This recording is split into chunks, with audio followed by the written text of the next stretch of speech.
Madam list 33 madam. Sir mention ಮಾಡ್ಕೊಡಿ sir. ಮಾಡ್ಕೊಡ್ದಾ? ಅಲ್ಲಿ ಏನೋ ಮೆನ್ಷನಿಂಗ್ ಇಲ್ಲ ಅಂತ ಹೇಳಿದಾರಂತೆ, ನಮಗೆ ಗೊತ್ತಿಲ್ಲ. ಹೇಳಿ ಮೇಡಮ್ ನಾಳೆಗೆ ಮೆಮೋಸ್ ಎಲ್ಲ ಕೊಡಿ. ನಾಳೆಗಿಲ್ಲ, ಡೇಟ್ಸ್ ಕೊಡಲ್ಲ ಸರ್, ಲಾಂಗ್ ಡೇಟ್ಸ್ ಮೆನ್ಷನ್ ಮಾಡಲ್ಲ. ನಾಳೆಗೆ ಬೇಕಂತ ಕೇಳಿ. ಮೆನ್ಷನಿಂಗ್ ಇಲ್ಲ ಅಂತ ಹೇಳಿದಾರೆ, ನೀವು ಹಂಗೂ ಮಾಡಿ. ಮೇಡಮ್ ಬೀಯಿಂಗ್ ಸ್ಪೋಕನ್ ಟು ಕೊಡಿ ಸರ್. ಸರ್ ಇದೊಂದು ಏನೋ ಕರೆಕ್ಟ್. ಮಧ್ಯಾಹ್ನ 2:30 2:30ಗೆಲ್ಲ ಕೊಡಲ್ಲ ಸರ್ ಅದು. ಯಾವಾಗ ಕೊಡ್ತೀರಿ? ಆಗಸ್ಟ್ ಅಲ್ಲಿ ಸರ್ ಬೀಯಿಂಗ್ ಸ್ಪೋಕನ್ ಟು ಅದು. ಬೀಯಿಂಗ್ ಸ್ಪೋಕನ್ ಟು ಮಧ್ಯಾಹ್ನ ಬರುತ್ತಾ? ಮಂಡ್ಯ ಹೇಳ್ತಾರೆ.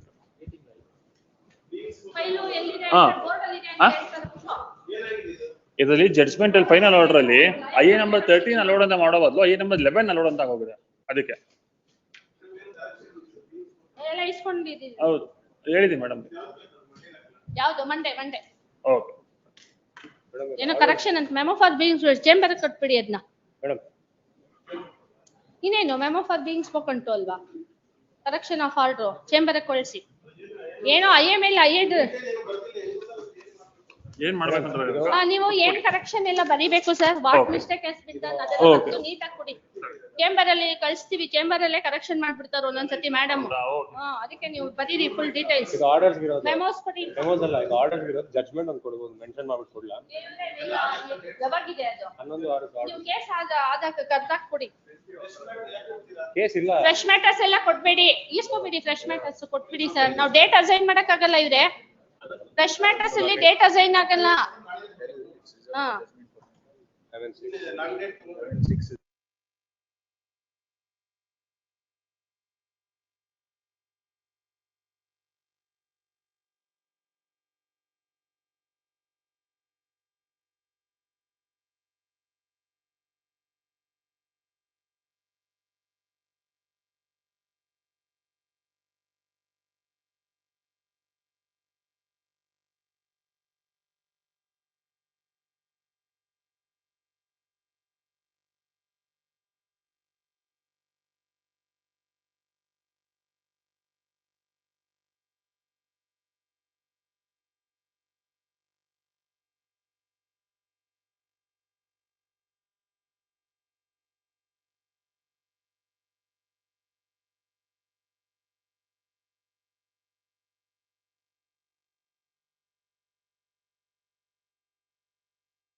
Court officer, kindly turn on the mic.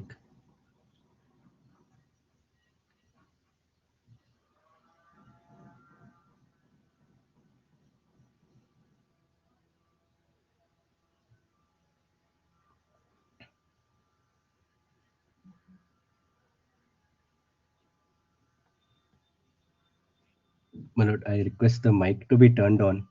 The court is not audible, my lord.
Me Yes, whether the jurisdiction court lies has the with- jurisdiction. That's what I'm submitting. I'm pointedly, my lord, answering that point. I'm not, my lord. So if, my lord, these are my survey numbers, and if, my lord, somebody comes and tramples with it, he may be a transmission license, whoever, my lord. He's a private individual that I will persuade your lordships to see. But if somebody comes and says that I have a transmission license, I have this license, that license, and Lord, I'm an infrastructure project. If that project does not pass through my line and he comes and disturbs another property, if the survey number itself is not that, then my lord, whether that petitioner, that plaintiff has the right or not, I question myself. Now your lordships will see page 9. that plaintiff has a right, but you will question it before the appropriate. No, but if I have to go before the court, a civil court. When you can go to a civil court, why can't you go to the No, district no, court? may I, my lord, persuade your lordship. District court has jurisdiction or special court has jurisdiction or no, I'll just take two. Only that point you argue. Yeah, I'm only that point. Only that point. Your- Please show the circular issued by the High Court. Lord, may I start in my, please, Lord. The circular is extracted in the, I don't know, Lord, whether it is. 04. Yes. You have a copy of the Yes, circular? yes, yes, yes. 104 Yes, yes, yes, in page 104. It is extracted in a judgment rendered by, no, my lord, I'll formulate my questions. Lordship, my lord, I'm at your lordship's, lord, disposal. The lordships will see disposal of cases filed under section 20B of the Page 100, specific your fact. lordship, in the High Court order. In that plot, at page 104. I am persuading, Lord, I'll argue it. Lord. I have anticipated all these questions. I'll very quickly, Lord, come to the point. Your lordships will see the circular. It says Government of Karnataka, with a notification, has designated courts mentioned therein to try the suits filed under 20B. Now, kindly see, my lord, 20B. This, my lord, is a special court constituted. Now, kindly see, my lord, 20A. What kind of cases have to be tried by that court and whether this case falls under that case. I'm pointedly answering. Kindly see, my lord, 20A. No injunction shall be granted. You're reading 20? 20A, my lord. 20A. The chapter is 2. Lord, it is part of chapter 2, which Yes. mentions special performance of contracts. Lordships may note that. 20A says, no injunction shall be granted by a court in a suit under this act involving a contract relating to an infrastructure project. I'm emphasizing that point. There is no contract. Your lordships will see, first of all, it is not an infrastructure project, is another issue. But even if it is to be presumed, there is no contract. Contract, my lord, is, suppose there is a contractor and he is an NH contractor, National Highways contractor or transmission contractor, who is, my lord, contracting with this party and says, I am executing this project, and somebody goes and injuncts it, say that I am the selected party, I am the bidder. So if there is a contract involved, then, my lord, this code comes, and 20A, my lord, is correlated to 20B. This is my first submission. And then see, my lord, if there is a contract relating to an infrastructure project, it means if my land falls in that project, suppose, my lord, he is a transmission licensee and he says, I want to lay a line on your property because it is contained in my schedule. I have a specific permission granted by CRC. I have a license and I want to lay. That is not the case at all. That is why, my lord, I am persuading your lordships to see the plaint that I have filed at page 53. This plaint is in respect of 221, 1, 2, 3, 4, 5. And in the written statement at page 90, he says the survey number is not included, is what the panchayat says. So if, my lord, a property owner, I'm my lord, positioning myself as a property owner who has nothing to do with this project doesn't go in that transmission line. I'm an outsider, rank outsider, I'm outside. But he comes and tramples with this property and says, no, I will go this way only. And I say, no, the survey number itself is not included. And, my lord, you go to, I am driven to the special court where there is no contract for an infrastructure project, one. Secondly, my lord, my survey number itself is not included, is point number 2. If a rank outsider comes and, my lord, trespasses into my property, I have every right to go to the civil court, my lord, and resist that is first submission. Second submission is, my lord, I'm revisiting this proposition. The whole case is based on the learned single judge's order passed, which is also, my lord, produced by my learned friend, my lord, at page number 100, where, my lord, honorable judge in Serentia Renewables case extracts that circular. Now, my lord, the facts in this case are distinctly different. Your lordships will see. I filed a plaint saying that survey number 221, etc., are the lands. And my basis is, now, this transmission line doesn't pass through your license, whatever license. You have taken license for 226 and this is for 221. Why are you coming and disturbing in my land? What is happening, my lord, is that is survey number is totally different. Page number 90 may kindly be seen first, and then, my lord, the learned single judge's order. Your lordships will see what is his response. At page 89, my lord, para 3, he says, in response to that query, that very pointed issue that whether my land is involved or not, the averment made in para 2, para so and so are denied. I'm reading, my lord, page 89, para 3. However, it is clarified that on 11/6, defendant addressed a letter, the lordships will see, Vitla Panchayat, town panchayat, requesting no objection certificate for construction to be withheld in respect of certain survey numbers falling within the 46 meters corridor of Udupi Kasaragod in the interest of public safety and to avoid so and so. Now, during the preparation of the said list, annexed to the letter, the relevant survey number pertaining to the plaintiff land was inadvertently mentioned as 226. Now, my lord, anybody can come and say in a conjunction suit that, my lord, oh, it is 226. I am mistake by mistake. I mentioned 226, but it is actually 221. It is like before your lordship saying I was in serial number 1, but I appeared in 4. As inadvertent as that. So therefore, my lord, if person is totally unrelated, he has every right to go before the civil court and agitate. That is, my lord, 1. Second, my lord, I'm pointedly answering your lordship's query that there is a judgment, my lord, on 16th July 2024 is the judgment which clearly says, my lord, it is also a GMCPC and says, my lord, that if the cases fall under that category, 20A category, then 20B courts have the jurisdiction. Come to see the facts. Yes. See the facts at para 2. Sorry, no. Facts at para 2, please read. Please, I'm reading. Respondent so and so filed a suit seeking injunction against petitioner to halt the development of a wind farm project. Despite strong opposition from the petitioner, trial court granted an interim injunction. Petitioner contended that trial court's decision is erroneous in violation of specific legal act. So here there is no contract between the plaintiff and the respondent Correct. company. The plaintiff is an individual Correct. and respondent is a Yes. company doing some infrastructure project. Please. So not necessarily that the interpretation what you have Yes. just now submitted relying on 20A Yes, is not correct. please. It cannot be accepted. Yes. Now, my lord, may I persuade your lordships to see the law has changed after this? May I, my lord, persuade your lordships to see? Take that. Yes. Citation. Your lordships will see, my lord, how the law evolved.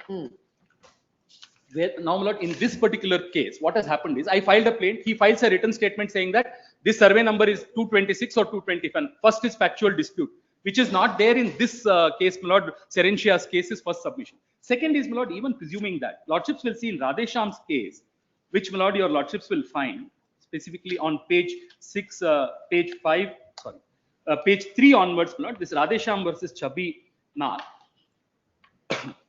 The entire basis on which this order was passed, the learned single judge's order was passed, has been reversed. Your lordships will see para 28. Lord, this judgment, the learned single judge judgment is based on a judgment in the case of Surya Dev Rai. Kindly see, my lord, 105 of the plaint for a moment, and then, my lord, peruse the citation memo. 109. The counsel for the petitioner argued, lordships get it, my lord, that grant of injunction was in direct violation of these provisions. Provisions also reference several landmark judgments, including to assert that High Court under its writ jurisdiction has authority to intervene in cases. On that basis, my lord, otherwise, my lord, he has to file an MA, because learned civil judge and lordships will now see this very issue fell for consideration whether, my lord, writ petition can. Kindly see, my lord, page 28. We may also deal with the submission made on behalf of the respondent. I'm reading page 29, para 28. My lord. We may also deal with the submission made on this behalf by the respondent that in view of Surya Dev stands approved by a larger benches in so and so, and on the ground that correctness of the said order cannot be gone into by this bench. In shell, though the reference has been made to Surya Dev, the same is only for the purpose of scope of 227 as is clear from para 3. There is no discussion on the issue of maintainability of a petition under 226. In Mahendra so and so, it is made in para so and so that only the proposition that no subordinate legislation can whittle down the jurisdiction of so and so, so and so. Then, my lord, kindly see para 29 point, my lord, 1, 2, 3. Judicial orders of the civil court are not amenable to writ jurisdiction under 226. But jurisdiction under Article 227 is distinct from jurisdiction under Yes, 226. distinct. Then contrary view in Surya Dev is overruled. No, this is not a writ petition under 226. No, that's correct. But, my lord, 220, the Surya Dev court was that 226 and 227 are akin. But the court has also clarified. Please. Jurisdiction under 227 is distinct. Is from distinct, jurisdiction under distinct. 226. And in 227, my lord, your lordships will see the facts of this. Also, my lord, one more judgment before I go to that, my lord, this very judgment says judicial orders in the civil court cannot be interfered with. Now, my lord, my respectful submission is I file a plaint. My survey number doesn't fall in his infrastructure project, and I maintain my my lord, civil suit. Now, he comes and says it was a mistake. Actually, your land should have been included. I didn't include it. It is 226. I mean, the survey number is different, not 221, 226. And he says you go to special court because I made the mistake of not mentioning the correct. When did you come to know about this? Which Not one? at the time of instituting the suit. No, I didn't Came to know. Yes. When you were questioning an act and a project which was undertaken by the petitioner. Correct. The defendant in the suit. Please. Now, till you filed the suit before the court, you had no clue about this 229 or 220 or anything. No, I had. When they filed the written statement, from the written statement, you are pointing out this. No, I am pointing out from the panchayat record which he has pointed out, not from the written statement. That's what I'm saying. Please. So, whatever it is, now it's an infrastructure project. Correct. And without any right or authority, they're laying lines in your land.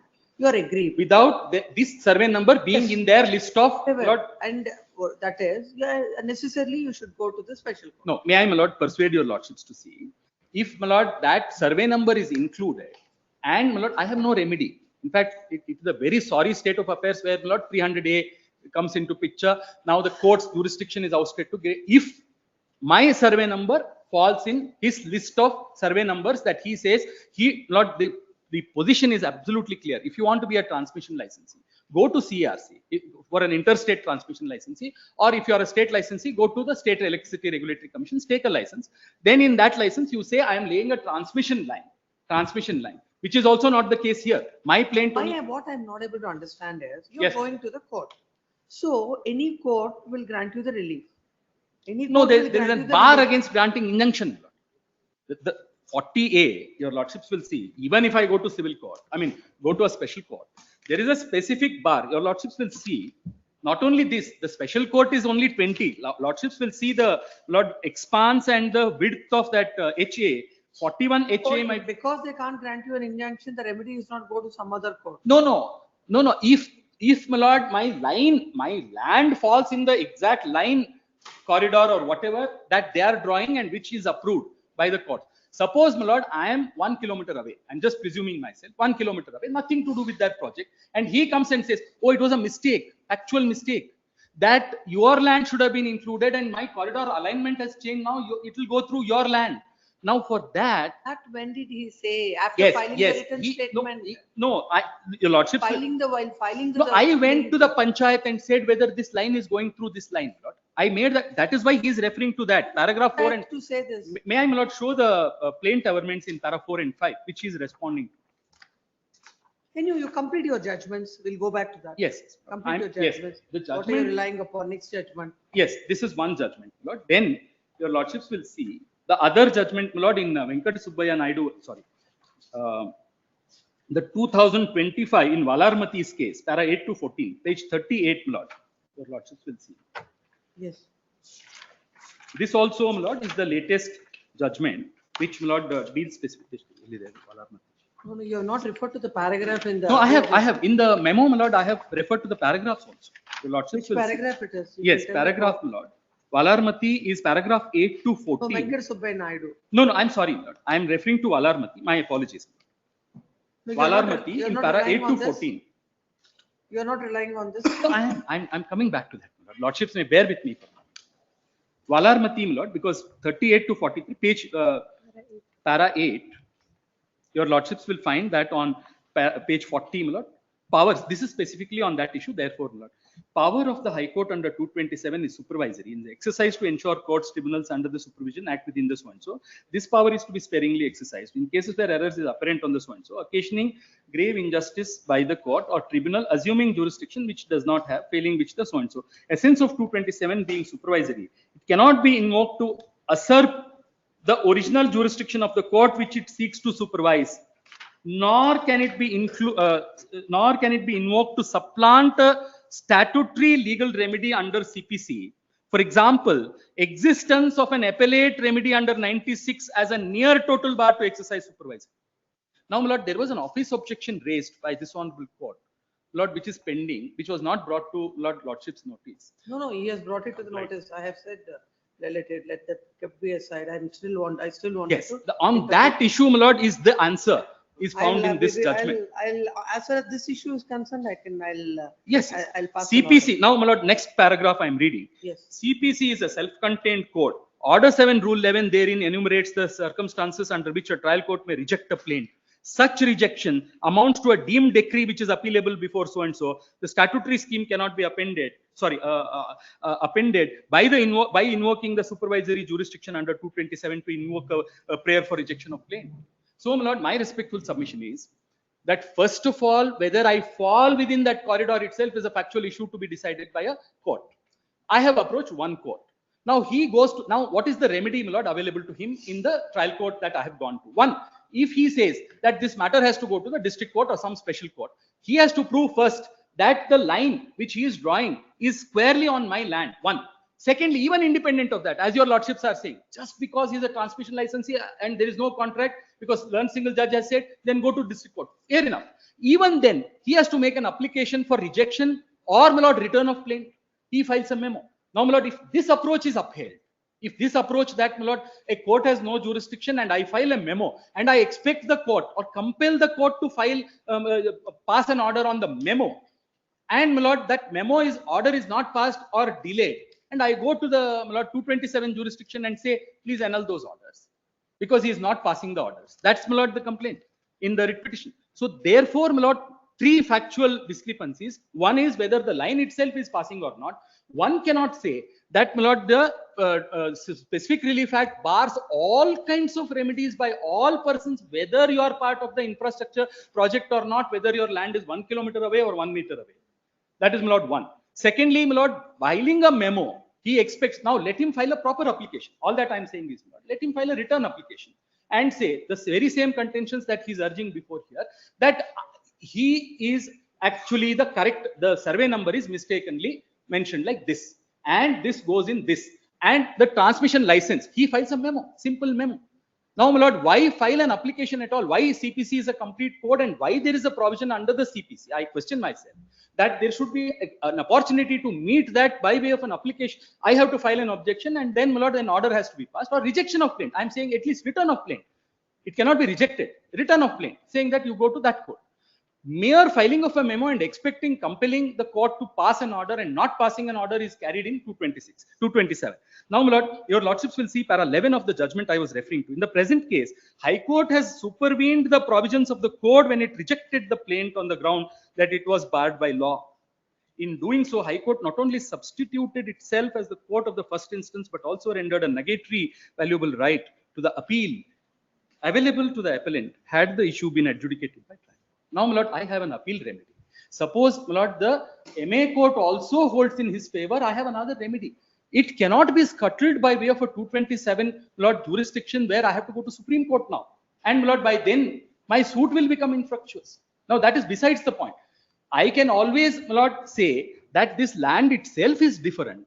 I'm only persuading, lord, with this, lord, in intent, that if the land itself is different, the transmission companies will no longer, lord, follow the law. They will come and say, I want to lay the transmission line on your project. You go to special court. Special court will say there is a bar under 41H, and I will not grant you the remedy. So I will file. In fact, my lord, I should have filed a writ petition. He files a writ petition and says that please exercise powers under 227 and see that those orders are, my lord, negated, which is, my lord, directly opposed to the law declared by the Honorable Supreme Court in the case of, my lord, Valarmati as latest as 2025. And, my lord, your lordships, in fact, my lord, it is quoted, para 12. We are conscious of the appellate remedy against the rejection of the plaint is not available if the High Court had the revisional jurisdiction reversed in an order of trial court and rejected the plaint. In Frost International, my lord, they quote, these observations in Frost are not relevant to the matter in issue in the High Court, as the High Court in the present case had not exercised supervisory power to correct the jurisdictional error. So therefore, my lord, this is a complete answer. Then procedural law provides that necessary legal infrastructure on which the edifice of rule of law is built. Short-circuiting of the procedure to reach hasty outcomes is an undesirable propensity of an overburdened judiciary. Now, my lord, I don't know, my lord, whether I should say this. The trial court which passed the order was in charge of 4 courts. It was before the principal court, my lord, and this was, in fact, my lord, the matter was heard and reserved for orders. What this honorable court has stated is the order under which, my lord, the matter was reserved for orders. The same order may come in his favor. It may come because ultimately, my lord, if he is able to persuade that this merits a rejection, they may say you file a rejection of plaint or you file one return of plaint or whatever may come. But to await that order and file a 220, now, my lord, everybody will start this short circuiting. File a memo, simple memo before a trial court. If this approach is, my lord, upheld, then, my lord, my losing appellate remedy is one thing. But why file an application under Order 7, Rule 11? And, my lord, why not file a simple memo? And memo also did not contain the survey numbers, nor the licenses, or even if it did contain, there was no affidavit to back it up. It's just a memo. I mean, whatever the counsel's, my lord, knowledge is transported into a memo, not the, my lord, the affidavit or the affirmation by a client, by the interested stakeholder. So therefore, my lord, Serentia Renewables is a case where, my lord, I completely bow down to the fact that there was no agreement. But this aspect was not brought to the Honorable Court's notice. One. Secondly, my lord, no memo was filed. A proper application was filed. Thirdly, the survey numbers were the very survey numbers. He was establishing a wind farm. Very survey numbers. No dispute on the factual aspects whether this land was the land involved in that infrastructure project or not. Fourth distinction, that this court, my lord, this is July 2024, and, my lord, the judgment that I just now, my lord, read before your lordships in Valarmati settles that issue in 25. This is all settled law. For this, no judgment is required. Correct. When the High Court will exercise the powers on 227. 227, Please. it's a settled law. But- It may be expounding the same, it always says sparingly. What is sparingly? How would it, that's for the court to interpret now. So you have to now, I think you have covered all the points. Yes. Why, my lord, the last submission, Yes. I'll make a last bit attempt, my lord, Yes. and I'm at your lord. Yes, Now, my lord, if I go to district court, yes, then I concede to the point that this line is, my lord, this survey number, that defense goes. If I'm driven to the district court, or my lord, I on my own volition I go, or if somebody directs me, or that court also returns the plaint, or whatever happens, or my lord, your lordships may say that I have a remedy. I cannot agitate that point because that court is exclusively dealing with the infrastructure projects and nothing else. This, my lord, my survey number is away. 221 is away from 225. If I were to say that my survey number is not involved in the infrastructure project, just like that, I want to come and, my lord, get an injunction on a project which he mistakenly, my lord, thinks that it is my land. So this, my lord, cannot be. Now, my lord, if it is, I'm giving an extreme example, my lord, if it is in Bangalore, project is in Bangalore, and if it is in Tumkur, my land is in Tumkur. I have to say, go to the special court and say, presume that it is in Bangalore because the infrastructure project is going through Bangalore, and please entertain my petition. In fact, my lord, special court has no jurisdiction. My respectful submission is, if this is a mistake, let him go before the trial court and correct that mistake from wherever, from the CRC phase, where, my lord, the CRC, my lord, has a jurisdiction to decide how to, or central government has jurisdiction to decide how the transmission lines have to go. And finally, my lord, on public interest, your lordships will see the foreign stakeholders are, my lord, there is no public interest. There is some Singapore fund, some, my lord, private infrastructure project is being established here.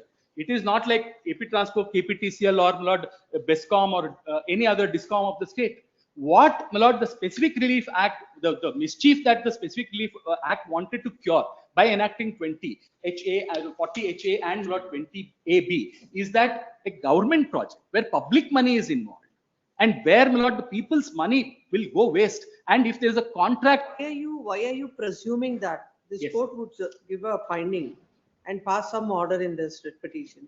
The whole purpose why the writ petition is entertained, Yes. and an interim order is granted is that the project is stopped. And why you are relying on all these judgments, and why do you presume that now I will give a finding in this writ petition? no. I am saying, Lord, I am only submitting this. Absolutely, my lord, I have no such, I am not foreseeing or not. In that case, we don't have to look into all this. Yes, that is, my lord, I'm only saying Now, infrastructure. what is the interim order? Where is the interim? Yes. This interim Come to order, the Lord, inter- that come- is come to the challenging. interim order. Yes. Sorry, my lord, what he is, Lord, prayer. Your lordships will see, my lord, prayers are from page number, sorry. Then counsel appearing for the petitioner submits that the petitioners have entered appearance Yes. on 24/2/2026. He has Yes. filed written statement and IA seeking to vacate the interim injunction. Correct. Right from February till now, it is not dealt with by the court. Yes. And from how long they will keep it pending. So I cannot vacate and or pass. be, my lord. That's why I have asked, I have stopped that and asked you to come. So now I will only be relegating them to the court and asking the court to deal with it. Please. All this argument is most unwarranted, wasted already 40 minutes of court's time. Please come. Yes. We'll ask the court to decide that application Okay. within 1 week. 1 week. Within 1 week from the date of receipt of the copy of the order, The light and, order. and the order passed by this court will be enforced. Yes. But That let is him the not order passed. precipitate. Huh? Let him not precipitate.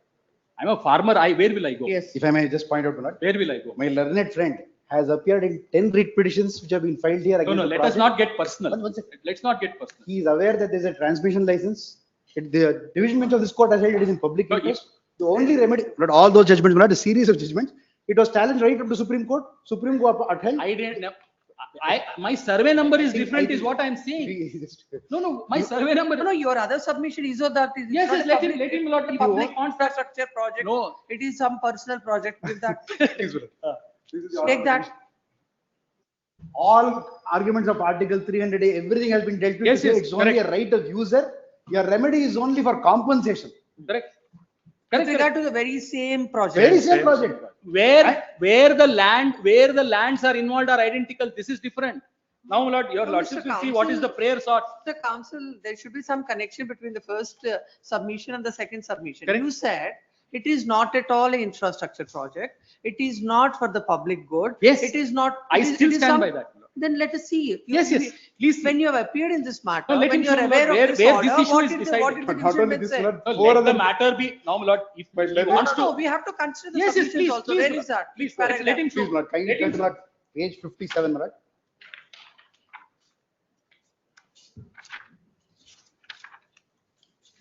Yes. This court, my lord, in para 44, has considered and approved, my lord, the judgment of the Guwahati High Court. Kindly see page 57.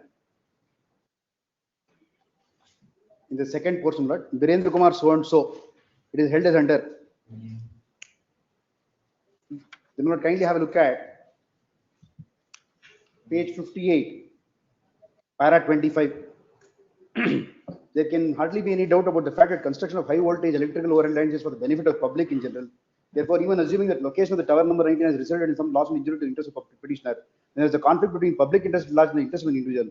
Private interest must give way to larger public interest. If the petitioners are aggrieved by any action of the response or of the officials, which are wrongful or actuated by malice, aimed at causing wrongful loss and injury to them, remedy would lie in bringing an action for damages and compensation for causing loss and Can injury. you say AGA, what is this project? But this This project- is not a 400 kV inter. But this is a power transmission line. This is project, SLP. It is for the public welfare. Karnataka government opposed it, saying that the Karnataka state grid will be. Also, that is also negative by the division. That is also Considered. considered. This is That is also negative. considered. No, Negative, but Karnataka cannot say that. It is considered in negative in It is both our negative. interests. Then you are being an officer of the court, it is your duty to bring it to the notice of the court. No, in fact, my lord, Aware of it. no, I will show, no, why I made that submission is, my lord, some Singapore, the ownership of the very project is under, when that was there, my lord, the ownership was particular, my lord, stakeholder. The- Now the kindly judgment. see what is the stakeholders, my lord, That you are not concerned with. yes, that. yes, no. What is the purpose to be? Which is the company? Is it Singapore company or America company? We are not concerned. Correct. Ultimately, who is the beneficiary is the question. Beneficiary, my lord, is my learned friend. Client, who, my lord, is Why you will do something for the benefit of. No. I am not against that, my lord. Let him go to the court and say whatever he has to say. No, but the submission should be in. No, in the sense, my lord, he connection and in gives line something with across the that. bar. To show that, my lord, the council appeared in that case, No, because knows you are in that aware of case. the project. No, You I are leave it right. at that. You I are leave right it at in that. submitting If it. a memo can merit, now all this he can state before the No, very you same can, court. every case depends upon facts and circumstances No, I of the brought up, case. I brought up. With regard to the project, there are several orders. When Hold you on. have appeared before the court, you can't submit that this is not a public project, this is nothing an infrastructure project. Nobody is benefited out of this. There was no adjudication on whether it was private project or public project and what, my lord. On what basis now you are submitting after He submits these that. many orders? No, he submits that. When the Now, court, where is the finding, my lord, that, my lord, when the court said under the Telegraphic Act, it Yes. applies to this. So every private person doing some private work, Telegraphic Act will apply. It won't apply. I'm a transmission licensee, my lord. I have got. no, whatever authority it is. under Now, section- he, my lord, being a transmission licensee, if he wants to do a project, and if he wants to go to My learned friend the, will my lord, not he allow files me a to- memo and that memo merits a consideration and no application.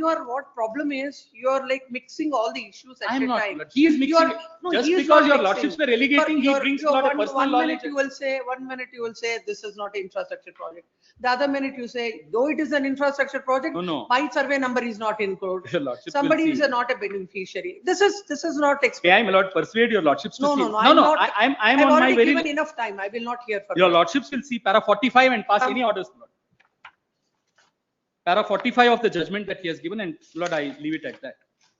Your lordships will Present see. petition is filed. Questioning an order. Where is the order, Mr. Counsel? There is no First order. order He petition. only says, my lord, the proceeding. Whatever it is, where is it, Mr. Counsel? Lord, your lordship, have a look at what page. Kindly see the prayer. Page number? Lord, page 75 is the initial order, which is thereafter extended, Lord, at page 78. Page 70? And 80, Lord, is the typed copy. And subsequently, Lord, we have placed one even minute. after the order of stay granted by this court, Lord, we have placed subsequent order. The petitioner is before this court. Agreed with the order of injunction and the continuation of the injunction by the court, by the PC, Principal Civil Judge and JMFC Bantwal, whereby the court has, right from February, the court has continued to extend the temporary injunction order without considering the application filed by the petitioner. When the matter came up for hearing before the court, the office also has raised an objection with regard to maintainability of this writ petition, as the court has granted against an order of granting or refusing an injunction. The petitioner has a remedy of filing an appeal before the appellate court, and bypassing the same, the petitioner has preferred this writ petition. When the matter came up on 24/6/2026, this court has passed the following order. Thereafter, it is again brought to the notice of the court that in spite of an order passed by this court, the learned judge has extended the temporary injunction order. This court has passed an order on 2/7/2026. Extract that order also. Thereafter, a report is placed before this court by the learned judge, saying that in the first half, he has extended the interim order, and in the second half, when it is brought to the notice of the learned judge, he has in the rush with the work with the kind of matters he was having a board going above 100, he has failed to delete the earlier order passed, and the entire order is reflected in the proceedings. It is stated that the same is done by oversight. Next part. Learned counsel appearing for the respondent plaintiff has extensively argued before the court. The submissions of the learned counsel for the respondent are: number one, this matter need not go to the special court, and the petitioner has a remedy before the competent civil court. Number two, the survey number of the petitioner is not there in the said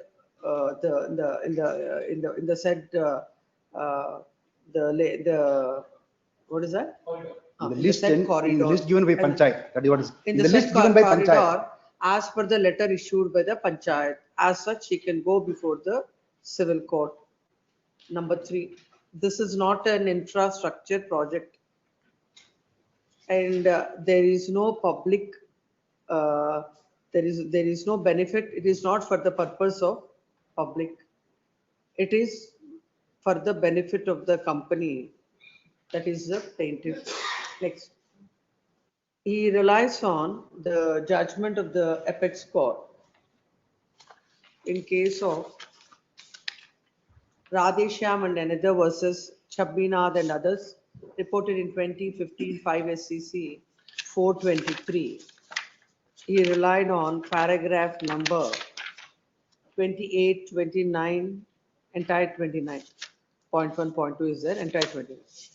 He also relies on another judgment of the recent judgment of the apex court in case of K. Valarmati and others versus Kumaresan, arising out of SLPC number 21466 of 2024, that is reported in 2025 INSC 606. He relied on paragraphs number 8, 9, 10, 11, 12, 13, and 14. Relying on these judgments, it is a submission of the learned counsel that the submission that the writ petition before this court is not maintainable. Further, it is submitted that as per section 20A of the specific relief act, there should be a contract between the plaintiff and the infrastructure company. Then the section 20 is applicable. Basing on this, it is contended that this writ petition ought not to have been entertained. The trial court has jurisdiction. And if there is no jurisdiction to the trial court, he has to come up with an appropriate application. The plaintiff, the defendant has to come up with an appropriate application. Next paragraph. In response to that, Land Counsel appearing for the petitioner defendant submits that the interim injunction is granted in the month of March. And when they have brought all this to the notice of the court, by filing a written statement, and the court has to consider the objections that are filed within 30 days. But without considering the objections, without considering the IA, the court had time and again extended the interim order. By virtue of that, the entire infrastructure project is stopped, which is in the larger interest. Hence, they have come before this court seeking a direction where the High Court is exercising a supervisory jurisdiction on all the courts working within the state.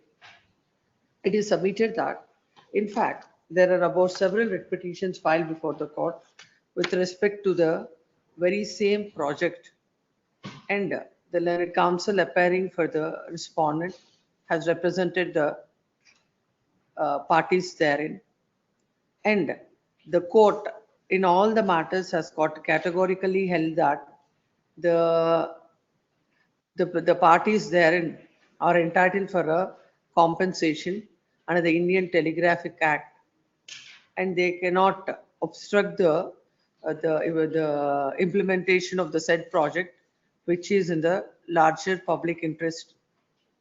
It is submitted that, yes, what else?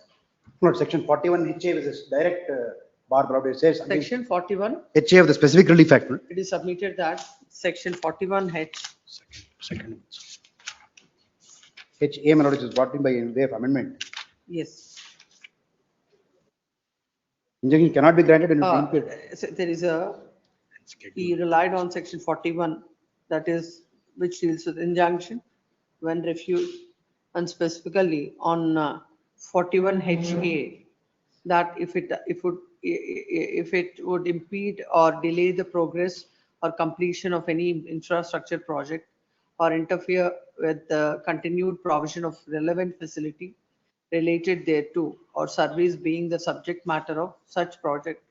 Relying on this, it is submitted that the court, though not consider the fact that the court has no jurisdiction, but at the same time, when it is interfering with the execution of an infrastructure project, the court ought not to have granted injunction.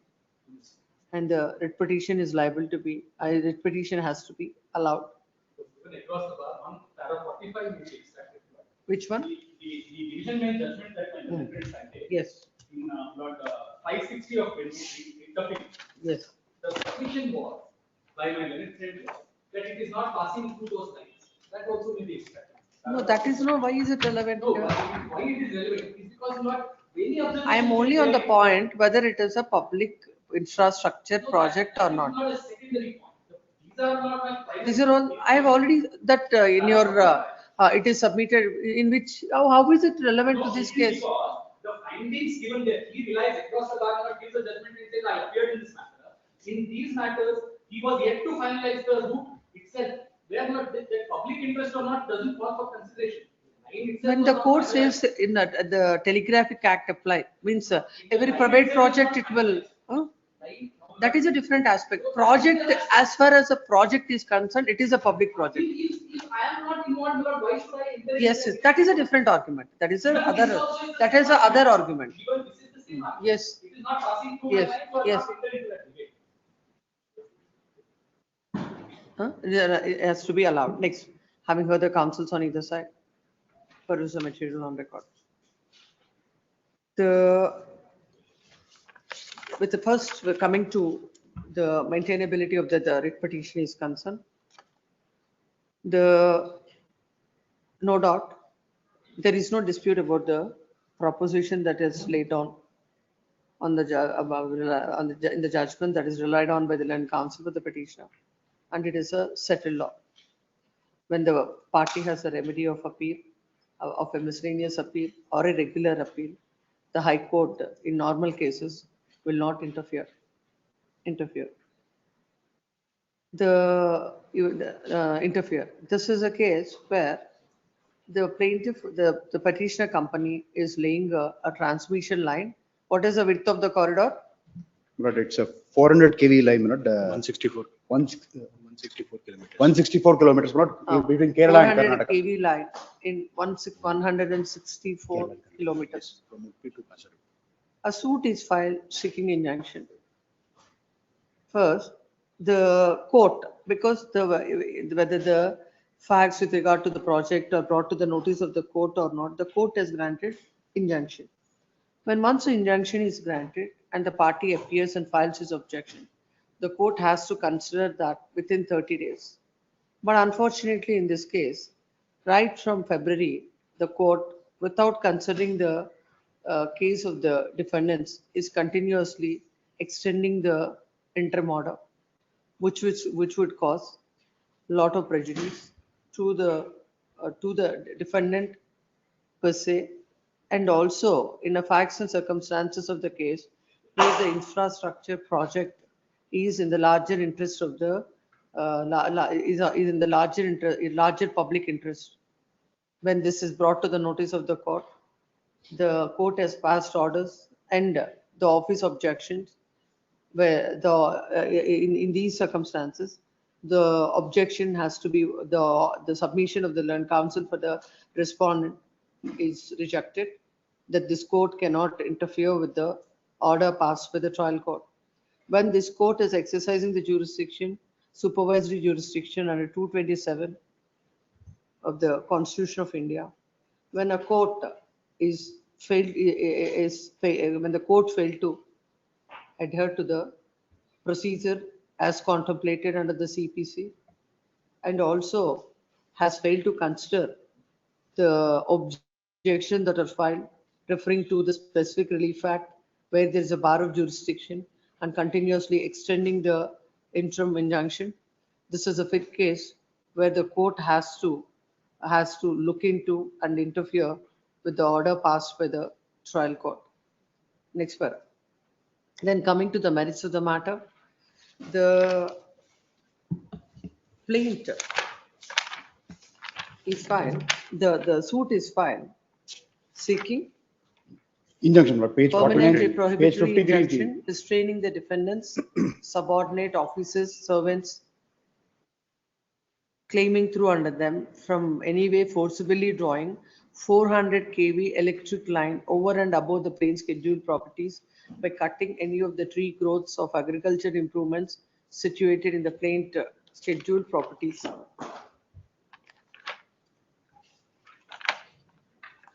The respondents to the suit are Deputy Commissioner, the Deputy Commissioner, Assistant Commissioner, Udupi Kasaragod Transmission Limited,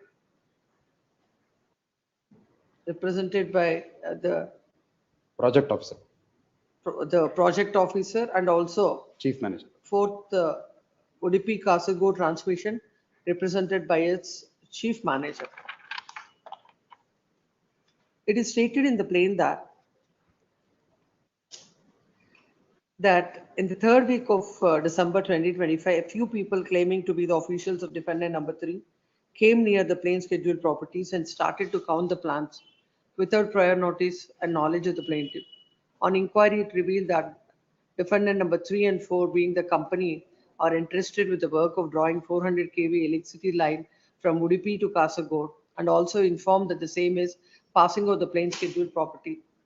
But plaintiff objected and stated that as per the plan and notification, it is not revealed that line is drawing through the plain scheduled property, nor paid any compensation. Later, they verified their own documents and they themselves confirmed that in their notification also, plain scheduled properties are not included. A bare reading of the plaint makes it clear, and the manner in which the defendants are made, that is the Deputy Commissioner, Assistant Commissioner, who are made as parties to the suit, clearly shows that the project is a infrastructure project, and even the court can understand looking at the manner in which the respondent defendants are arrayed. When in the other writ petitions, when respect of the very same line with respect to the very same corridor, the court, the division bench and a single judge of this court has held that the parties are entitled for only for compensation as per the and the Indian Telegraphic Act applies. When if it is drawn by if a line is drawn by a private individual, how the Indian Telegraphic it cannot be said that the Indian Telegraphic Act will apply and the compensation will be paid as per the same.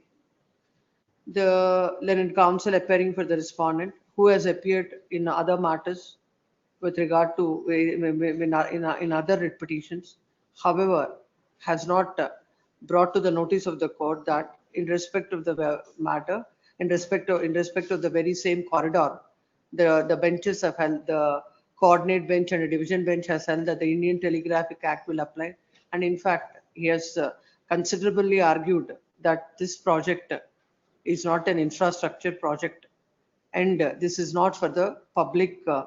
It is not for the in the interest of larger public. Well, it is expected that being an officer of the court.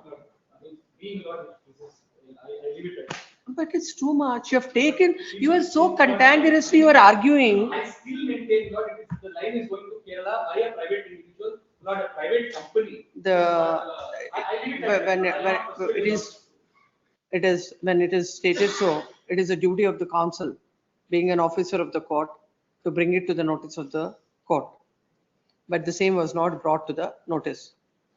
This court, having perused the plaint and the plaint amendments, the trial court, on number one, ought to have considered the maintainability of the suit before the court. Number two, when injunction is already granted, when the defendants have filed their written statement and has brought to the notice of the court about this, the court ought to have considered it, giving it utmost importance at the earliest point of time. But unfortunately, the court has failed to consider either of it. In the light of these facts, this court has already passed an order directing that there shall not be any further, has stated for further proceeding. The said order shall continue.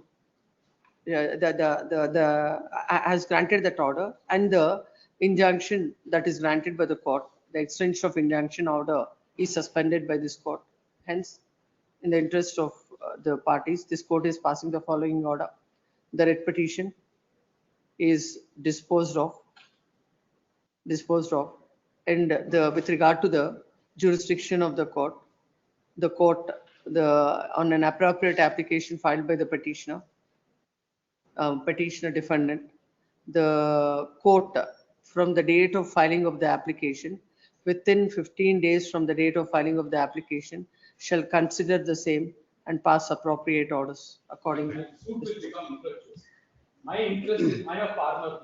My public interest is not rich large and I'm still living. Lordships may protect my interest. I'm a common man.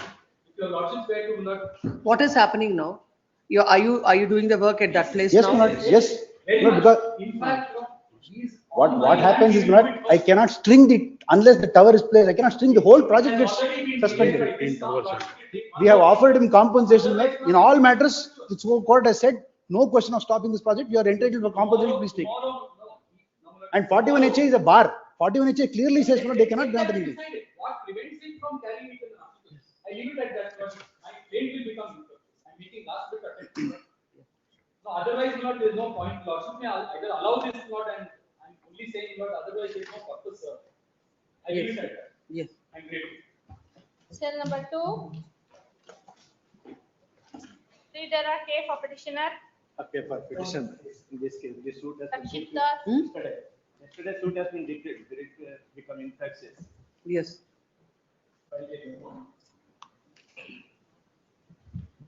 because we had the liberty to have all the ground before the appeal. Yes. It is, a memo is filed saying that the writ petition has become infructuous, has already a judgment is passed on 8/7/2026, declaring the suit accordingly.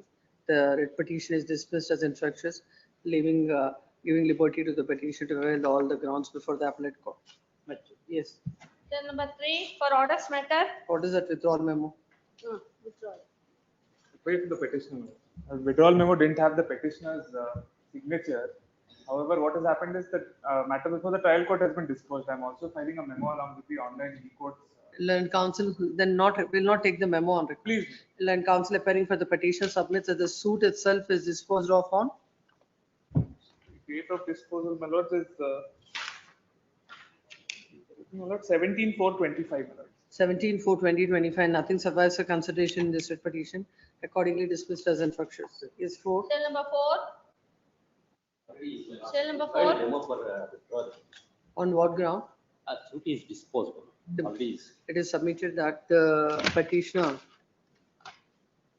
main course is disposed. The memo is filed stating that OS number 4317 or 2010 itself is disposed of. Since nothing survives for consideration in this petition and the petitioner wants to withdraw it, accordingly dismissed as withdrawn. Cell number 5. My lords, appearing virtually. Yes. My lords, appearing on behalf of my colleague, we have just received the memo of withdrawal, my lords, which is signed by the client. Seek a short passover, produce it before this honorable court. Why you want to withdraw? My lords, it is stated by the learned counsel for you appear for the respondent in this. Learned counsel appearing for the petitioner as well as learned counsel for the respondent that the suit itself is disposed of on.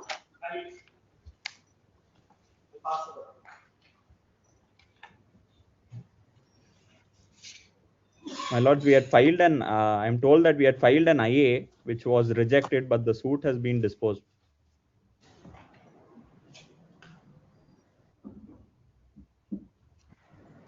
A judgment and decree was passed on 24/1/2026.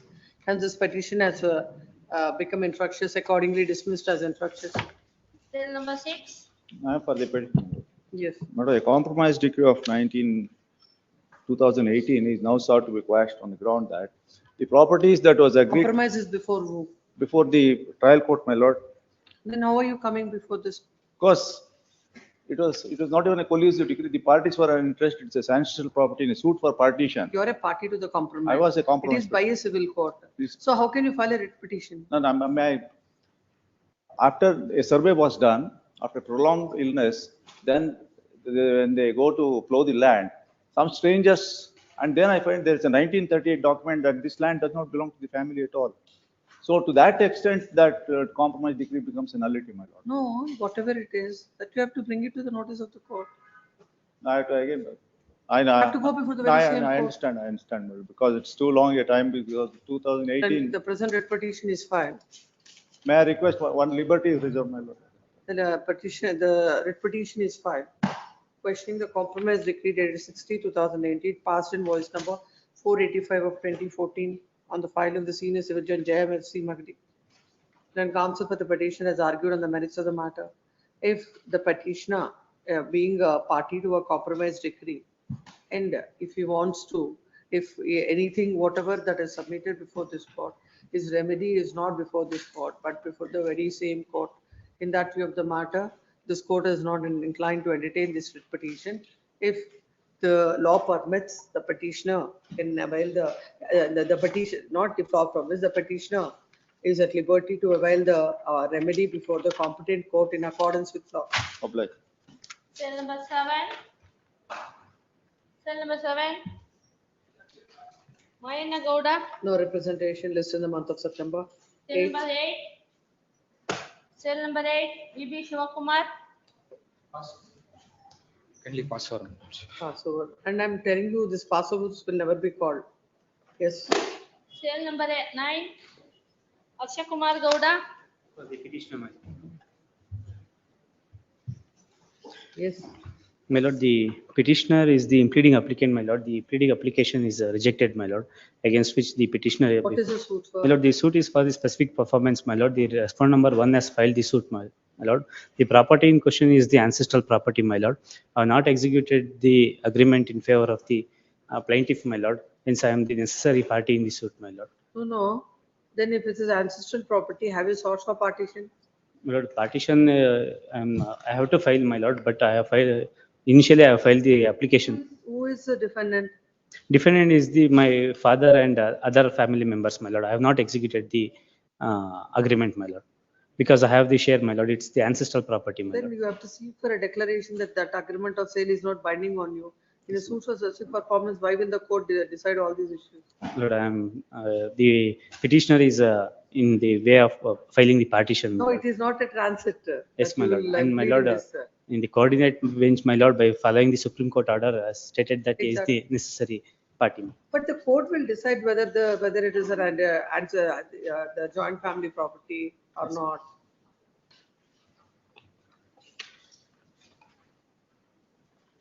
My lord, in para 3, my lord, the Supreme Court order has been stated, my lord. After that, one more order has also come after Kasturi. Latest, this Pardiwala's order is also there. But in the facts and circumstances, how the court can decide that? My lord, para 5, my lord. In that light, my lord, in the instant facts are noticed, the plaintiff has filed the suit for specific performance based on the agreement at Annexure E to the petition. It is no doubt true that only the defendants of the suit has signed the agreement. However, the applicants who have sought to come on record contend that the property in question is ancestral. For present nature, keeping in view the nature of the right as claimed by the applicant, certainly they cannot be considered as so and so.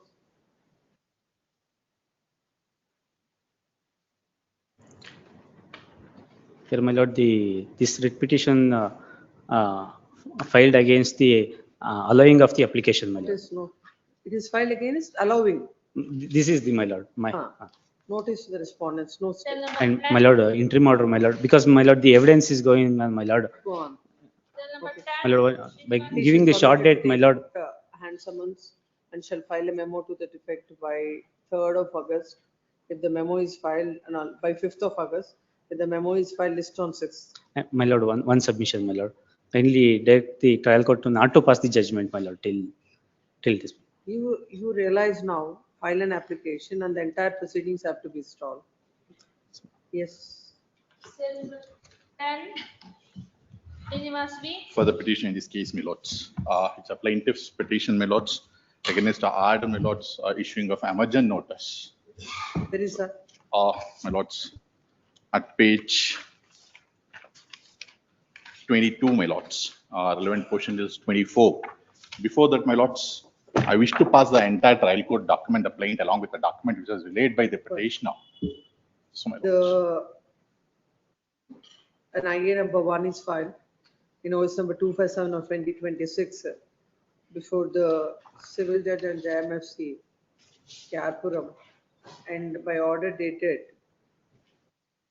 34/2026, just day before the vacation. The court has issued. Then it must have come up on 8/6. What happened on? Yeah, it was not reached. My unfortunate. The court has issued. It was preferred during the vacation. Without considering the IA, that's file seeking injunction. Court has issued summons. Agreed thereby the petition is before this court and counsel the petition submits that when an application is filed seeking ad interim injunction, the court has to consider the same on the merits of the matter. And if any order is passed and if the plaintiff petitioner is aggrieved, he would avail the appropriate remedies. But the court cannot issue summons. He has relied on a coordinate bench of this judgment of a coordinate bench of this court. Extract that. In the light of the same, the writ petition is disposed of, directing the trial court to consider the application filed with the petitioner within 1 week from the date of receipt of the copy of this order, notwithstanding the fact that the summons were not served on the. My lords, one submission, my lords, because my lords, the suit already there was an injunction. That's a second suit that is. Let my the lords, court decide. Because of Let the High Court. No, you are waiting from the last 1 month. Why can't you wait for a week? My lords, on that day only I moved. My lords, in the vacation it was moved. It was not listed. There is a direction by the court. We will not call the defendants. My lords, there are 7 defendants. My lord, it will be very difficult. I said, Notwithstanding the fact that the notice is served on them, Grateful, my lord. court has to hear your IA independently. Grateful, my lord. Yes. Question number 11, Srinivas AR. For this petitioner, a week's time allowed, because in this case I secured some documents because of the connection between the plaintiffs and defendant. A week's time may be given. This is matter in the month of Next August. week. Cell number Grateful. 12, cell number 12, Ravindra BR. The suit is for partition separate possession. I'm challenging I number 13, my lord. And at page number say 84, the annexure M. The I number 13 is of order 6 rule 17. You can amendment of plaint. Earlier, my lord, the What is the suit for? suit was partition and separate possession. You are the, I am the plaintiff before the trial court. when was the suit filed? Suit is filed in 2018, my lord. What is the amendment now? Amendment regarding the amendments of the regarding the will, my lord, will and gift deeds and family arrangements have taken place. Please come to your affidavit. Page number. Page number 84, my lord, annexure M.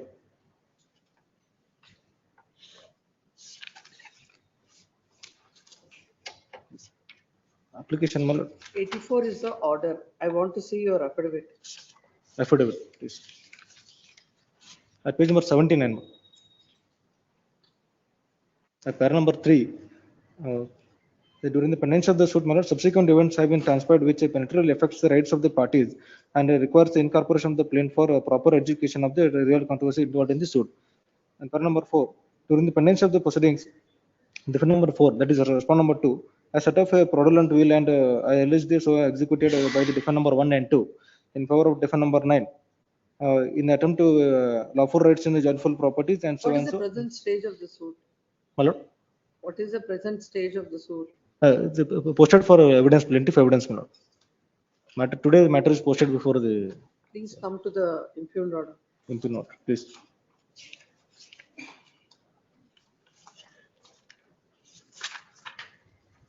The reasons given by the trial court, my lord.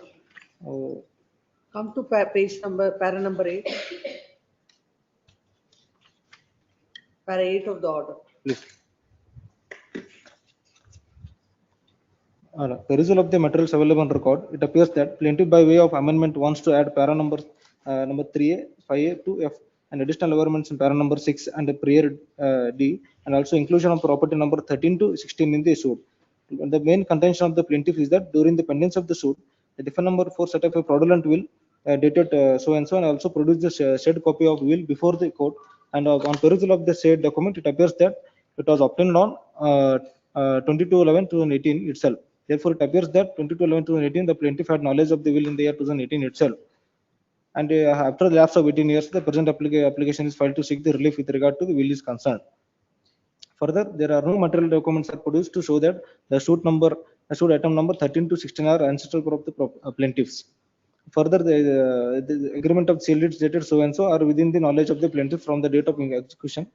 When counsel the petitioner submits that, even before the evidence of the evidence has commenced, he has filed an application in order 6 to 70 to add to seeking amendment of the claim by incorporating some of the properties which belong to the joint family property, and also with regard to a will, the court, without considering the same in a hyper-technical manner, has dismissed the application. Considering the suppression, there shall be stay of the proceeding pursuant to the order dated so and so. Notice to the respondents, hand summons, memo shall be filed by 27 July, or else the stay granted by this court stands vacant. 13, Ashok Kati. Still number 13, Ashok Kati. My lords, the plaintiffs are the petitioner in this case, my lords. The plaintiffs have filed a suit for partition, my lords. In respect of suit item number 11, some portions of the properties were sold out in favor of a proposed defendant, my lords. Subsequent to the filing of the suit, an application. When was the properties were sold? On a different 97, 2007, 2006, on 3 occasions. Suit of which year? Please, my lord. Suit of which year? 2022, my lords. So an application was filed to implead the proposed defendant, my lords. Come to the affidavit.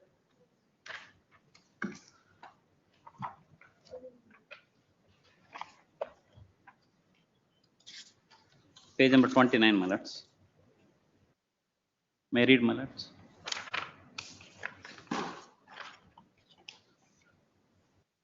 from para number 3, my lords, I submit that ourselves and defendants are the Hindu undivided joint family members. The Srinivasaya, defendant number 1, I had 3 children like R.S. Chandrasekhar, plaintiff number 1, R.S. Jairam, plaintiff number 2, and Bhagyalakshmi, defendant number 2. Our mother and wife of defendant number 1, that is Ratnamma, was expired on 12/6/2006, left behind by us, and the defendants as our legal representative in this regard have produced genealogy by way of affidavit with the plaintiff. I submit that ourselves and the defendant number 1 and 2 are absolute owners, actual, physical, and exclusive in possession and enjoyment of all the suit's properties. Our father was sold out. No, all these are events which are much prior to your filing the suit. Please, my lords. But the plaintiff said that these are all the joint family properties. My lords, one of the properties, my lords, was also standing in the name of mother of plaintiff, my lords. Filed the suit in the year 2018. 2022, my lords. What are you doing? These are all the transactions. Now, how can you question it? What is your vibe? What is your case? My lords, it's all joint family property, my lords. The plaintiffs have got the share, my lords. That is true. Being a It's a public document. Sale deed is a public document. You don't even say when it has come to light. Now, a time barred claim. Now you want to agitate that by way of an amendment by pleading them. My lords, the property is already one of the suit property, my lords. If at all a judgment is passed against them tomorrow, it will affect them. Passed against them. If a suit is decreed, my lords, in future, my lords, their property will be affected. Therefore, the trial court has issued a notice initially on the impleading application. Subsequently, and one day it took up on the board on its own motion. What should be the consequential relief? My lords, without amending the plaint, without seeking the cancellation of these documents, what is the purpose of impleading them? My lords, if they are impleaded in this case, next we will file an amendment application, my lords. Let them file up their objection. Whether they admit or deny, let's see, my lord. Then, so which is first, impleading them or filing the amended plaint and then impleading them? My lord, but there is a suit property, my lords. Then if the court, whether the court allows your amendment or not, nobody knows. And without that impleading them, what is the purpose? Therefore, my lords.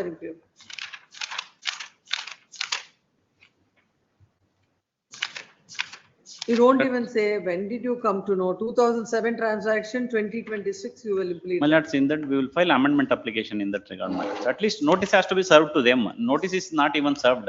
Notice was initially issued. Then the court will advise you to file an amendment petition, then only it will order. No, my lord. Come to the order. How it is dealt with by the court? My lords, page number 50, my lords. There is order sheet, my lords. In the order sheet, page number 50, my lords. Case is taken on board. Sri VVG files NOC Vakalat for defendant number 1 and 2. D1 present. Perused notice on IA number 3. This is the IA, my lords. To propose defendant number 4 to 7. And notice on IA number 3 to propose defendant number 8 stand dispensed with.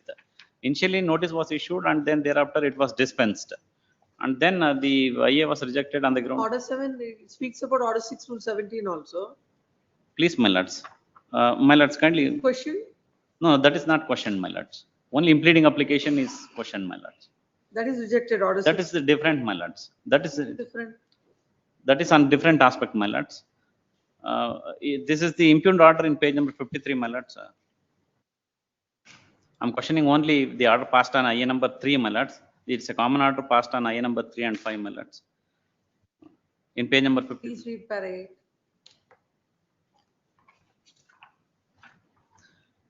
Upon having heard so, it is settled law that the plaintiffs are the master of their own case and they may select the opponents from whom they want the reliefs, but it doesn't mean that the plaintiffs are permitted to impede the defendants unnecessarily if their claim appears as barred by law of limitation and presence of the proposed defendants are not necessary to decide the suit.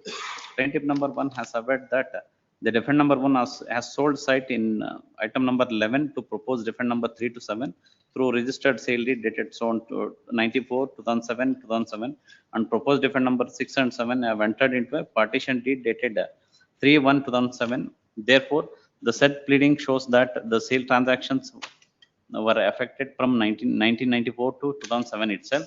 They have filed the suit in the year 2020. What was right? My lords, we will file an amendment. You can say in order 1 rule 10 petition. When did you? How can you question those sales? My lords, but their share will be intact, my lords. Why? The sale deed insofar as The sale deed insofar as the other defendants are concerned. What is your age?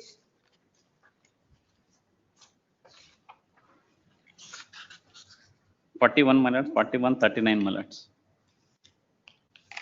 My lords, because their property is. By the time that documents are executed, you're all majors. My lords, we have taken the contention in the affidavit that behind our back and without our consent, the Public document behind your back, it will not be, you say that till you see it, you know, you will not go to the sub-registrar's office and verify all that. My lords, And you don't even plead anything. And without seeking that amendment, pleading these people is of no use. Because you have not sought the relief of cancellation of sale deed. Without seeking that, what is the purpose in impleading them? my lords, if they are impleaded, we will file that amendment application. My lords. It is Let not- them come and it file is- their it is objection. not- It is not that way. It is the other way around.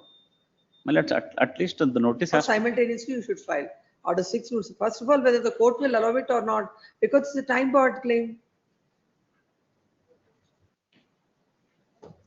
Notice may kindly be issued, my lords. By that time, I'll file an amendment application to the plaintiff, my lords. Then it will not become wrong.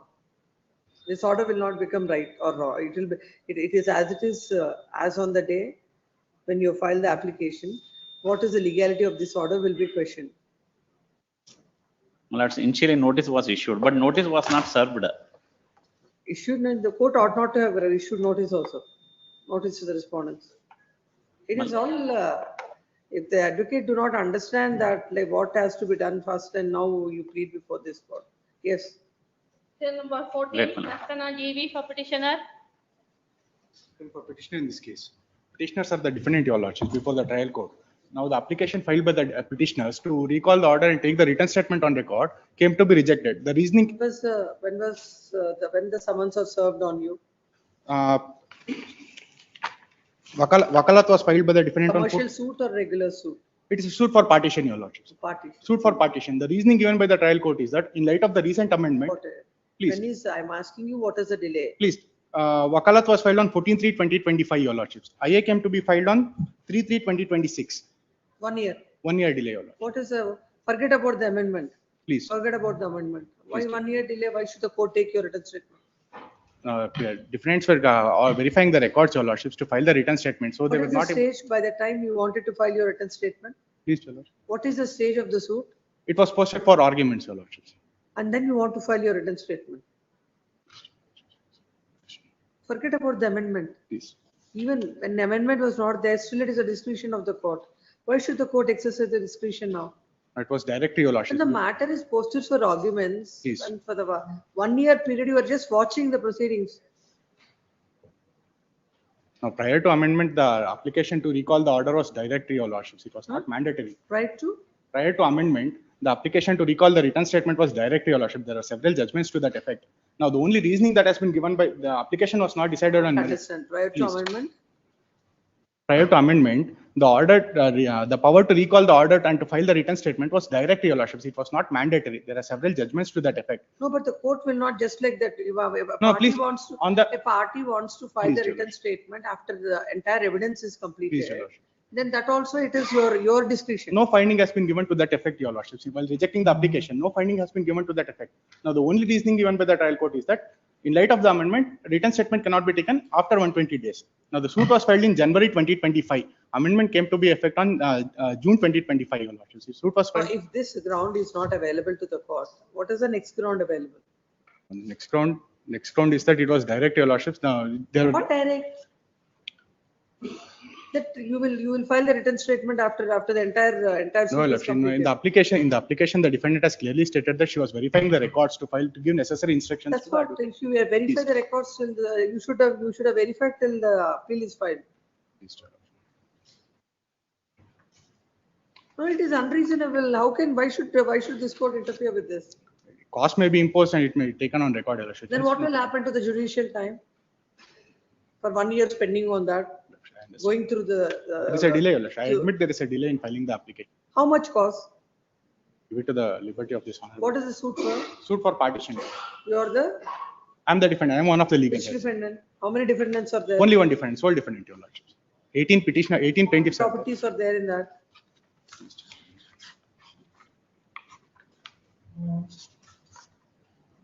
There are three properties, Your Lordship. Three properties. Plaintiff is at page number 27, Your Lordship. Schedule is at page number 27. Petitioner submits that the court has failed to allow the application to recall and to take the written statement on record, only on the ground that after the amendment to, in view of the amended provision, it is not permissible. It is submitted that a coordinate bench of this court has stayed the operation of the amended provision. It is further submitted that There's a coordinate judgment of this bench that, Your Lordship, the amendment is applicable only to the suits that has been filed prior to June 2025. Further, it is submitted that this suit is of the year 2025. January 2025. 2025. An amendment is in April. It came to effect on June 2025. June 2025, and this has no application. However, considering the fact that the petitioner has failed to file the written statement, I will grant the stay on costs. Please do. There shall be stay of all further proceedings pursuant to the order dated so and so, on the condition that the petitioner shall pay an amount of rupees 10,000 as cost to the respondent, notice to the respondent, and summons, and the memo shall be filed by 28th, or else the stay granted by this court. I may be permitted to serve the copy of summons on advocate appearing. That is what is the order. Please Yes, do. next. Number 15, Ravi Kumar, BR. Raising out of same suit, my lord, serial number 12, and challenging A number 12, my lord. What is that? That is order 39, rule 7, my lord, regarding respect of this item numbers so and so, my lord, suit properties which are even deriving income from this suit, my lord. It is submitted that this court has passed an interim order in WP number. Serial number 12, my lord. In WP 1926. 1926 of 2026. Let's tag this matter along with that. In your suit is stated in that. Pardon? In that suit is stated. Please, please. So tag on this to that. Yes. Yes. Notice to the respondents in this also. Hand summons. Yes, next. Cell number 16, Rakshita DJ. The petitioner in this matter, the petitioner is the defendant number 1 before the trial court. Suit is one for partition and separate possession.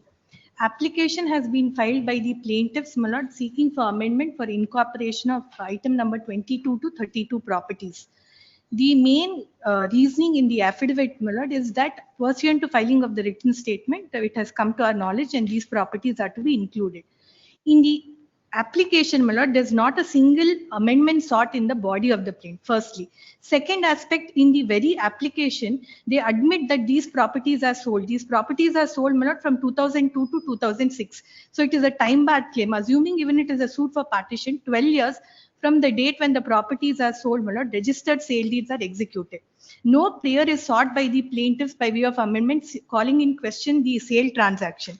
Third aspect, my lord, these subsequent purchasers also, they have not undertaken any exercise to include them. Even in spite of this, my lord, though in objections, a specific ground is urged that the properties now sought to be included, the claim is time barred and hit by limitation, my lord. The learned trial judge was pleased to allow the application. Let's see that. Please, my lord. Page number? My lord, the order your lordship will find at page 22 onwards, my lord. Yes.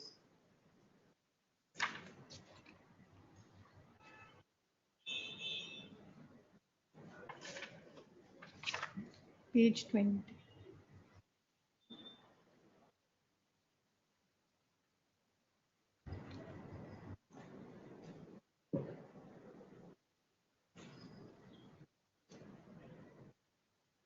At para 3, my lord, my objections. This is the respondents. Then consider the petitioner submits that the court, without considering the fact that all by way of all the time bar claims and the properties which were sold in the year 2000 2 to 2006. Suit is in 23. Are included in the suit scheduled properties by way of this amendment. They have questioned the sale deeds. Please, my lord. They have questioned the sale deeds. They have not questioned the sale Without even deeds. questioning the sale deeds. And the trial court, without appreciating the ground that are raised by the defendant, has allowed the IA filed for amendment of the pleadings, considering the same stay. Please. Obliged. Yes, notice the respondents and summons on the memo shall be filed by 27, or else the stay granted with this court transfer. Next, Cell number 17, Puneet C. where is that report? Yesterday's matter, Yes. please. Why your coat gown is looking in that color? My lord, probably the sunlight, my lord.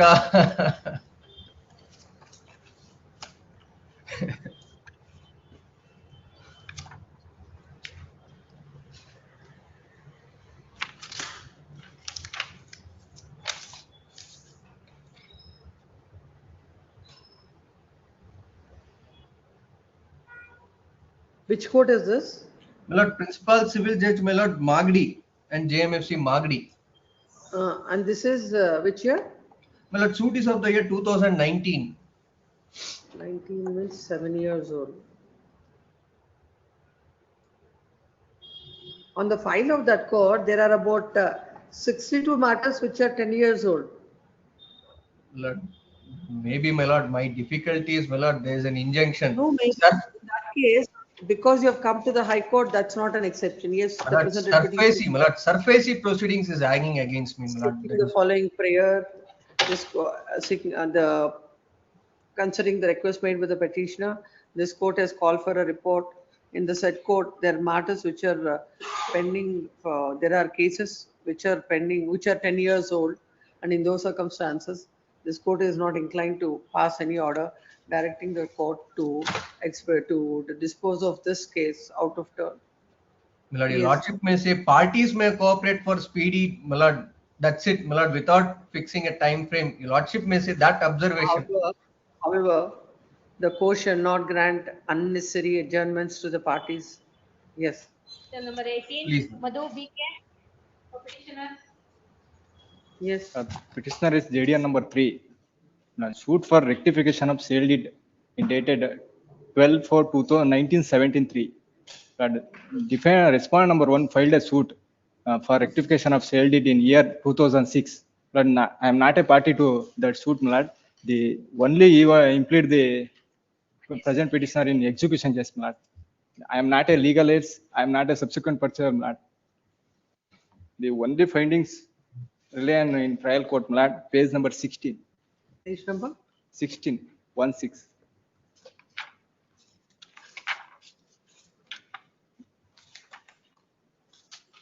It is well settled. Seeking dismissal of the execution petition against him, execution petition. You were impleaded as JDR number? 3. Where is that order? Lord, no, lord. Page number 26, lord. I'm not a implead, lord. Directly, even filing the suit of execution petition, made a party, lord. Where is the decree? Show the decree. Page number 24, lord. Annex D. 24. There are two defendants, Two defendants. Gauramma and Venkatesh. Now both are died, lord. LR in came. You are the LR. No, lord. No.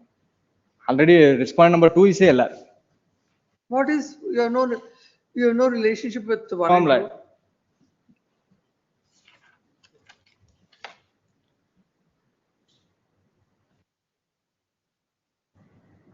Only lord, honorable trial court in finding lord, and the respondent number 1 filed a declaration suit against me in same year, lord, 2023 also.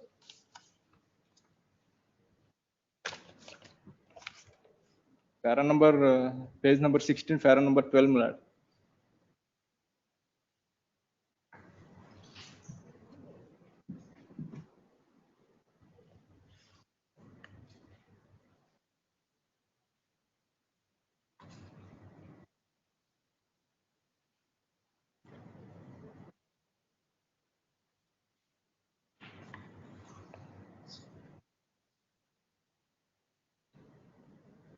Come to page number 28, para 6.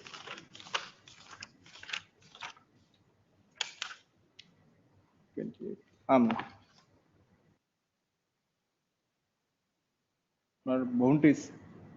The JDR number 3 by name Mahadeva. That is you. Page number 28. Next. That is 28. Execution petition. Execution number 6 of 2023. Annexure E.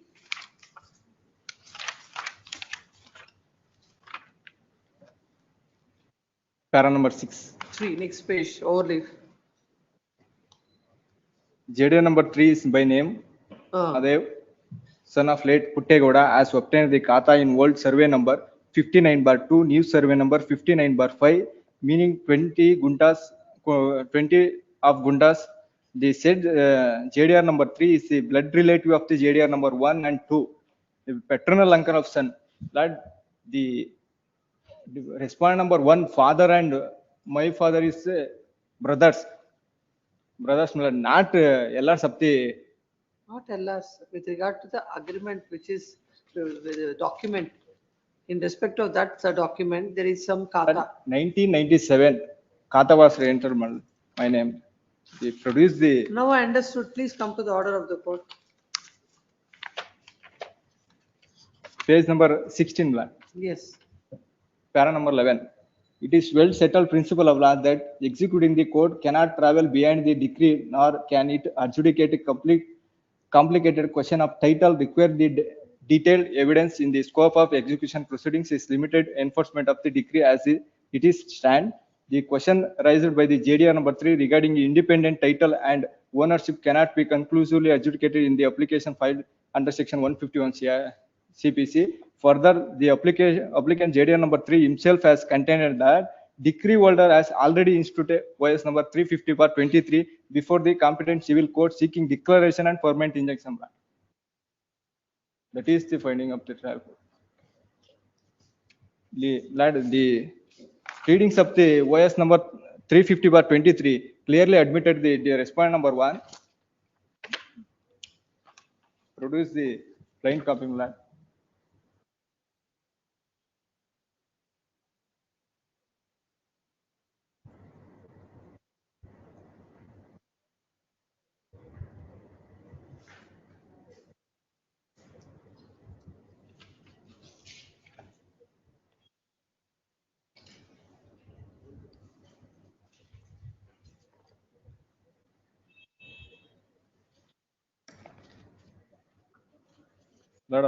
Further one submission, the respondent number. Land counsel appearing for the petitioner submits that the petitioner is a third party and the petitioner is shown as JDR number 3 in the execution proceedings and no notice is issued to him before impeding him as a party to the said execution proceedings. Later, when the petitioner has filed an application that he is nowhere concerned with the said suit and the proceedings, and there are independent proceedings initiated by the JDR. The court, without considering all these aspects, considering the only submissions made on behalf of the DHR, has allowed this application. Considering the same, there shall be stay for further proceedings. Right. But as far as JDR number 3 are concerned, the hand summons petition same 27. Interim stay. That is what is granted. Okay. Number 19. Petitioner. Yes. Lord, suit for partition. Lord, I am a purchaser. Lord, insofar as item number 4 and 5, I filed an application to strike out the properties and strike me out of the array of the partition suit. Suit for? Partition, my lord. I am a purchaser. Suit, my lord, the property items 4 and 5 are sold in my favor in the year 1998. And my lord, suit is instituted in the year 2020, after 23 years. There are other properties, my lord, which are available for partition. The daughter cannot ask for partition in relation to properties, my lord, which are sold. What is the application filed by you under which? To strike out, my lord, myself and the properties purchased by me. Because there cannot be a partial rejection of plaint. Yes.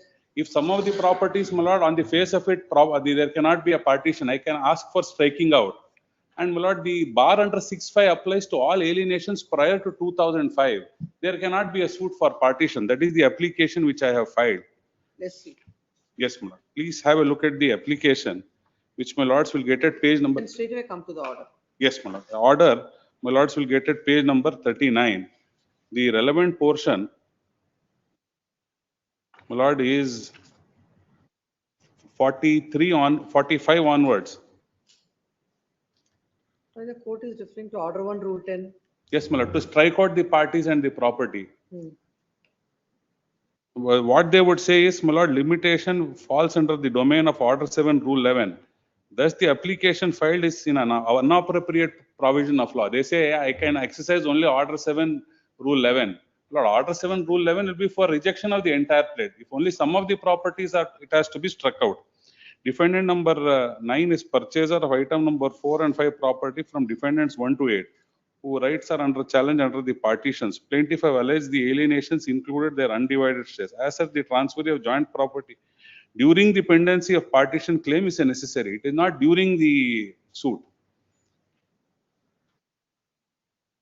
Then, my lord, para 3, for striking out the parties, it says it amounts to partial rejection of plaint. My lord, completely in Point number 3, it has some.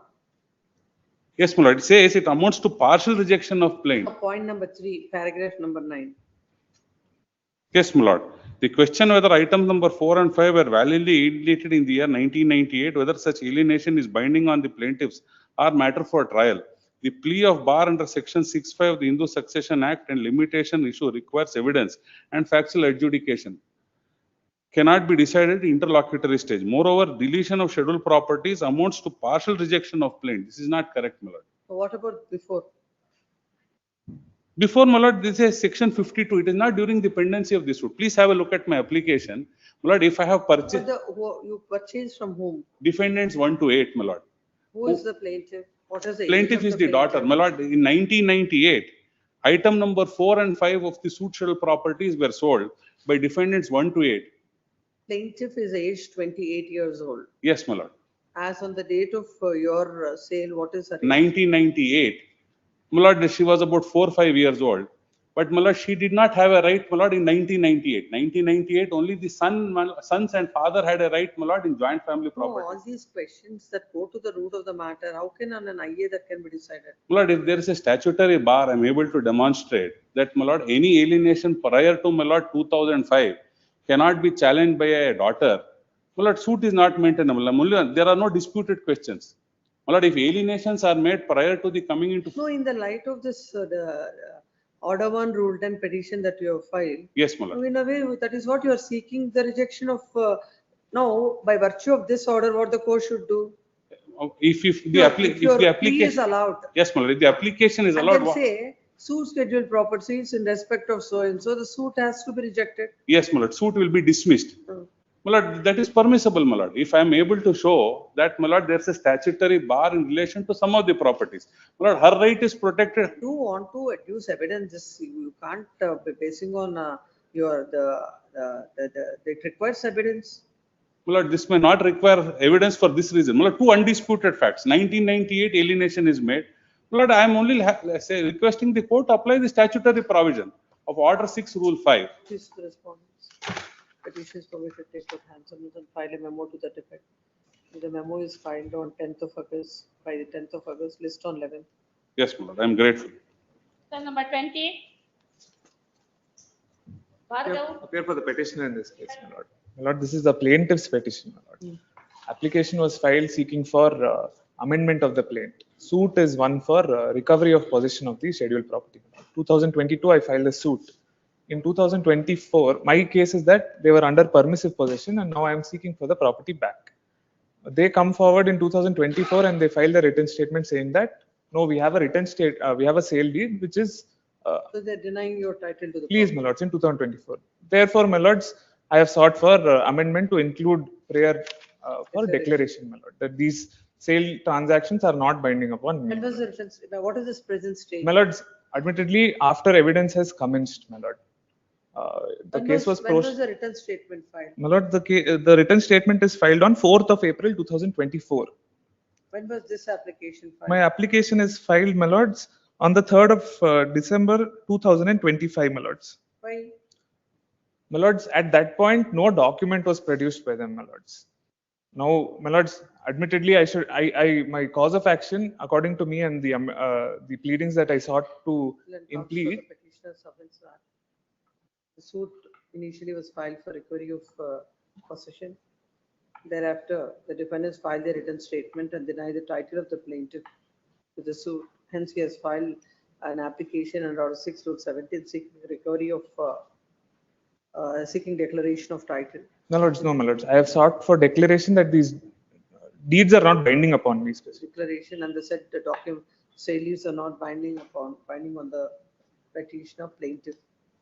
The court only on the ground that when the written statement is filed on 4th April 2024, the present application is filed on 3rd December 2025, and as a trial has already commenced as discussed the application, it is submitted that this goes to the root of the matter, and unless the said amendment is allowed, it would cause a lot of hardship to the petitioner.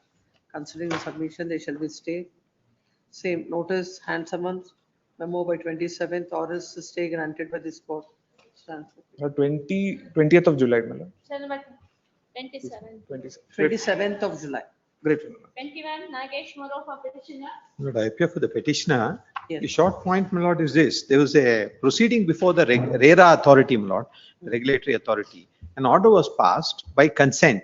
That order, is it executable in a civil court is a question, not identical issue. Your lordships, my lord, have entertained a petition and held, my lord, that the executing court cannot entertain it. Take that.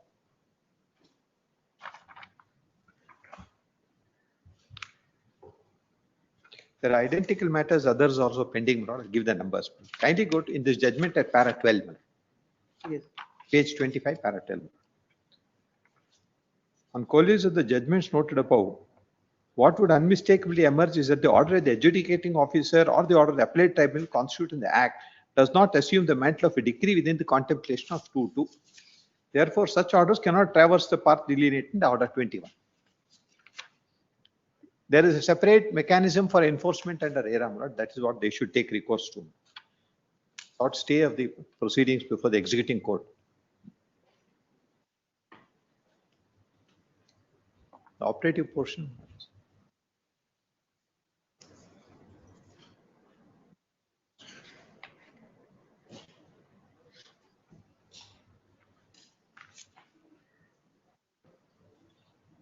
Please come. The petition is filed. Agreed with execution proceedings initiated before the. Where is the order?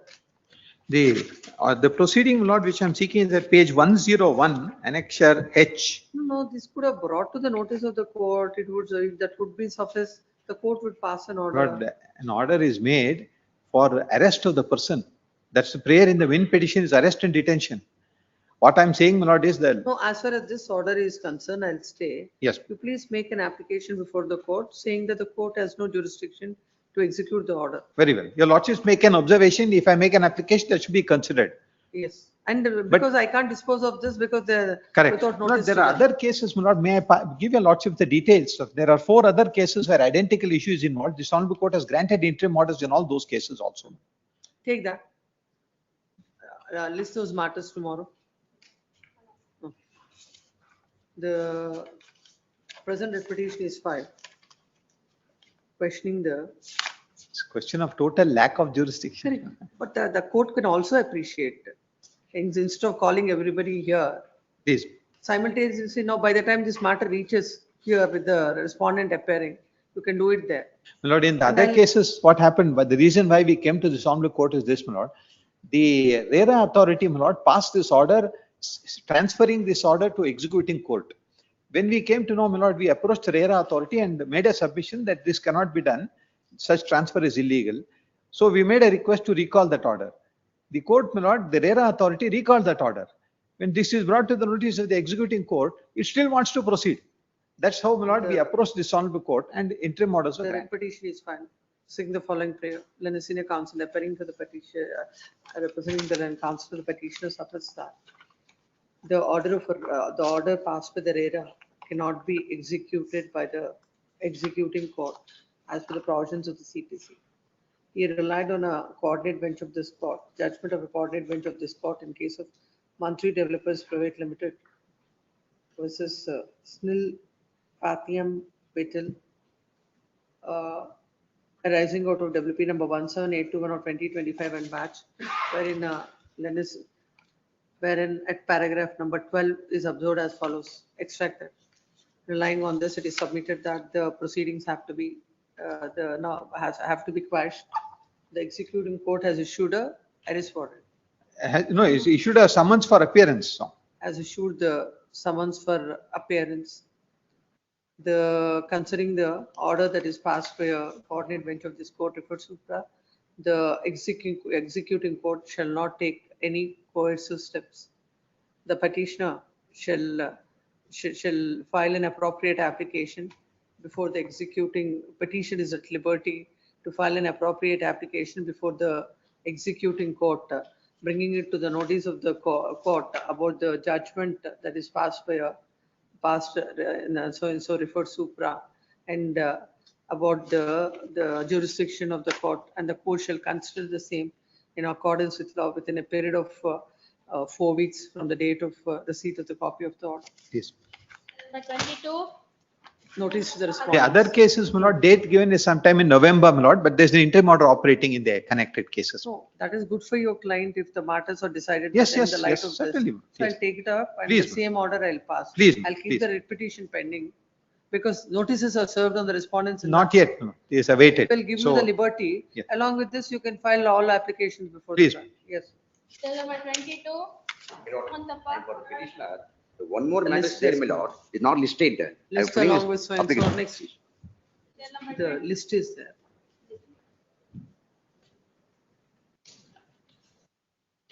Yes. This is different. Notice to the respondents. Petition is permitted to take out hand summons. No default order is required in this because, yes. Cell number 22. Along with the school service. 20. Serial number 23. Writ petition is in fractures. Suit is disposed of on 26, please, my lord. 26th of Please July, decreed, the June. suit is decreed before the trial court. Please, my lord. 26th June. Please, my lord. 20th of June. 20th of June. June. Land counsel, the petitioner submits that the suit itself is disposed of on 20th June 2026 and this petition has become infructuous, accordingly dismissed as infructuous. Cell number 24. Akshita Shetty K. Petitioner hearing. Yes. I am a defendant in the suit filed by the respondent, my lord. The suit is for declaration seeking right to use the pathway and for permanent prohibitory injunction, my lord. In that suit, she files a application IA number 2 and 3, my lord. IA number 2 is for removal of obstruction, mandatory injunction. IA number 3 is for not to disturb her usage.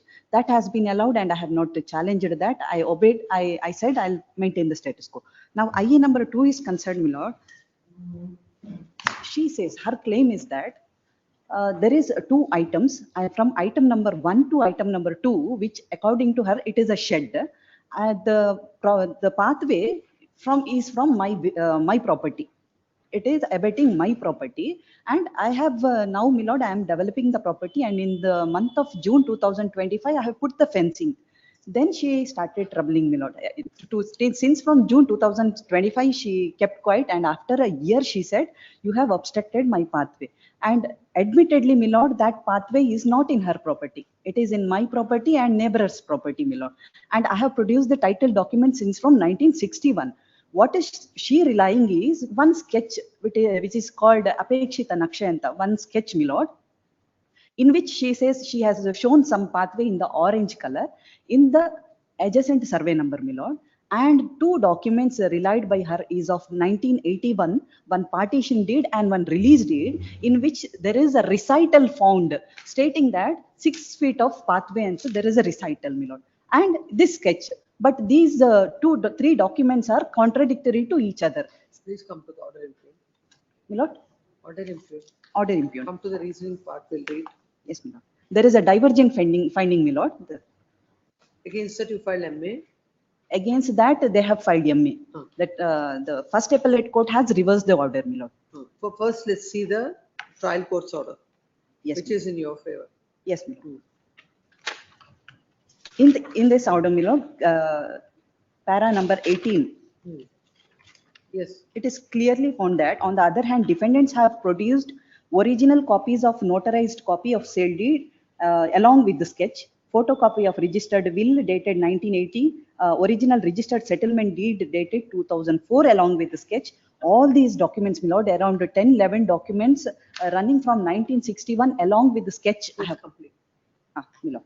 Copy of the registered settlement deed 10/11/24 along with sketch, certified copy of the Kata extract, copy of the original registered settlement deed dated 2/12/11 along with the sketch, copy of the original registered settlement deed dated 10/11/2004 along with the sketch, copy of conversion order dated 22/8/2008 passed by the Deputy Commissioner of Mangalore with respect to survey number 625 BP2 measuring to an extent of 0.0125 and 0.0325 situated at Attavara village, Mangalore Hubli, Mangalore Taluk. Certified copy of the Kata extract, copy of original registered settlement deed dated 10/11/2004 along with the sketch executed by so and so in favor of Michael Pinto. Original registered settlement dated 10/11/2004 along with the sketch executed by Mr. So and so in favor of so and so. Copy of the so and so measuring so and so. On perusal of the material available on record, it is pertinent to note that the dispute between the parties is with respect to 6 feet of wide pathway. It is averred by the plaintiff that the said 6 feet wide pathway was running from northeastern corner of the item number 1 property, leading towards southwestern corner of item number 2 property, and the same is only access to the plaintiff for the purpose of ingress and egress, my lord. Now, para number 21, my lord. It is pertinent to note that the counsel for the defendant, by denying the documents produced by the plaintiff, has strongly objected the version of the plaintiff and contended that the sketch produced by the plaintiff along with the plaint is not an authenticated document got issued by the competent authority, and the pathway as alleged by the plaintiff is not at all shown by the surveyor. Further contended that the plaintiff has not produced either the original or certified copies of the release deed or partition deed on which she is relying to show about the existence of 6 feet wide pathway. The defendants have got absolute title over the written statement schedule property, and after obtaining the legal single site approval and conversion order, have entered into MOU dated 16/8/2024 to put up commercial residential apartment in the written statement schedule property, my lord. My lord, now the court observation, page number 65. Line 3, my lord. Though the plaintiff relied on release deed and partition deed, but without production of or proving the admissibility of said document, the same are not taken into consideration at this stage. As the defendants have strongly objected the photocopy of release deed produced by the plaintiff, it is contention of the plaintiff that she is seeking the use of 6 feet wide pathway as her prospective right starting from more than 30 years. She is using the said pathway. And such being the case, this court is of view that without full-fledged trial, the right of plaintiff as claimed by her over 6 feet wide pathway. Please come to the appellate. I have seen. Come to the appellate court. Now, appellate court only held, my lord, there is 2 registered documents which is more than 30 years old and drawn the presumption. That is the only finding, my lord. Where do you get that? My lord, in page number 18, my lord.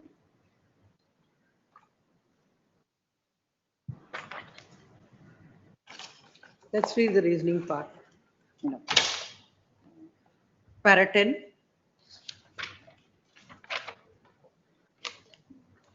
Page 21. Yes, my lord.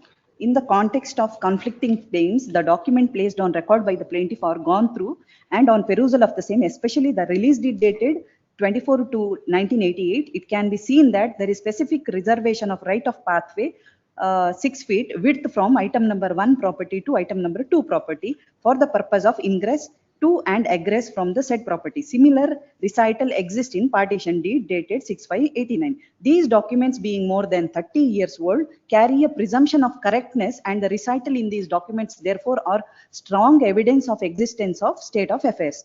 Another fact that deserves notice is that the user of the aforesaid pathway by the plaintiff has been open, peaceable as of the right without interruption and without permission of the defendant for more than 30 years. This is the only finding, my lord.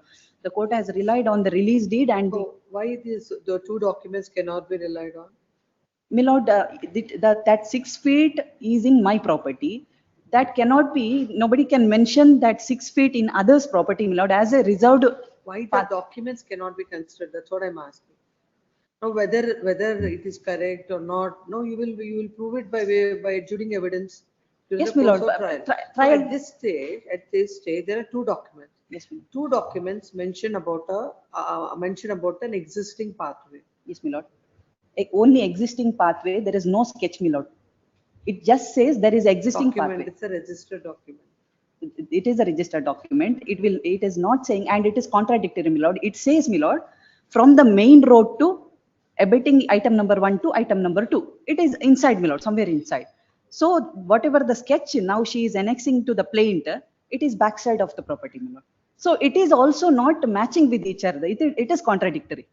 The deed dated 24 to 1988, it can be seen that there is specific reservation of right of pathway of 6 feet width from item number 1 property to item number 2 property for the purpose of ingress and Yes, my lord, it is a recital. Not exactly shown where that actually that 6 pathway exists. To show that as per the recital what it is.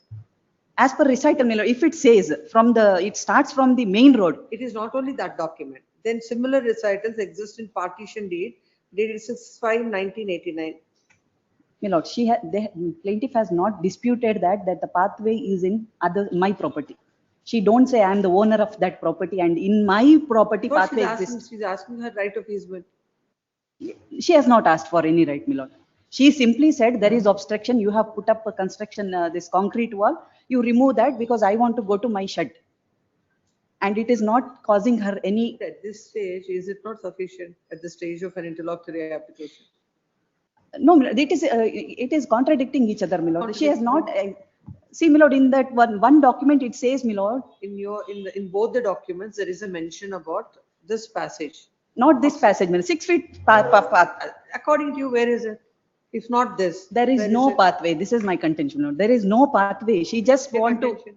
My lord, there is. To the document. It is. She is not using Who that. are the parties to the document?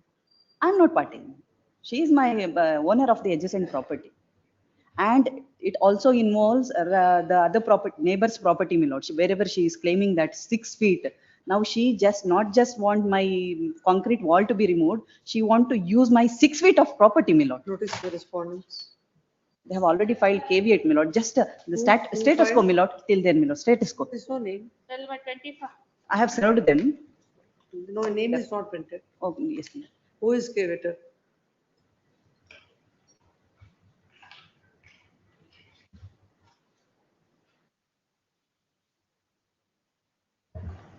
We don't have that caveat petition, my lord. I have served them 2 days back. Give it to the court officer. No status quo. I'll say Tuesday. Because they are involving police, my lord. There, police. They are getting the police for removal of that concrete wall, my lord. Every day. Submitted that. The court only on the ground that the documents are 30 years old, without even considering the fact that physically how it is existing, and the sketch placed by the petitioner is contrary to the placed by the plaintiff is contrary to the documents which they are relying on. Considering the same, there shall be stay of all further. There shall be an order of status quo. Print the name of, give it to the court officer. So and so. List this matter on 22nd of July. Grateful. Tell number 25. Srinivas V for petitioner. Here for petitioner in this case, my lord.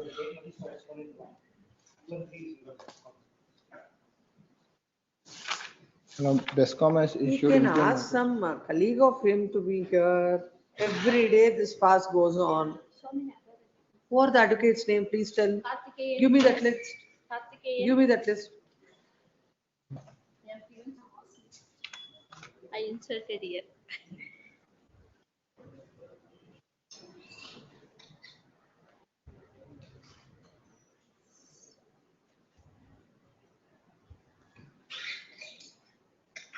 Mr. Vinayaka VS is here. It is not here. Land Council. Mr. Vinayaka VS is directed to take notice on behalf of respondents 2 and 3. AGA takes notice on behalf of respondent number 1.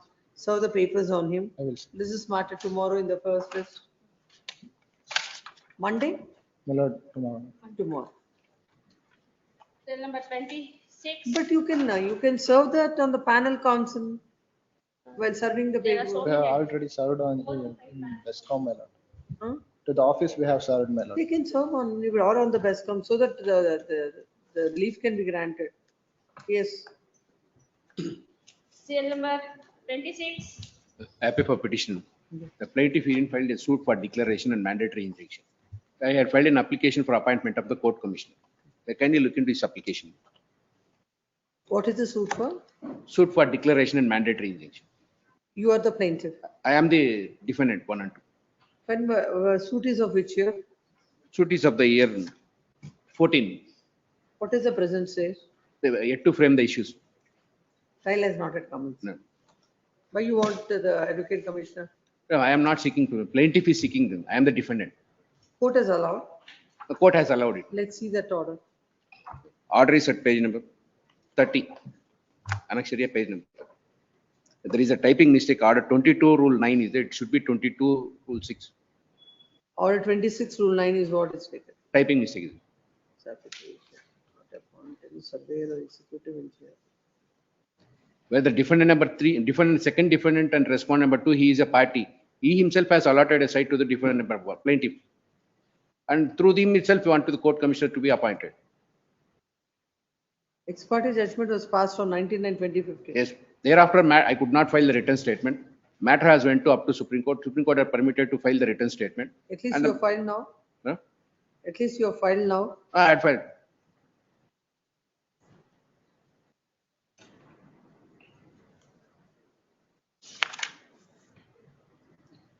Anyway, kindly look into the application page number 71.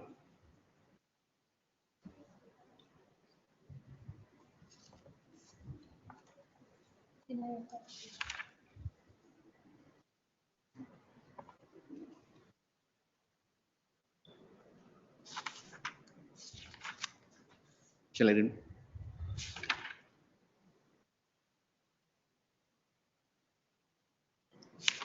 Please come. Then counsel the petitioner submits that the plaintiff has filed an application to appoint the surveyor or the executive engineer attached to the Bangalore Development Authority for identifying the suitable property and its survey numbers and for the inception of the scene. That came to be allowed by order in court. Then counsel appearing for the defendant submits that the trial is yet to commence and the court, the issues are framed and the court without any basis, the burden lies on the plaintiff to prove his case and he cannot seek appointment of a commissioner for the purpose of identifying the suitable property. Considering the same, there shall be stay of all further proceedings. Portion to the order dated so and so. Same hand summons, notice 27, or else the stay granted for this court stands for it. Yes. Number 27. For the petition, impeding applicant is the petitioner before this honorable court in a suit for partition. For better understanding of the facts of the case, may produce the familiarity of the petition, plaintiff and the defendant. In second page, initially, sons of Narasanna, Mariappa, Chikkatimegoda, Ramaya, Gangappa have filed a suit for partition in OS number 238 for 1994. You are? I am representing the branch of third one, Ramaya. That suit came to be decreed on 5/12/2012. What is that suit for? Suit for partition. As after the decree of the suit, OS number? OS number 238 for 1994. The suit came to be decreed on 5/12/2012. As against that, after that, FDP number 3 bar 2016 is filed. and it is pending for consideration before the the executing court. Thereafter, You have filed this suit for partition against whom? against the I am the one. I am representing one of the third Ramaya's granddaughter. So What is the du- name? during the pendency of the FTP, The name? pardon, Name of the name of person. the name of the petitioner is Shweta BR. Shweta BR. Yes. Right side third last column. During the pendency of the FDP 3/2016, the Shivakumar and T.N. Murthy, the first respondent herein, and representing the Chikkatimmegowda branch, have filed another suit, which is for the partition among these branches. T.N. Murthy is the plaintiff and Shivakumar is the defendant in the suit. But the two scheduled properties which are subject matter in the suit number 238/1994 and in the FDP 3/2016 All of are the you, subject. all the branches are parties to both the suits, Yes. or only one branch? All the branches are parties in the earlier suit, and FDP is pending. During pendency of the FDP proceedings, This family has filed. this family has filed a partition suit, including two scheduled properties which are already subject matter in the earlier suit, without impeding us as the parties. Let's see. Where is the order? That's why I filed a impleading application. Impugned order annexure A, the reason assigned by the executing court from para 11 onwards, page 24. Is allotted to him whom Pardon? in the earlier suit? 1/4 share in all the scheduled properties. Hmm.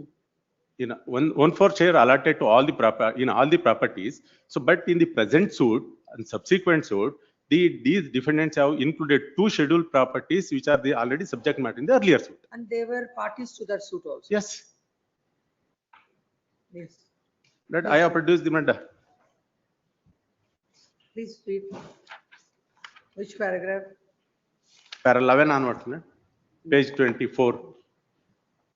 A careful examination of record produced by the applicant clearly reveals that she has already been impleaded as respondent number 6 in the FTP 3/2016, arising out of OS number 238/1994.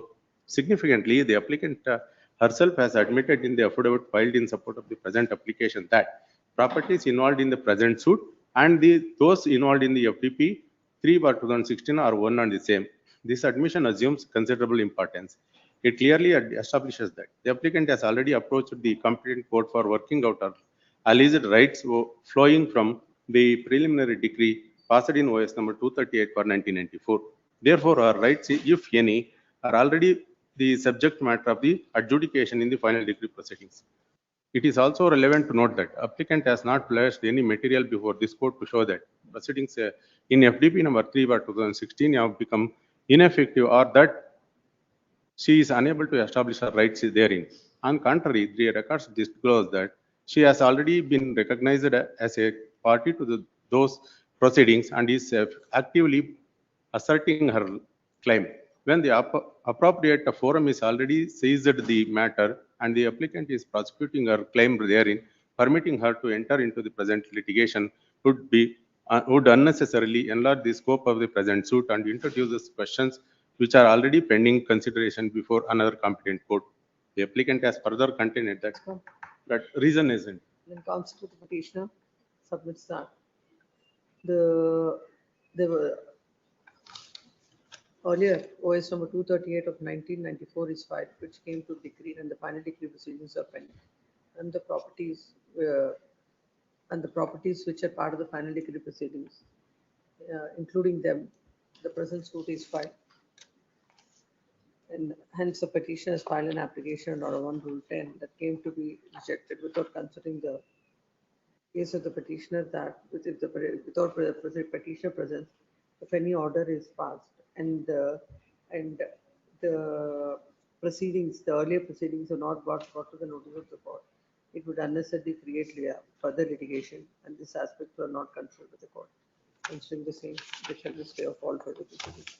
To the order dated so and so. Notice to the respondent and summons by 27th or else a stay granted with this course. Interim order. Yes, Sriram.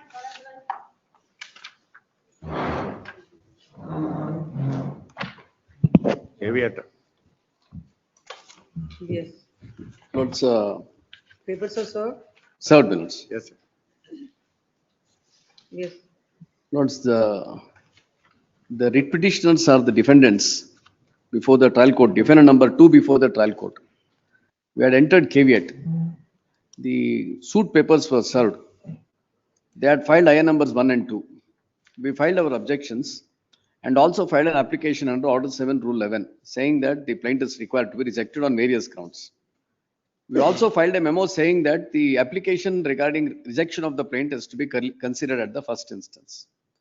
The trial court on one single day, that is, if your lordships were to kindly have a look at page number 17. Yes. What's the order sheet commences at page 18, I'm sorry, page 18. On 6/7/26, IA is filed under Order 7, Rule 11, memo filed praying to consider I number 1 and 2 after disposal of I number 4 in support of the case. Has filed the decision in civil appeal number so-and-so, wherein said that it has to be disposed of before proceeding with the trial. There is no dispute as to the law laid down in the said decision. However, the suit is in the initial stage. Defendants entered appearance by filing caveat. Suit filed by the suit seeking declaratory reliefs and has paid court fees. The plaintiff is seeking ad interim reliefs against the defendants by filing applications IA 1 and 2. Considering the urgency period in IA 1 and 2, it's necessary to consider the said IA at this stage. Hence, memo is rejected. Heard counsel for both sides on IA 1 and 2. Defendant number 2 files memo with documents. Orders on IA numbers 1 and 2. But so grievance is only this, minutes. Of course, there are 2 judgments of the other high courts, minutes. It's only persuasive, but can I just persuade your lordships? There is some consideration on this point. Let me just. Your copy.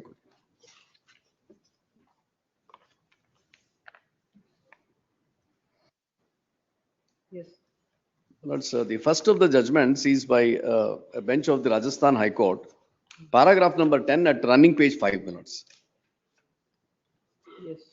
In view of the facts that firstly, the application under Order 7, Rule 11, questioning the jurisdiction of the court was pending on the date when the order dated 2/8/22 was pronounced. And secondly, the ground that the maintainability of the suit deserves to be decided first, having been raised before the court below. This court is of the clear opinion that the learned trial court should not have proceeded to decide grant or of any ad interim relief before deciding any question on the jurisdiction pending adjudication before it. The apt course for the learned court would have been either to decide both the applications and relief simultaneously, or to decide the application under Order 7, Rule 11 CPC. I would say it's the first option. Wherever it is there, the court could have easily said that all right, I'll also consider Order 7, Rule 11 along with the applications. That would have been the best way to handle this. Even the second matter, my lords, if your lordships were to see at page number 8, last bottom of the page, my lords, unnumbered paragraph, the last unnumbered paragraph. The application objections filed under Order 7, Rule 11 goes to the root of the matter. Order 7, Rule 11 makes it clear that if the objections are filed under these provisions are sustained, the plaintiffs will be non-suited.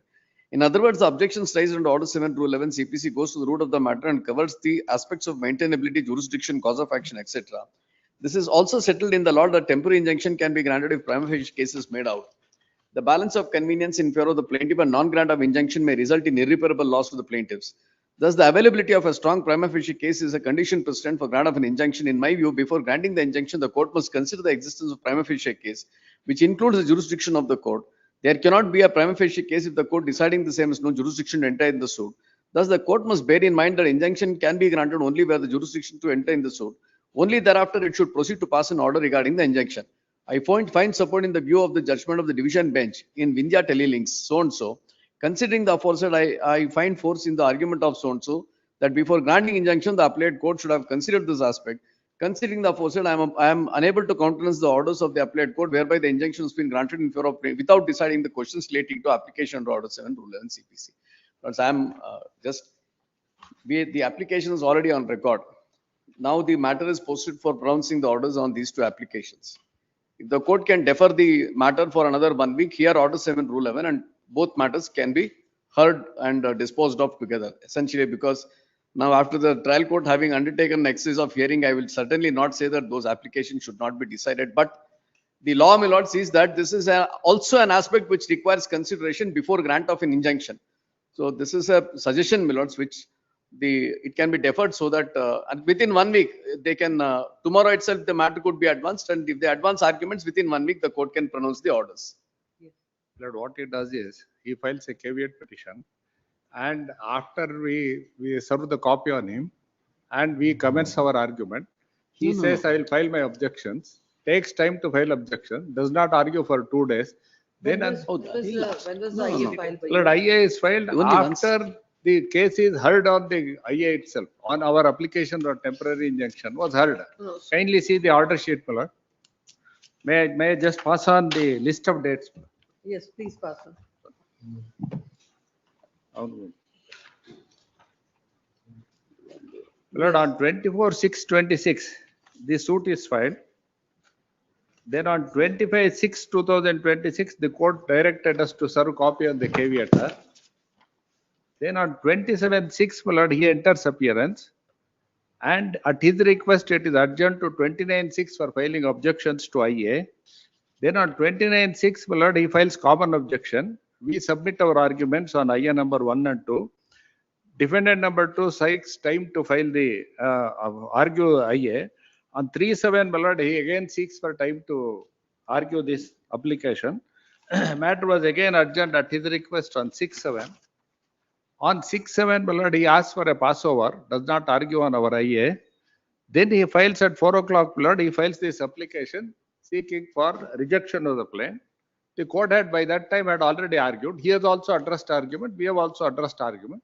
Case is posted for on this IA, my lord, it is posted for orders tomorrow. He has already addressed argument. That being so, my lord, the question of now. We'll also direct the court to decide that application within a week. Let this go on. Please, Milords. Please come. Lords, now what happens if the court already takes a stand? Let us assume, my lord, that if the court decides these applications IA 1 and 2, saying that prima facie case is made out, now that order is passed. I'm just assuming a situation. Because while considering an application under the order 39 rule 9, the criteria, criteria, and order 7 rule 11 is altogether different. It would not. My lords, that's the reason why I read out to your lordships is that prima facie case includes the issues relating to maintainability of the suit, entertainability of the suit, and the jurisdiction. Hardly a week. So it doesn't matter because it has to give its own reasoning for order 7 rule 11 basing on your contentions. That's true, my lords. Now, while considering prima facie case also, if this is the stand which is already there. Looking at the docket, you have already, you have appeared, argued, and then. Lords, we argued after the rejection of the memo. Lords, may kindly have a look at that. That's not correct to say that we argued. Yes. Lords, may kindly see the same docket or the order sheet itself, my lords. That may not be correct. I'll just point out that order sheet at page number 1818. Lords, last about six lines. Hence, memo filed by D2 is rejected. Heard counsel for both parties on IA 1 and 2. When they have sought for ad interim injunction without even issuing suit summons to you, court ought to have considered his application. Lords, ad interim injunction, because the caveator was there, they were directed to serve the notice. The notices were served. On the first hearing date itself, we have filed the objections.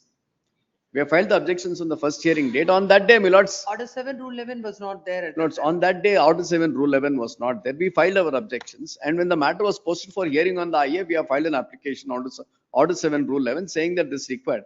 At the most, what the court could have done is, this is a case of propriety. If this is also an issue which requires to be considered, though at the threshold stage, under order 39 rule 1 and 2, nothing prevented the court even to delve into this matter and give a finding. We'll reserve this for another case about order 39 rule 1, 711, which has to be done. Yes. It could be taken up tomorrow itself, my lords. The matter could be heard tomorrow before pronouncing the orders. So for orders, let it be. I'll say within 1 week it should be completed. Lordships. We have to file our objection to that. No, let it be decided. If they can't have the cake and eat it too. Second. It's coming up. I'll say within 1 week it should be. I have no objection, but our right to file objection. You have to. No You can file within that time. He files it at the last minute to see that no order is passed in this IA. This is the strategy. On merits, there is no difficulty, my lords. We have no apprehensions on the merits of the matter at all. The petition is before this court, agreed by an order passed by the court where an application filed by the petitioner, defendant under order 7 to 11 was not considered by the court. But however, court has heard the arguments of the parties on an IA that is filed seeking interim injunction. Next, Lenin Senior Counsel, representing the counsel of the petitioner, petitioner defendant submits that when an application is filed under Order 7 to 11, the court has to consider the same before passing, My apologies, can I seek your lordship's excuse me? before passing any orders, before passing orders on the injunction petition itself. He relied on the judgment of the Rajasthan High Court in Manekchand and others versus Udairaj and others, and another judgment of the Madhya Pradesh High Court in case of Rajpal Singh versus Sundarlal, arising out of WP number 14349 of 2014, and also a judgment of the Apex Court in RK Roja versus US Raidu and another. Regarding on this, it is submitted that the court ought to have considered the IA that's filed under Order 7 to 11. Next file. The Lenin Senior Counsel, representing the counsel for the respondent plaintiff, submits that the defendant has filed the caveat as such on an ad interim application. The summons were served, and the matter on his request, the matter is adjourned, and on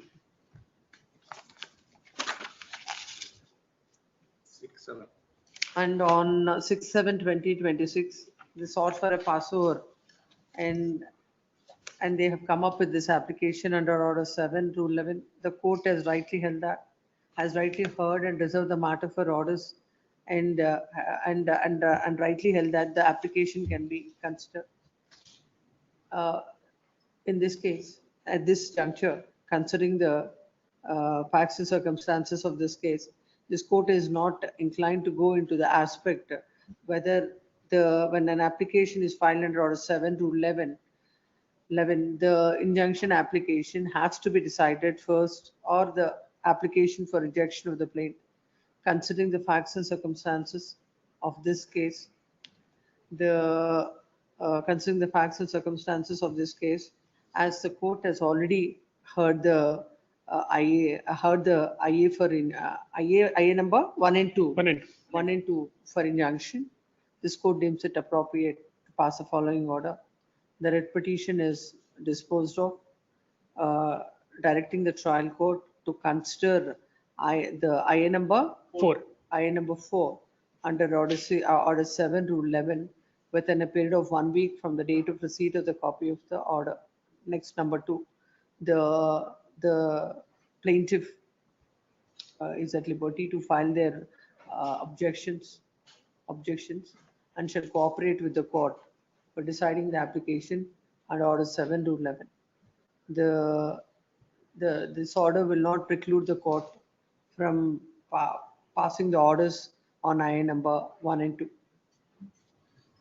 Oh, this is a matter yesterday you were. Please, ma'am. But finally it has come in the list without a memo. I complied with the office objections. That's what, without, you filed it in the morning, it came up today. That is what I'm telling to all advocates. The matters will come the next day, provided you comply with the office objections. For that, a memo is not required. That I am allowed, we may be permitted to file our objection to that. Yes, I said so. 29. No, because 1 week is the time to be decided, disposed of. So we have to file our objection within 2-3 days. Within 10 days. That's 1 week, 1 week from the date of order. That is what is indicated. Because order will take 2-3 days. I have 6/7 is the date on which they have served. I need about a week's time to file. 10 days, let him dispose it of. No, within 4 days from today, the objection shall be filed, and within 1 week from the date of receipt of the copy of the order, the court shall dispose of the. Yes. Till number 29. Sorry, same order in serial number 33 also. But only that IA for rejection of plaint only. That because only IA for rejection of plaint has to be disposed of. Only that. Only that. Not the suit. How can the suit there be a direction to 33? What is this? Same order, Malad. Same order, Malad? It's the same circumstances, except that plaintiffs are different. Everything is same. Facts of the matter is same. Look at the numbers. Yes. Till number 29, Kashyap and Nayak. Here for the respondents. Yes.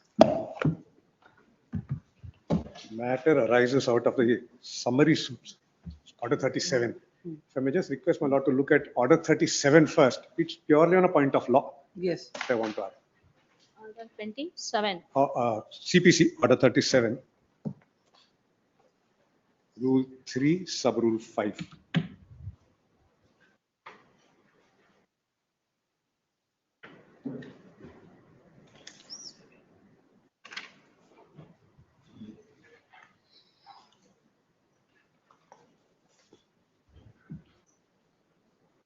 Order 37, your lordship is familiar, it's based primarily on written contract, checks, bills of exchanges, etc.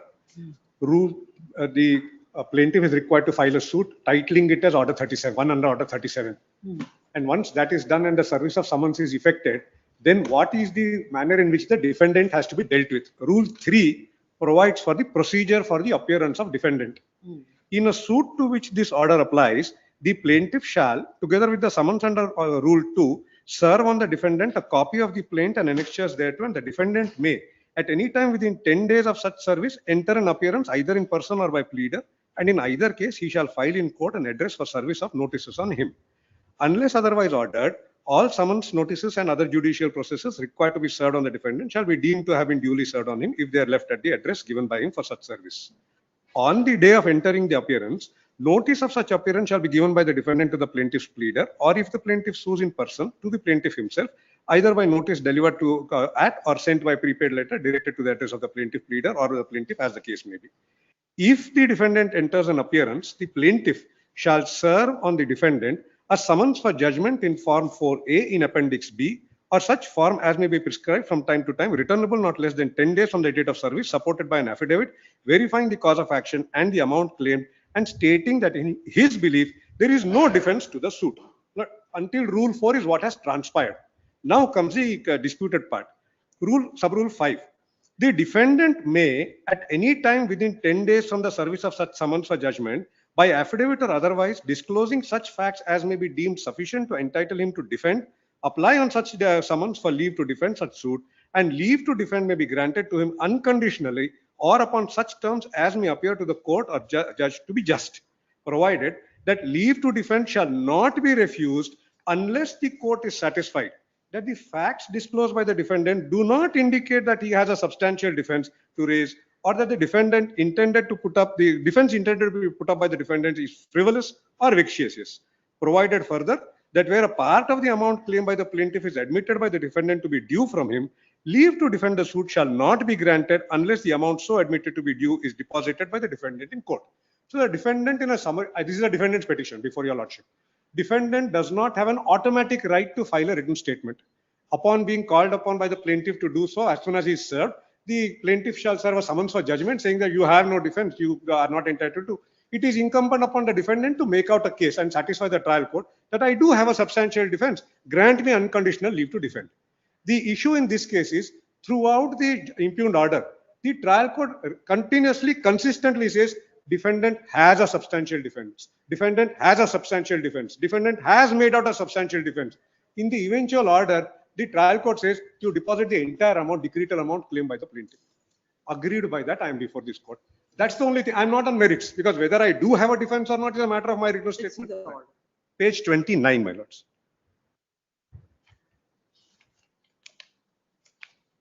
My lord has it. If my lord will come to para 23, page 39, para 23, I will point out the relevant findings of the trial court. Para 23. That the primary defense of the defendant that in the present suit are, firstly, the suit itself being patently barred by limitation as a term sheet under which the plaintiff is claiming stood revoked, terminated on 12/10/2020 upon the execution of the agreement which expressed. Para 23. I'm sorry. In fact, there are two matters I had made my markings, but I'll read the correct one, my lord, the one that my lordship is holding. That the primary defense of the defendant that in the present suit are, firstly, the purported termination of the term sheet was without basis and patently unlawful. Secondly, that he has duly performed all his obligations under the term sheet and that it is a plaintiff that failed to perform its contractual obligations. That thirdly, that the advance amount paid to the defendant under the term sheet has already been adjusted by him towards losses suffered by him in pursuance of the project. Fourthly, the plaintiff has no legal entitlement to any monies from him, and it is in fact the plaintiff that is due to compensate the defendant for the losses and damages suffered as a result of his performance of obligations under the contracts, where the plaintiff failed to perform its reciprocal obligations, that the defendant craves leave to add, amend, or suitably expand on his defense in the written statement upon leave to defend being granted by this court. By contending so, the defendant prays to allow the application. This was the case I made out before the court. But at para 44, page 50. Having regard, my lord, page 50, para 44. Yes. Having regard to the above rival contentions, I am of the firm view that the defendant has raised a valid defense regarding termination of term sheet, and this court is bound to answer whether the plaintiff's purported termination of the term sheet by issuing notice dated so and so is valid or unlawful. Next para. Further, in the present case on hand, it is also essential for this court to know whether both the parties have performed their obligations under the term sheet and whether the plaintiff was ready and willing to perform its obligations among the parties who are at fault and failed to perform their obligations in terms of the term sheet. The other substantial defense which is raised by the defendant herein is that he has got every right to forfeit the amount of rupees 5 crores as the plaintiff has violated the terms of the term sheet and as the plaintiff failed to perform his obligation under the term sheet. But then slightly at the bottom, in the next paragraph, para 47, fourth line, when the defendant contends that he has got right to forfeit the advance amount of 5 crores and that he has further entitled for damages of 50 crores for the alleged loss by the plaintiff, I am of the view that the defendant should be given an opportunity to raise his defense by filing written statement along with counterclaim, if any. The case of the defendant that has invested amount from his own pocket and therefore is entitled to forfeit the advance amount of 5 crores. In my opinion, the said assertion of the defendant needs to be tested during the course of trial. Now, the next para 48. Further, in the present case on hand, as per the case of the plaintiff, the defendant, in order to repay rupees 5 crores, has issued a check and the said check got dishonored. In my opinion, if the defendant had right to forfeit the said amount of rupees 5 crores, then what made him to issue a check for rupees 5 crores to the plaintiff is an issue which needs to be thrashed during the course of trial. Well, do you just mark this relevant paragraph, because the main defense, as I heard my learned colleagues arguing on earlier occasions, is that I have issued a check. Therefore, under the proviso to sub-rule 5 in rule 3, it amounts to an admission, and therefore I should be required to deposit the full amount, is the argument made by them. But that argument is dealt with here by the trial court. According to you, why did you give the check? It was a security check. In my written statement, I'll make that case out. The point is also, my lord will take note, these findings of the trial court are not questioned by them by way of cross appeal. So these findings have taken, I have achieved finality. In the light of such findings, would I then be called upon to make a deposit, or should I be entitled The to? defendant has got substantial defense regarding the termination of the term sheet, forfeiture of 5 crores, and the failure on the part of the plaintiff. Then where is the finding? Well, the finding is at page 51. Well, 55, para 51. In view of the ratio of the precedents cited above, it is clear that the court has to consider an application filed by the defendant seeking leave to defend the suit with open mind and shall not prevent the door to the defendant from contesting the case unless the defendant shows that he has substantial defense or raises triable issues or shows bona fide or reasonable defense. The court has to balance the rights of both the parties evenly, and if necessary, by imposing conditions regarding time or mode of trial or security. In my opinion, this court, being the court of first instance, has to record equal opportunity to both the parties to put forth their case effectively. In this case, as the defendant has raised a substantial defense, the citations relied upon by the plaintiff are not at all applicable to the facts of this case. However, taking note of the decision relied upon by the defendant in IDBI trusteeship services versus Uptown. What is the suit for? Suit is for recovery of money from me. I am a landowner. How much? Lord, two suits, my lord, in the one suit, approximately 5 crores in terms of actual money, and then they say interest, etc., damages, etc., for another 16 crores. Inga, what is this finding of the court?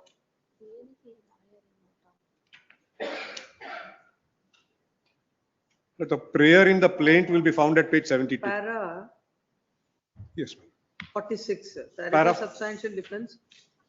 46. Every right to forfeit the amount of 5 crores as the plaintiff. That is has a violated the correct. That is a case I made out. I am entitled to set out the defense. 47. Having regard to the submission made by the defendant, I have bestowed my attention to the term sheet wherein admittedly there is no term which entitles the defendant to forfeit the advance amount of 5 crores.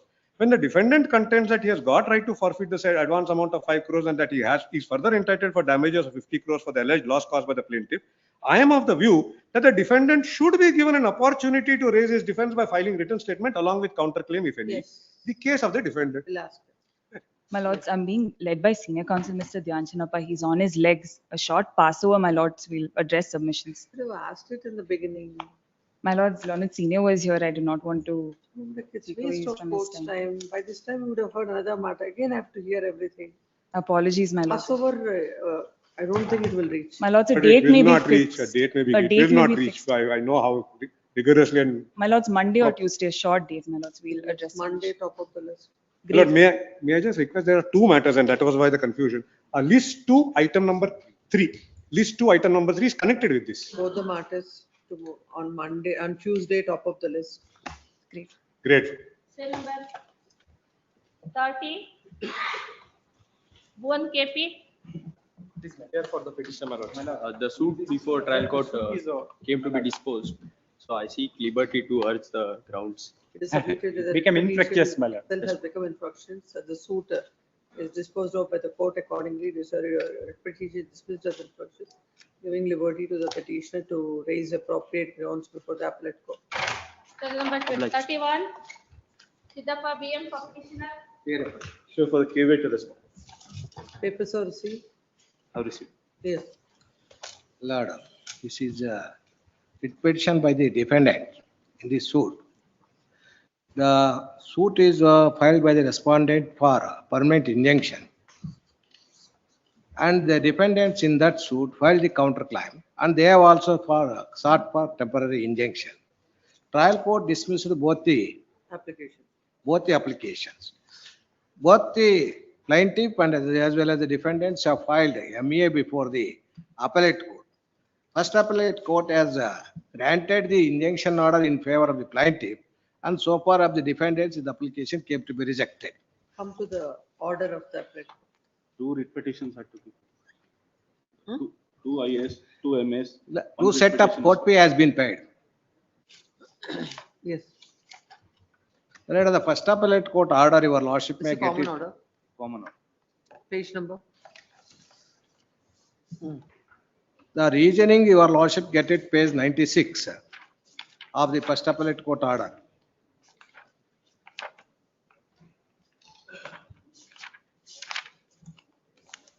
Yes. Malad, may I read, Malad, the first paragraph 14, Malad? Yes.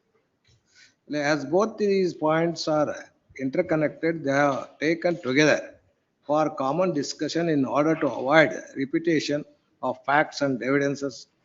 As aforesaid, the suit of the plaintiff is one for the relief of permanent injunction. The plaintiff claims that his wife had purchased the suit schedule property from father, brother, and sisters-in-law of the defendants on 29/4/2019. And after death of his wife, he is in possession and enjoyment of the suit schedule property. The defendants, on the other hand, have contended that the written statement, the property is the joint family ancestral property, and their father and brother had no independent right to sell this same to the plaintiff. The defendants have further contended that they have instituted a suit for the partition and have sought for counterclaim of the permanent injunction. It is pertinent to note here that the plaintiff scheduled property and the written statement scheduled property are one and the same. The admitted facts are that the father, brother, and sister-in-law of the defendants have sold the suit scheduled property to plaintiff's wives without obtaining their signature. The sale deed is admitted. It is the claim of the defendants that their father and brother have no right to sell the said property, and as such, they have instituted the suit for partition in OS 152/2024. These facts are admitted facts, or prima facie the evidence from the documents placed both the parties. The then paragraph 16 is the finding of the first appellate court. These are the admitted facts.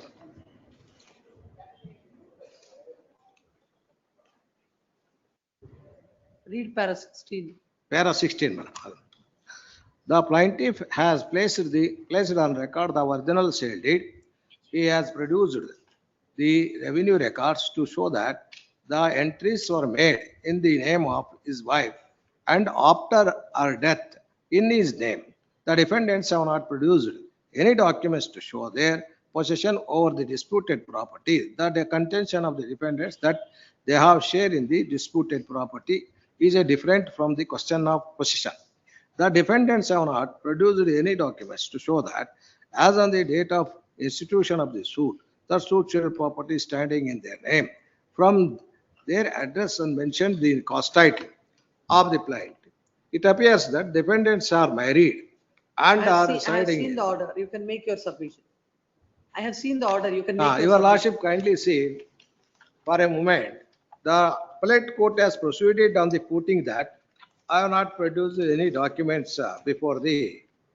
What are the documents produced? by you? Well, the trial court have noticed what are the documents I have produced. Kindly comes to page 67, para 13 of the trial court order. Yes. Well, on the other hand, your Lordship get it, para 13. And they have produced the. Why these are not considered by the court, appellate court? Lord, there is a registered sale deed. That is true. What is the observation of the court? You have shown something to show your possession. Defendant has not at all placed anything before the court.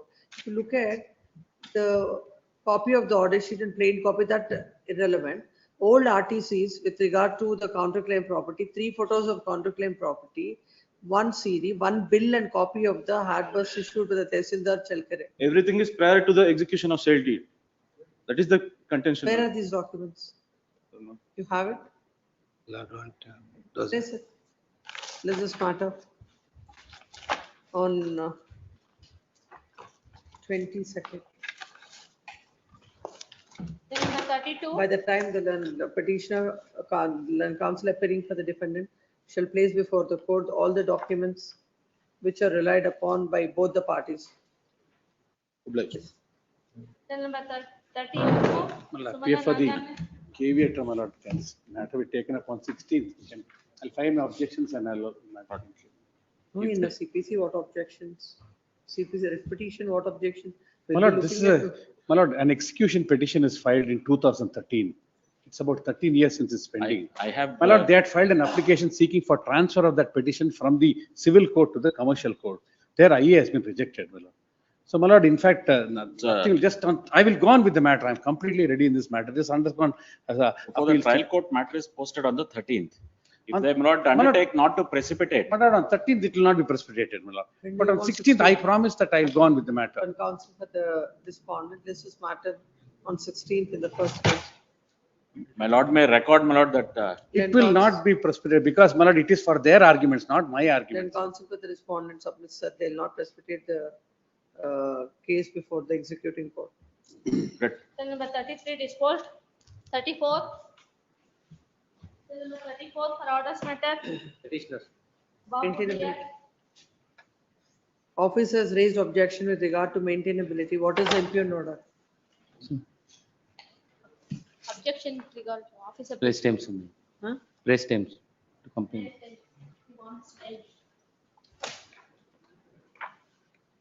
Maintainability, sir.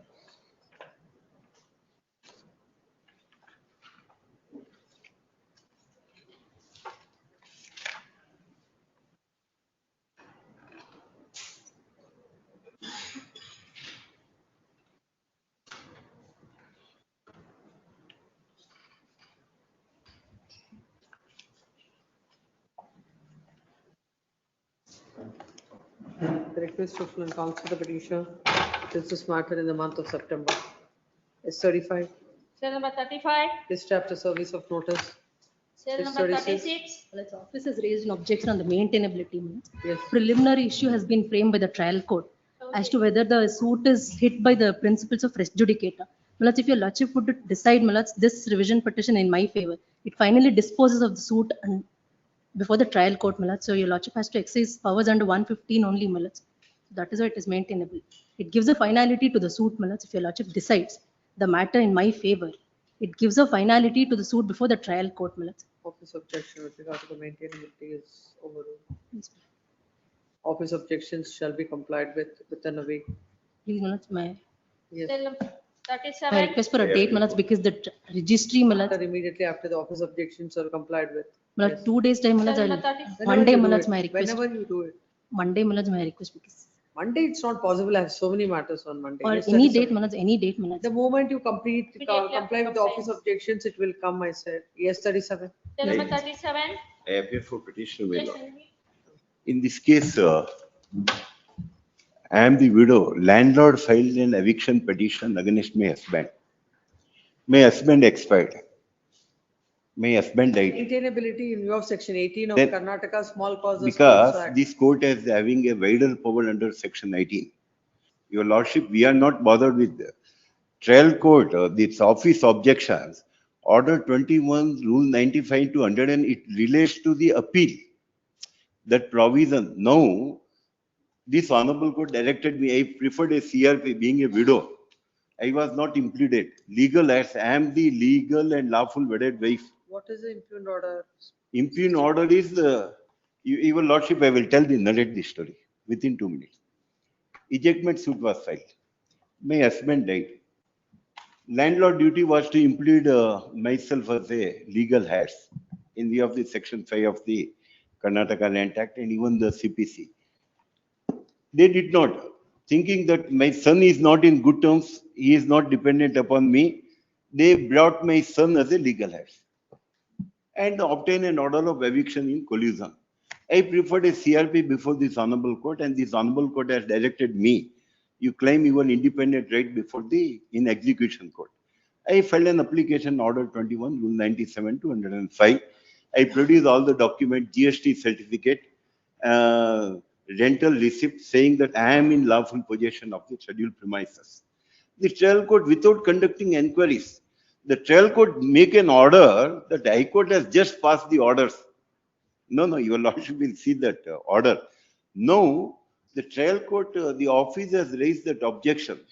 No, I can't file an appeal. Small causes court, because it is a small causes court, any order passed by this trial court, either I have to prefer a CRP under section 18 of the Karnataka, or any order passed by the trial court. Order 18 is wider power to this honorable court, because this honorable court can call for. If any erroneous order has, any mistake has been committed by the trial court, so wider power. There is no other provisions, my lord. Objection with regard to the maintainability is upheld. Yavaga said. When? Next. When- Office objection with regard to the maintainability is upheld. Yes. Your lordship, date and all those things, the very, in Karnataka, in Bangalore, your lordship will see that we will comply and your lordship may fix up the date. Kindly, it is an urgent. I meant that the office objection with regard to the maintainability. Your lordship may kindly next week. I will comply tomorrow itself. Your Yes. lordship may next week, kindly Monday, your lordship. When the office objections are. No, upheld no, with regard to date, the age of the petitioner, how do we know? Will not No, be the no. concern. When the Your lordship will see in Karnataka, in Bangalore, it's impossible to date, age, birth, can be same, my lord. 38. Your lordship may kindly fix up the date. Turamo HC. Yes. Hearing for a petitioner, Your Honor. What is this objection with regard to maintainability? I may be permitted to convert this civil revision petition to a commercial appeal. I'm submitting a memo to that accord. The office has raised an objection with regard to maintainability of CRP in view of section 115 of CPC. A memo is filed stating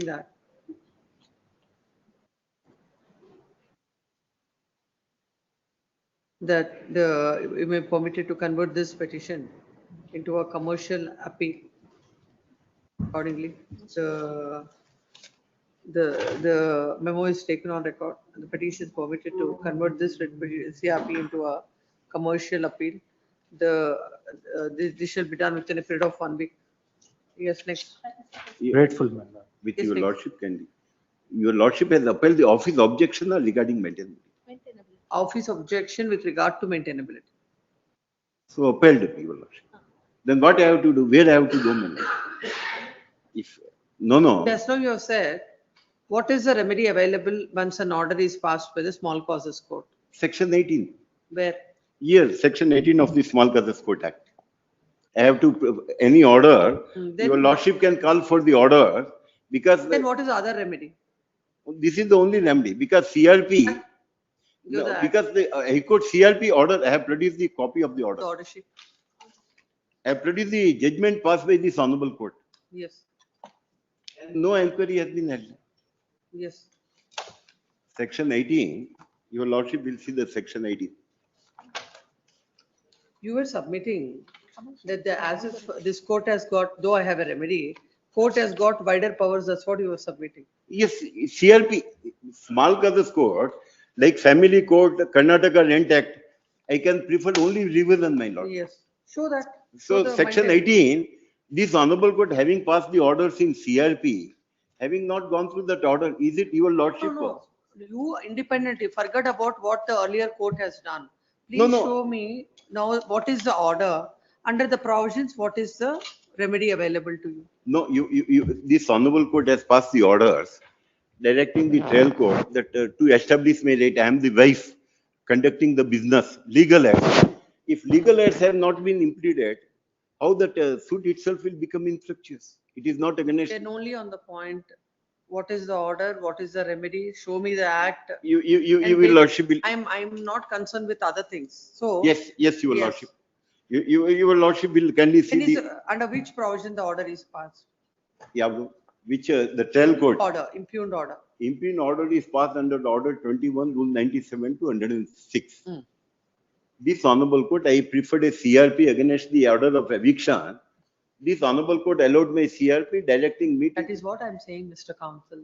This honorable court allowing the CRP will not give you any right to come to this court. No, You no, have to trial court. independently.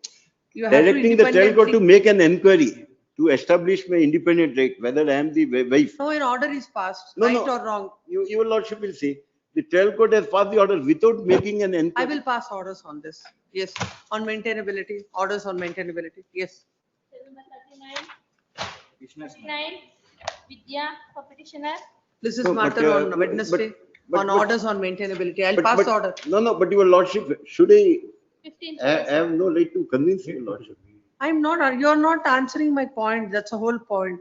So I will convince your lordship. Can you have it at 2:30? I will convince your No, lordship. argue, I'll hear it. Yes, I will convince your lordship. Yes. Your lordship will kindly see. A small causes court, after the death of the husband, the Karnataka Rent Act has been amended. Even the husband, if there is a divorce petition, she will have a right. Section 5 of the Karnataka Rent Act, legal aids, I am the first class, I am being the legal and lawful wedded wife, I am having the right. They have not implicated me as a party. They have obtained an order of eviction. No, my lord, this eviction order is not maintainable against me. I preferred a CRP before this honorable court. CRP, I informed the court, this honorable court, that I am the legal and lawful wedded wife. I am running the business. I have paid the rents. You are having right. You file in execution court, you establish your right. I went to the trial court, execution court. I filed an application under order 21 rule 97 saying that I am paying the right. My son is not with me. He has collided with the landlord's son. And I may be implemented as per the direction of the Honorable High Court. Yes. The trial court has not conducted any inquiry. The trial court has not seen any documents. Your lordship will see the order passed by the trial court. No, we'll not go into the merits. Now you have No, said. Yes. no. So my respectful submission is there is an error apparent on the face of the record, and this honorable court can call for the record, see the records. If that order is according to the order passed by this honorable court. Yes. Section 18. I'll see. No, the execution court. Matter on Wednesday for orders on maintainability. Yes. Witness 15/7. 15/7. Yes, next. Cell number 39.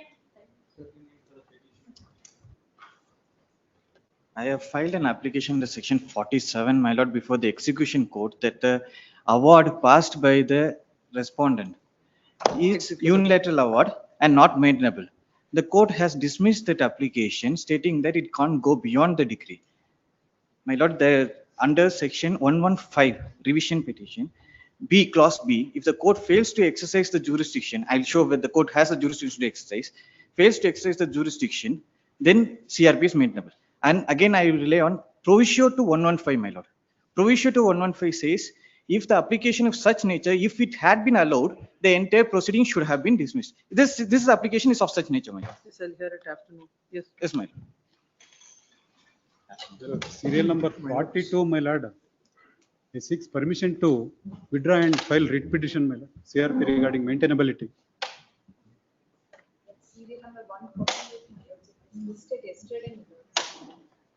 My lords, item number 106, my lords, the matter has been listed for 8 times, my lords. Kindly be taken up at the end of the list, my lords.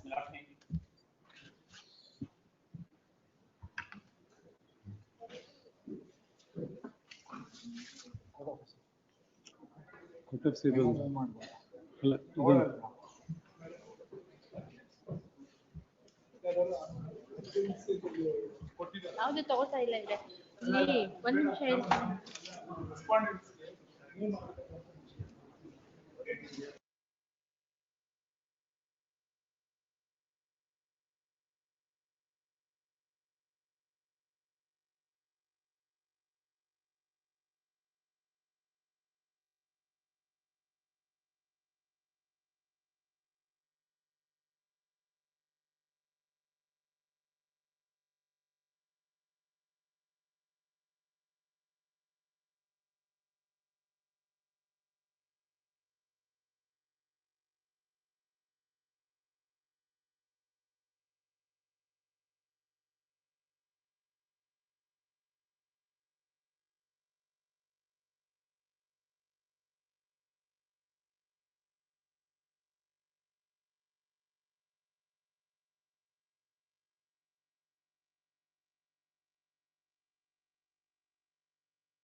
Ma'am,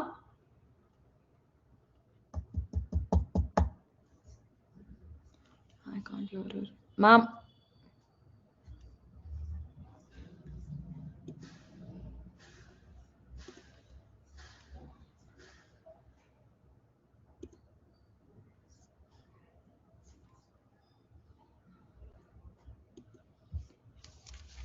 Why can't I hear her?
Nanda.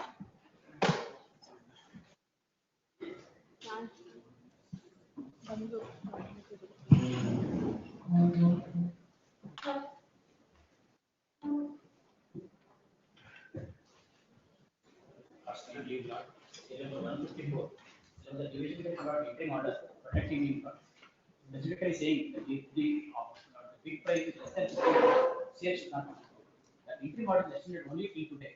And then order is relegated. We'll take it up tomorrow. Mrs. Matra, the first is tomorrow. My lord, first my lord, because they will register not sale certificate tomorrow. They will not register till today you have. Tomorrow morning at 10:30, they won't register. They have to open As a first matter. the registrar's office.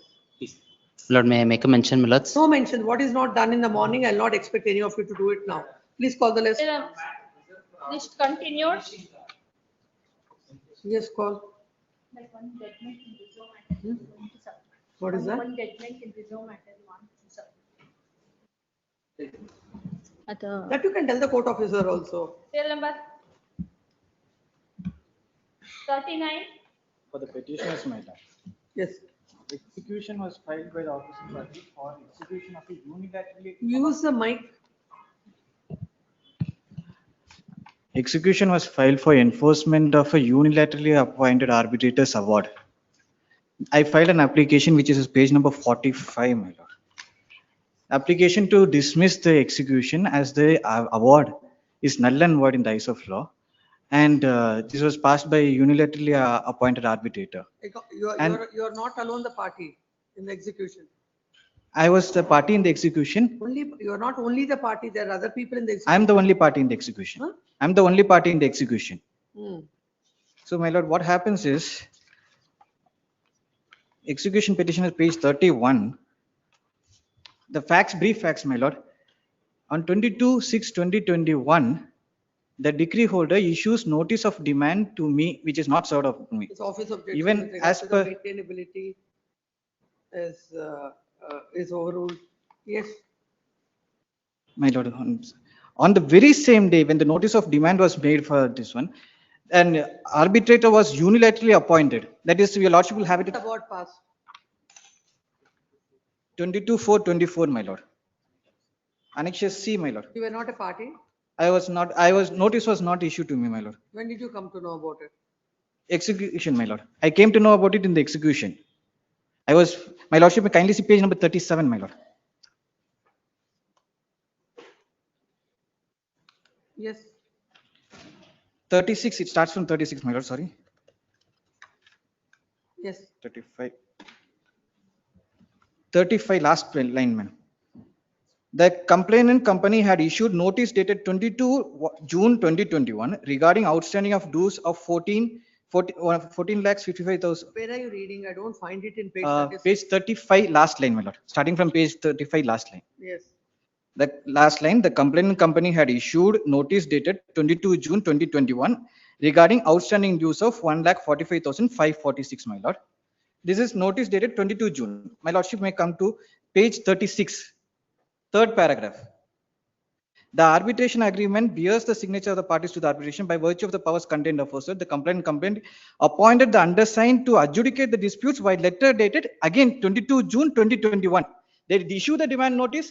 They again appoint on the very same day. And consent is not given. Section 11 is not a file, my lord. Where is the order of the court? My lord, it's page number 18, my lord. 18, the impugned order starts. The reasoning at page number 28. Starts from 20. You can answer question this award and under section 34. Yes, my lord. I will pass on this judgments, my lord. Yes, my lord. What are the judgments? My lord, on the very covered appointment is bad, good. I am not on that point. Yes, my lord. On the second question, my lord. Not on the point. Yes, my lord. Have you filed? Pardon, my lord. Have you questioned that award? My lord, even if I don't question the award, I can challenge it in the enforcement is what, my lord. My lordship may kindly take this one paragraph, my lord. Page number 74, my lord. All this is not required. I'm asking, have you questioned? When did you come to know about it? And you are keeping quiet, filing an application under section 47. My lord, I am yet to file the award challenging arbitration. But I was placed ex parte in the previous arbitration proceedings, my lord. But I'm saying, when did you come to know? There must be a date for that.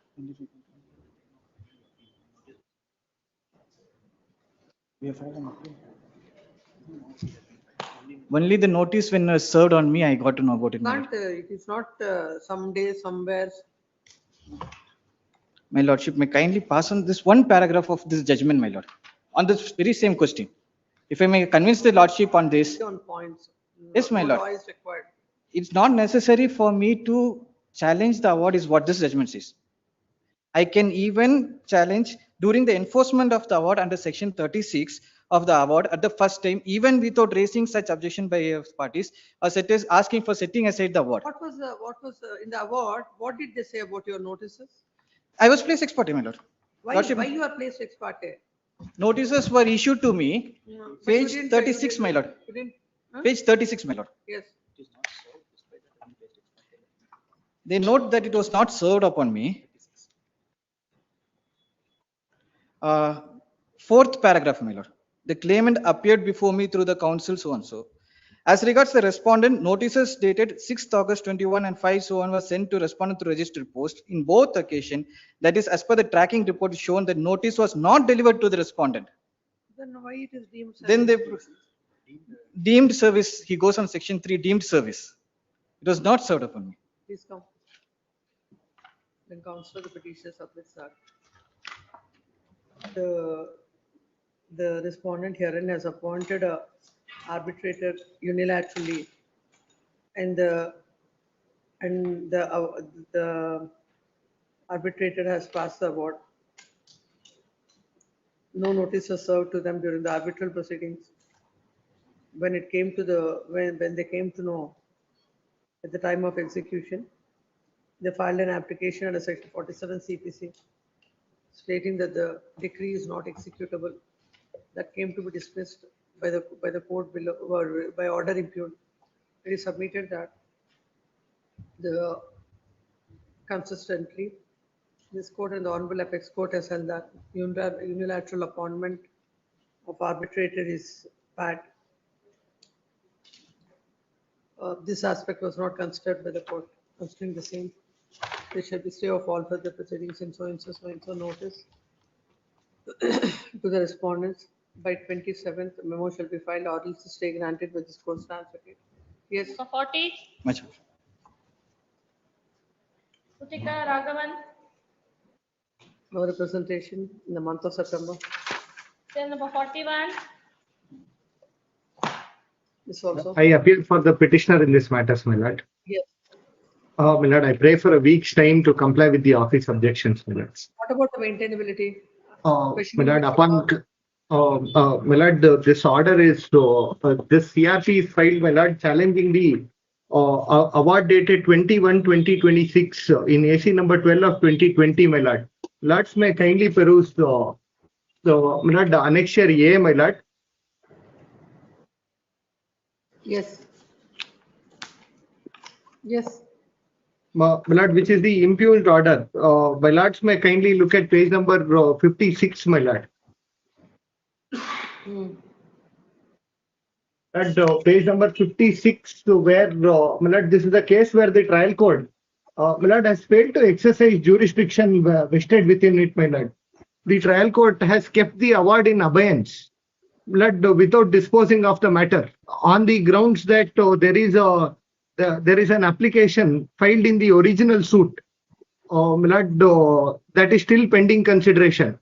The my lord, the honorable courts below was bound to exercise jurisdiction, my lord. Consequently, it is my humble submission that the revision is maintainable. This is a matter where Otherwise, what is the remedy available to you? my lord, if in the event if it was decreed, my lord, giving the compensation award to either of the parties, then my lord, the remedy would be RFA. Lord, here is a case where no jurisdiction is exercised, my lord. Simply the award is kept in abeyance. Now, the court has determined is hereby disposed of. It is a final order. Oh, my lord, on the contention that there is an amendment application pending. The office objections, the objection with regard to the maintainability is kept open. Yes, next. I'm great. K.R. 42, Lingraj. I beg to appear for petitioner, my lord. Yes. Maintainability has been raised, my lord. Hmm. My lord, in FTP proceedings, my lord, the petitioner herein was Mo is respondent number 6, my lord. seeking to withdraw the writ petition. As remedy available to the petitioner is to file a writ petition. Accordingly, memo is taken on record and dismissal of the registry is directed to return all the documents, and the writ petition shall be filed within 2 weeks from the date of receipt of the copy of the order. Yes. Cell number 43, Ravindran P. Petition. Yes. What is the improved order? A decree has been transferred from Chennai court to Bangalore for execution. So it has been filed before the city civil court. Now JDR appeared in that one and filed an application under Order 21, Rule 26 to stay further proceedings. If my lordship kindly see the IA filed by them. No. How it is maintainable under 1 month? It is maintainable. Yes. Revision. It is only state. See now Order 21 Rule. Petition is even 227 is also No. That will be on supervisory jurisdiction. My lordship may kindly see there are two decisions. Take that. First one is a similar application came to be filed before the Chennai High Court, wherein IA filed under Order 21 Rule 26 came to be allowed. Revision petition is filed under Article 115. Where do you get that? It is lordship may kindly see page number 249, part number 3, page number 249. Yes. The civil revision petition has been filed, preferred under section 1, it should be in 115 of the Code of Civil Procedure against the order dated 2/2012, made in EA 143 of 2011, in EP number 69 of 2011, in OS number so and so in the file of. When will you file a petition under 115? When there is a revision, even the second. There is a revision. If Your Honor kindly see when, if Your Honor kindly see Order 21 Rule 26, my lordship may kindly see. No. I'm asking when a petition is filed under 115, when a petition is filed under 227. 227. No, here my lordship, if the jurisdiction is not properly exercised, the revision is available under Article 115. Section 115. So according to you, every order that is passed, if you feel that the court has failed to exercise the jurisdiction, that is then every writ petition has to be filed under 115. No, not writ petition. No, that kind of, wherever the court has not exercised jurisdiction, then it should come under 115, whatever is the nature of order. If it is revisably, my lordship may kindly see the order for a moment, on minute. IA and the order for a moment. No. First we are on this point. Yes. Whether it is, how it is under 115, that I want to know. Lordship may kindly see. What is that? The court has failed to. Exercise the jurisdiction. Court has allowed the application and stayed the proceedings. Failed to exercise the jurisdiction. Interlocutory order or not? Your Honor, still, even if any order is passed by this court, still the proceedings will be pending.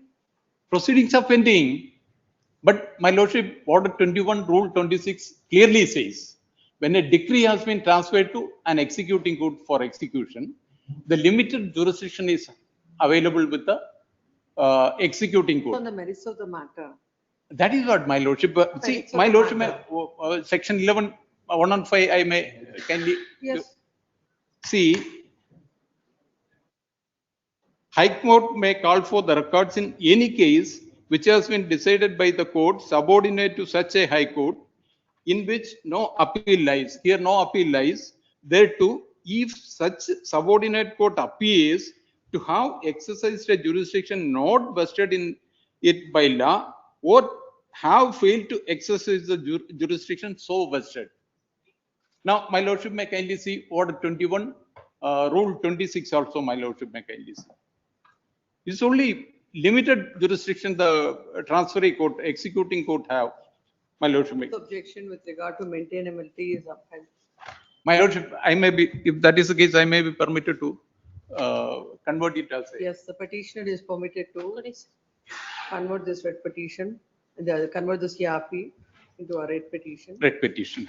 And, and the memo is filed in that regard. Memo is taken on record. The petition is disposed of with the liberty to convert the same for statistical purposes. The CRP is disposed of. Yes. Then number 44. An earlier date.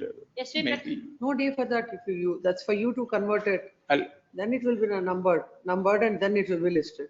44 SV Prakash for petitioner. My lordship, if that is the case, it may be long procedure. I'll file a writ petition. Is dismissed as withdrawn with the liberty. Give the memo to him. As with the liberty to file the writ petition. Otherwise, when when comes I to go the with the petitioner, writ proceeding, again they will. Office has raised, remove all that. The office has raised an objection with regard to maintainability, and counsel of petition seeks permission to withdraw the petition with the liberty to so and so. Accordingly, liberty is granted. CRP is disposed of for statistical purpose. Yes, 44. 44 SV Prakash for petitioner. No representation of the month of September. It's 45. Number 44. 45. Cell number 45. For the petitioners. For This, I have served the copies to the respondent number You're 1. repairing? You're repairing for all the respondents? R2 may be dispensed with my lord. Memo, give the memo. I'll Memo give is memo. filed seeking dispensation of notice to R2 at the risk of the R2 petitioner. dispensed with. R1, Mr. So-and-so submits that he has instructions to file wakalat. name ಬರ್ಕೊಡಿ In the name of the council for the,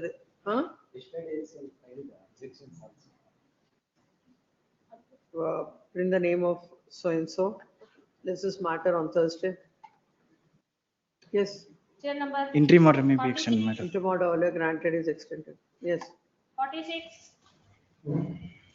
Section CJ. My lord, for the petitioner, my lord, we are seeking instruction for the right address of the respondent, my lord.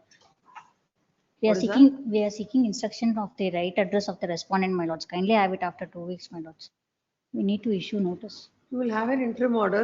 That time you don't require instructions. My lord, the Shara says no such person, my lord. We need to seek the address, my lord. Have you complied with the interim order? My lord, please, my lord. Interim order is there in the matter. Shall I record that? That you have complied with the interim order?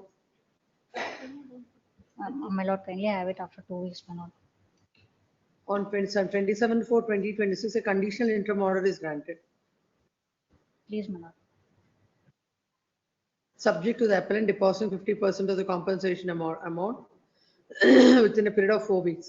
Please.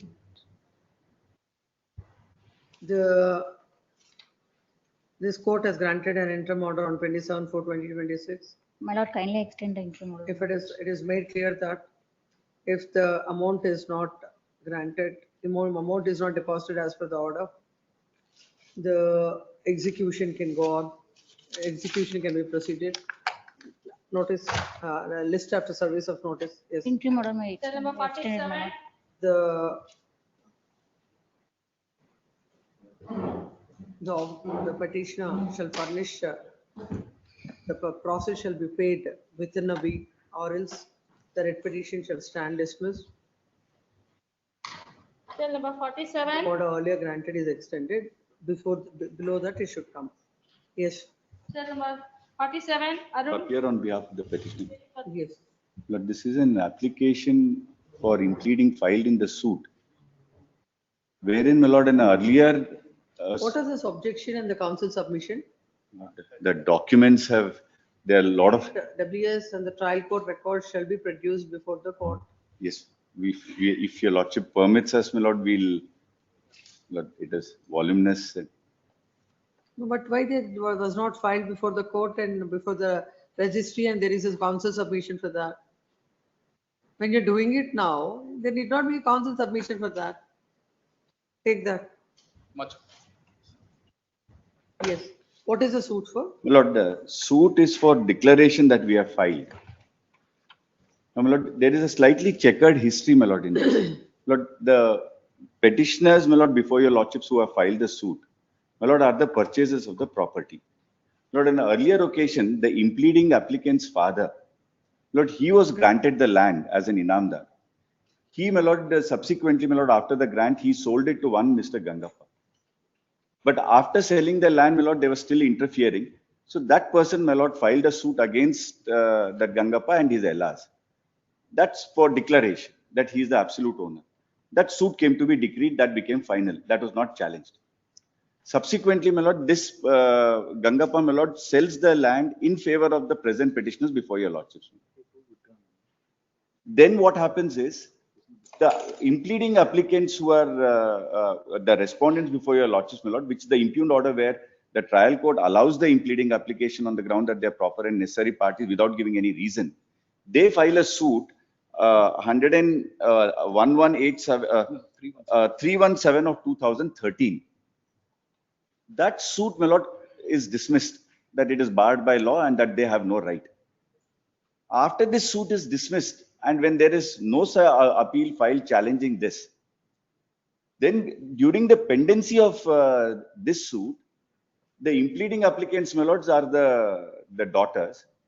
The father and son, my lord, though earlier suit, my lord, filed by the purchaser is decreed, they file a suit and obtain a compromise decree without making anybody a party. Now, my lord, now based on this, now we file a suit because we are the purchasers. We file a suit, my lord, for declaration. My lord, what happens is they get a mutation entry entered. Now, my lord, I cannot go and challenge it under 136.2 or 136.3 subsequently, my lord, because it's on the basis of a decree. They'll say that we can't entertain or interfere in that because there's a decree. Now, the issue is, my lord, I have to file a miscellaneous petition there. They are interfering with a possession, though, my lord, they have absolutely no right. In this, now, my lord, I file a suit against the father and the sons because they had got us compromised. Now, these daughters who had filed a suit, which has been dismissed already, my lord, their rights have concluded and that they have no right at all. In fact, this father and son also have no right now, but only because of that compromise decree. Now they want to come on record by filing an impleading application in the present suit filed by us. No, what happened to that compromise decree? Lord, that compromise decree, my lord, now in this present suit, we are, my lord, seeking for this is a comprehensive. If your lordship sees the prayer, my lord.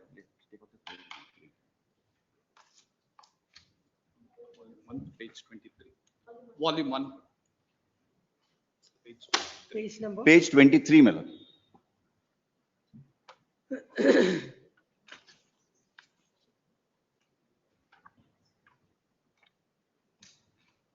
My lord's got page 23.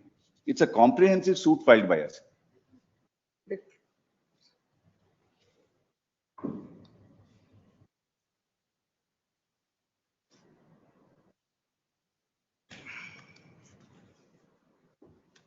Who are the defendants in your suit?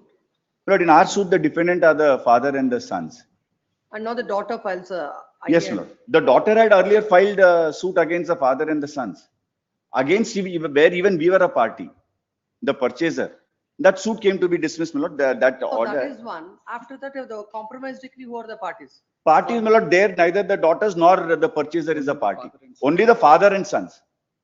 During the pendency of the suit filed by the daughters, where the father and sons and the purchaser are parties, during the pendency, they file a collusive suit amongst themselves and get a compromise decree done. Father and sons, there neither the purchaser nor the daughters are a party. The daughter's suit, my lord, against the father. What is the prejudice to you if the daughter is a party to this? No, my lord, she is not a necessary party for this reason, my lord. The suit, if your lordships were to just see the order passed, my lord, in OS 317 at page 354. Respect to the property, what inter se family members, what is the judgment of the court? Earlier judgments. My lord, the earlier judgment, my lord. Now I'll just just briefly tell your lordships.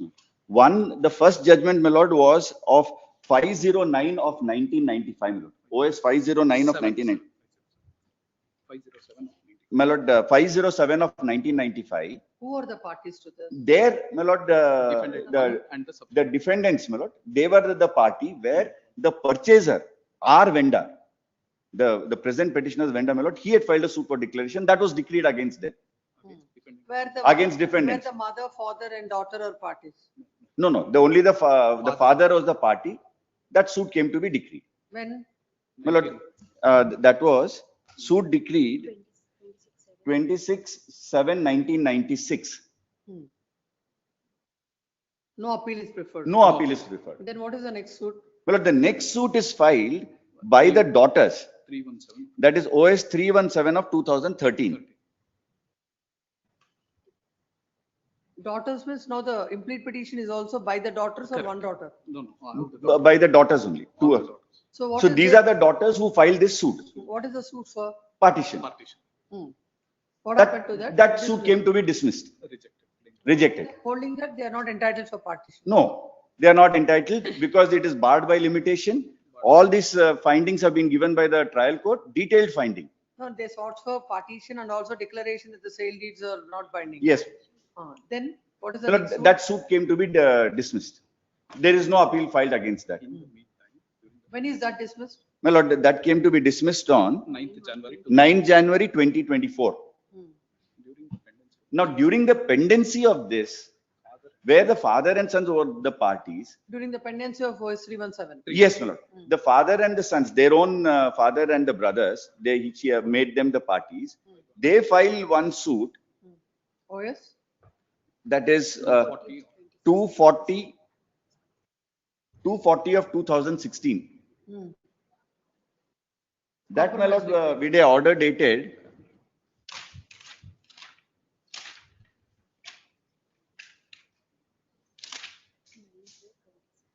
9/4/2016. I'll just give the correct date. It should be 9/4/2016. So it ends in a compromise between them. No, your property is the property which you have Yes, no, the purchased- same schedule in all these suits are the same schedule. That is survey 32, 2 acres. So it's in the same schedule only. We have, my lord, purchased this suit property in the year 2013. Now you have filed the present suit. So this suit is of the year? 23. This is 2023. That is OS 1187 of 2023. Now please come to the order. Beg your pardon? Come to the order. Yes, ma'am. Impugned order, my lords, is at page 48. Or may I take your lordships to the impleading application filed itself, my lord, on Yes. what this? Page number? Yes, ma'am. If your lordship sees 54, my lord. Yes. Page 54, ma'am. Yes. And then your lordship may see, my lord, because they suppress and they don't come with clean hands here before the court. My lord, I'll take your lordship straight away to para 3. I submitted the property bearing so and so, measuring an extent of 2 acres 9 guntas, situated at so and so, was originally belonging to my father. We defendant and same acquired government grant for the benefit of joint family, so and so. Thus, based on the said grant, we and our father are in joint possession, occupation, cultivation of the said property. I submit, my lord, I submit that my father was addicted to alcoholic habits by taking his incense habit, one Shri Gangappa, which I was mentioning to your lordship, I my lord, have seen obtained fraudulent sale deed dated 25/7/89. I have one more thing. In the suit, this OS number 317 of 2013, which is filed for partition, in that your vendor is a party. Yes, ma'am. Yes, No, we are, yes, the Vendor's vendors. legal heirs The vendor's legal heirs, because vendor is no more there. Legal heirs are parties and we are also parties. You're also party. Yes, we are OS also. number 317. Beg your pardon? OS number 317. So Yes. completely with regard to the declaration that your sale deed is null and void is also dismissed. Yeah, all done. Please come to the present order. Yes, ma'am. Now you only, may I just take your lordships to that para, that impleading application. I read it.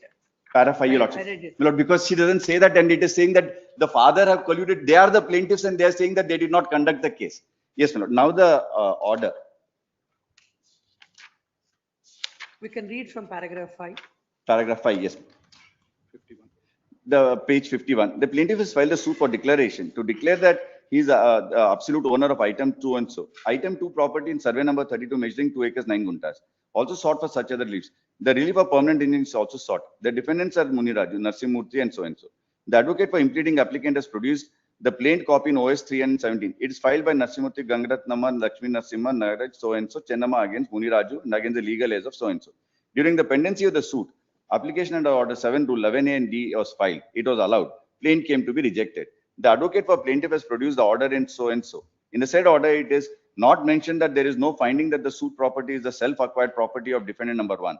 On the ground of limitation and as per the provisions of Hindu Succession Act, suit was not maintainable and hence there were grounds. Accordingly, the plaint came to be rejected. In this case, the plaintiff has filed a suit for relief of declaration of title against defendants in OS 317 and also defendant number 2 and 3 in this case are parties as plaintiffs. Please come. Then senior counsel, representing the land counsel for the petition, submits that there is an application is filed seeking to implead themselves in the suit. It is a case that the father of the implead applicants has sold the property in favor of the plaintiffs. Even and earlier, in the earlier round of litigation, the plaintiffs, the petitioner plaintiff's vendor has filed OS number 507 of 1995 against the father of the implead applicants that came to be declared, that came to be decreed by judgment and decreed dated 26/7/1996, and that has attained finality. It is submitted that the present implead applicants had filed OS number 317 of 2013, where the petitioners as well as their vendors or parties, and that suit came to be dismissed on 9/1/2024. In the meantime, the father and son have filed a collusive suit, that is OS number 240 of 2016, and obtained a collusive decree. Thereafter, they have filed the present suit seeking several, a comprehensive suit is filed. When an application is filed under Order 1 Rule 10 by the applicants who are the daughters, who are the plaintiffs in OS number 317 of 2013, whose suit is dismissed, the court, dismissed. Now the court has allowed the IA by impleading them. It is submitted that neither they are the proper or necessary parties to adjudicate the disputes between the petitioner, between the plaintiff and the defendants, considering the submission of the senior counsel. They should be stay or fall for the proceedings. So and so, same hand summons, and the memo shall be filed by 27, or else a stay granted with this court stands vacant. Please, Cell number oblige me. 48. Cell number 48, KJSN for petition. For the petition, my lord, the answer was duly served to the council on record. Okay, for the trial. Where is that? Upon this being filed.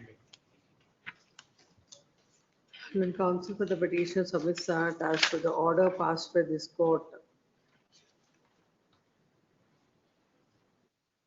the petitioner has served the notice, served the hand summons on the counsel appearing for the respondent, and filed a memo to that effect. Accordingly, notice to the respondent, how many? Respondent 1 to 3. 1 to 3. Yeah, the plaintiffs. Yes, is held to be sufficient. Yes. Not suit for partition, not I'm the purchaser. I filed IA number 2 seeking permission to file my return statement. The Honorable Court has held that it is beyond the statute period. That's why rejected. And what is the delay? 3 months delay is there. 3 months. 3 months. When is the suit? Suit is of the year 2025, my lord. Before the state amendment. Before the amendment. Before the amendment. Please come to that. Where is the order? Order page number 34, my lord. Agreed with the order dated 10/3/2026, passed with the 5th by the Principal Senior Civil Judge and CJM Mysore in OS number 728 of 2025, dated 10/3/2026. The defendant is before this court. The I number, where is I number 2? I number 2 is at in page number 19, my lord.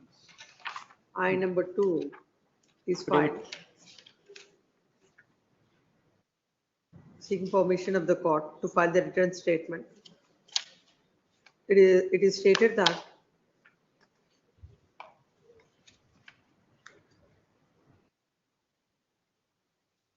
the suit is filed on 2/5/2025.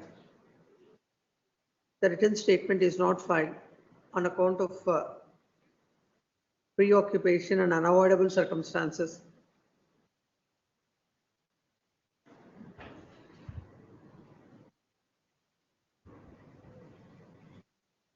It is also stated that as per judgment of the Honorable Supreme Court, the provision is not mandatory, but only directory, and the court can entertain the application for the reasons assigned by the party. It is stated that the state of Karnataka has brought an amendment dated 5/6/2025 to the CPC, fixing a time limit of 120 days for filing the written statement. It is a case of the petitioner that the suit is filed on 2/5/2025. 2/5. 2/5/2025. The amendment is dated 5/6/2025, and the amendment is prospective in nature and it cannot be applied to the facts of the case.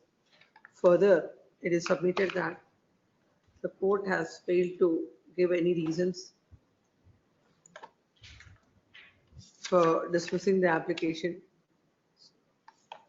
Expera. Though notice is served on the the notice to the respondent is self-sufficient by order dated so and so. Having heard the counsels on either side, there is a material on record.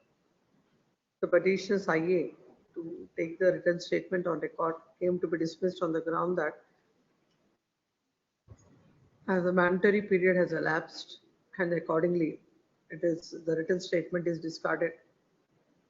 How much is the delay? 3 months delay, madam. And after 120. After 120. The suit for? Partition, madam. It's a suit for partition and the written statement is filed after 90 days, after the completion of 120 days period.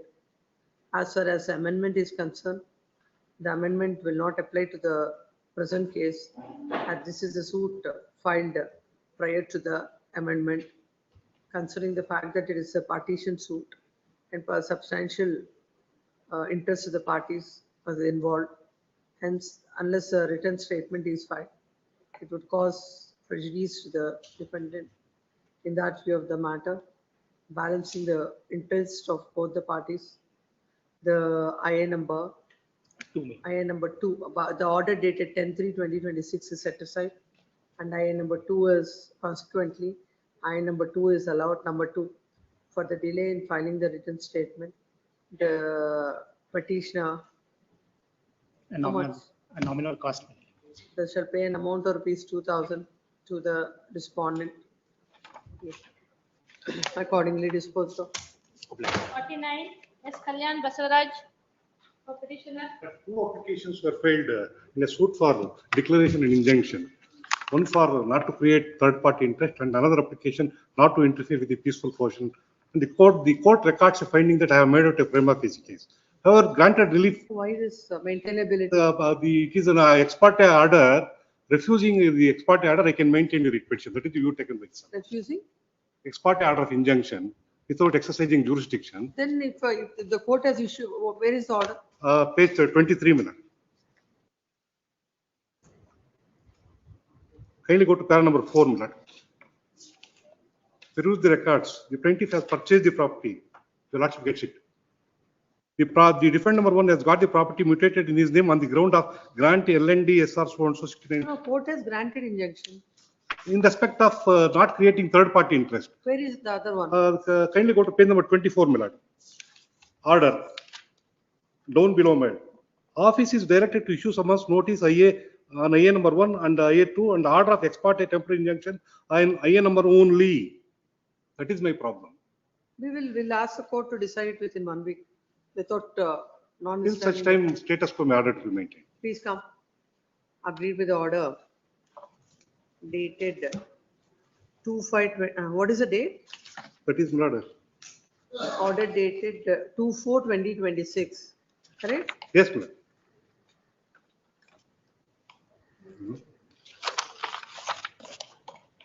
Four.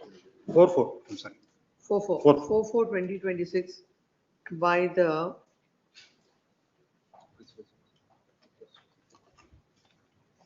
which court? Senior Civil Judge, Bangalore Rural. Senior Civil Judge, Civil Judge, Bangalore Rural. Bangalore, in OS number 723 of 26. I'm sorry, 718. Did you get the, Page number 21, my lord. in OS number 720, 718. 718 of 2026, the petitioner plaintiff is before this court. The plaintiff had filed two IAs. IA number 1 is not to alienate. Not to alienate. Not to alienate the property, and IA number 2 is Not to interfere with the peaceful not portion. to interfere with the peaceful portion enjoyment of the plaintiff's possession. As far as IA number 1 is concerned, the court has passed order. And as far as IA number 2 is concerned, the court has issued notice. Agreed thereby, the petitioner plaintiff is before this court. Next para. Land counsel appearing for the respondent plaintiff submits that. So you can see that. Agreed with the land counsel. What did you write? Petition. The land counsel for the petitioner plaintiff submits that when an IA is filed seeking injunction, if the petitioner is not entitled for injunction, the court ought to have passed an order on the merits of it. But the court cannot issue summons without passing any order on the application. He also relied on an order passed by a coordinate bench of this court in so and so. Next para, considering the same.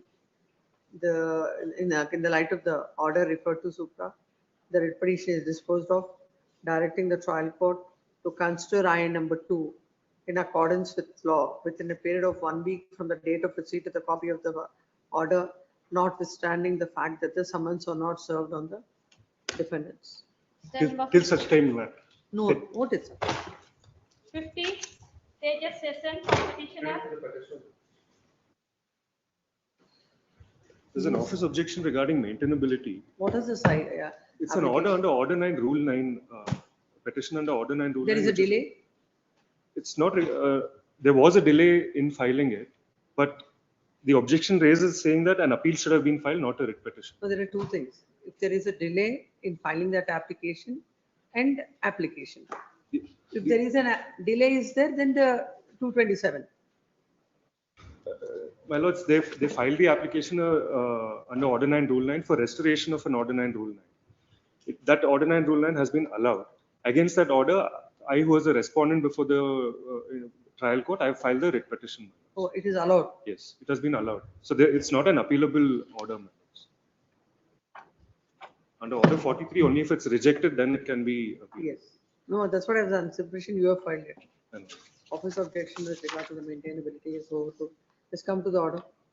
Then we'll issue notice. Well, there is no order in this again. Notice to the respondent's petition is permitted to take court hand summons from the counsel appearing to the respondent. We shall file a memo to that effect. If the memo is filed by 10th of August, this is matter on 11th. My lords, the only issue is now the earlier matter has been restored. That order may be stayed, my lords. No, let it. Nothing will happen now. We'll see when once they come. Yes. Ultimately, ultimately we'll allow it on some cost. The reason being that, my lords, actually what has happened, there's complete confusion in the matter. In the earlier miscellaneous for restoration, it was an order passed. When was it dismissed? It was dismissed in 2018. 18, the earlier miscellaneous. The ground for dismissal of that order or the entire petition was that the petitioner had not taken steps against me, the respondent number 8 in the matter, because of which the entire petition got dismissed. They filed an application to recall that order. The application also got dismissed. They technically should have approached this honorable court and challenged that order dismissing the application. They instead filed an Order 9, Rule 9. The entire matter proceeds on the basis that the earlier petition for restoration was dismissed for default. Is that fact? Let's see the order. The order sheet is at ink page number 56, my lords. Starts at ink page number 54. The earlier order, my lords, on 7/11/2019, it states the petitioner counsel present, parties absent. As per office note, petitioner has not furnished PF and RPAD to office. Issue notice to R8. I am R8, my lords. So petitioner shall furnish requisite PF, RPAD, correct address and copies in office within 7 days, failing which the petition shall stand dismissed for default. Now, my lords, the next date on 11/3. Case is taken on board. Petitioner files process memo and 8 set RPAD. Further, petitioner's counsel files IA for recalling the order dated 7/11/2019. Where is it? Just below, my lords, in the same page, in page number 55. 11/3/2020. Further, On the same day that application is filed. they filed, it appears they filed it on the same day. It appears so, 12/3/2020. They file that and the application gets dismissed. Now they should have basically challenged the order dismissing that application. Instead, they go file an order 9, rule 9. We brought it to the notice. Of course, in our objections, we have not stated anything, but at the time of arguments, we brought it to the notice. All technical things. It's a very technical, my lords. Number 51, Harish Bandari, Chief of Petitioner. Yes. What about the memo? Memo, I have filed, your lordship. Where For is that? services, for service, I have filed, your lordship. To the councils on the other side. All the respondents are served. How many respondents? Respondent, only one respondent, your lordship. Other respondents have not participated in the trial court below. So then you sought a dispensation to him? Dispensation, your lordship, that is the notification, your lordship, generated from the web, your lordship. Are you seeking dispensation for other respondents? Oh. Other respondents, your lordship. Notice on respondent number 1. What about the other respondents? Other respondents, your lordship, they have the parties, your lordship, they have not filed the wakalat there. So that's what you have to say, something notice to them is required or not required? No, it is, notice is required for them, your lordship. Because they are the, one of the parties filed the partition. Why you have not, so far wakalat is not filed? Wakalat is not filed Not on filed, behalf not of filed. them. So only first respondent. you Yes, have yes, served. yes. A memo is filed stating that as per the order passed by this court, they serve the hand summons of the counsel appearing for the respondent. Accordingly, notice to first respondent is self-sufficient. What about 2, 3, 4, 5, 6? Notice has to Notice go. has to be taken.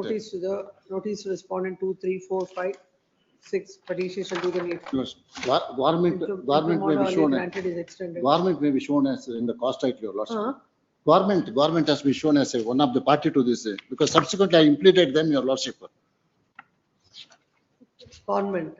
Yes. Respondent number? Respondent number is. Where is the question of impeding in this petition? That last occasion it is allowed, your lordship. Respondent number 6. AGA is directed to Yes, take yes. notice on behalf of the, which respondent? 6th respondent. Sixth respondent. Petitioner shall serve the copy of the petition on the council. On it. Yes, Interim next. order, your lordship. Extend. Yes. Great, your lordship. Serial number 52, R.S. Umesh for petitioner. And for the petition, 52. on 21/5/22, your lordship's coordinate bench has granted the interim order. So what about notices? Have you taken out hand summons? The hand summon is not issued. Then council of region is permitted to take out hand summons on the council appearing for the respondent and shall file a memo to that effect by 31st of August, Interim. 31st of July, or else a stay granted by this court stands vacated. Interim order earlier granted is extended. I may be permitted to take out the notice on the trial court advocate because That's what I said. matter is remanded. That's what I said. Please, Trial court advocate. to the respondent number 1 to 8, please. Yes. Serial number 53. Interim order is maybe extended. Extended, sir. 53. 53, I'm appearing for the petition. Sudarshan. Please. Non-compliance of office There objections, is council one, submission. the submission is that, my lords, there are 3 IAs where an emergent notice came to be issued by a common order on all the 3 IAs. So the objection is why single writ petition is filed in respect of the order. It's a common order. Please, my lords. But The order is But at. actually it is not. You have to file the 3 Please, my different. lords, I shall just make one submission, my lords. In page 51, emergent notice has been issued on the. That's why I'm going to dispose it off. That's why we are not, I'm leaving that objection. Otherwise you have to file 3 writ petition. Please, my lords. Please, my lords. Please come. So this case has got a checkered history, my lords. Checkered history not required. We will go to the trial court. Please, my lords, one submission. I shall just take. This case, the dispute. Before you make one submission, Please, you my also lords. hear what the court is saying. Please. If not one, I'll hear 10 submissions. Still, I will not interfere with this. I will only send you to the trial court. So if now you want to make any submissions, you make. Please, my lords, because it's a commercial suit that has been filed. Whatever The liability, one of them. Whatever it is. One submission. Summons are issued, you go there. My one submission is that, my lords, It's an admitted, the liability has been admitted. This is the third round of litigation. That's why we'll ask the court to do it, court to hear your IA. All that I'm just seeking is, I do not want, in the event my decree is, if my suit has been decreed, I do not render that decree should not be merely a paper decree, my lords, because pursuant to the it's pursuant an IGRC order. I've just filed a commercial. Filed applications before the court. Please, my Court lords. without passing orders issued summons. Please, my lords. But prior to that, I shall just take my lords in respect to the very same this thing, wherein the defendant number one. Now, if I hear all that, what do you expect the court to do? All that I'm just seeking is that with regarding the status quo of this particular scheduled property, my lords. That's what I made Because, it very clear. because my one particular. Grant, I will ask the court to do it within 1 week. Please come. The petition is agreed with the order dated 16/4/2026, whereby the court has issued two summons. The petitioner is, look at the prayer. Petition is before this court. Then counsel submits when he has filed an IA seeking an interim order. The court has to pass an order without issuing notice to the respondents. If any adverse order is passed, you would be in a position to question the same like general order. Hence, the writ petition is disposed of, directing the court to dispose of the IAs. IA number 1, 2, and 3, my lord. 1, 2, and 3 within a period of 1 week from the date of receipt of the copy of the order. And notwithstanding the fact that the notice is served on the respondents or not, respondent defendants or not. Then Yes. number 54, Siddharth Suman for petitioner. Please, Lord. Lord, we have served the council. It is not taking of hand summons. It is, my Lord. We have the acknowledgement also. It is served. It's served, my Lord. 9/6/2026 itself, I placed the acknowledgement on record that. also.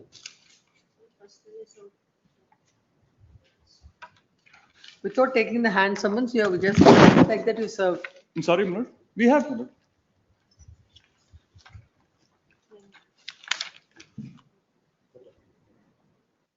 My Lord, before that itself, we've intimated because my lords are dead, because it took some time. I should see It took that. I understand. It took some time for the hand summons to be prepared. We intimated them the That is next. what I'm saying. Please, Without you take the hand summons. I you stand served. corrected on that, my Lord.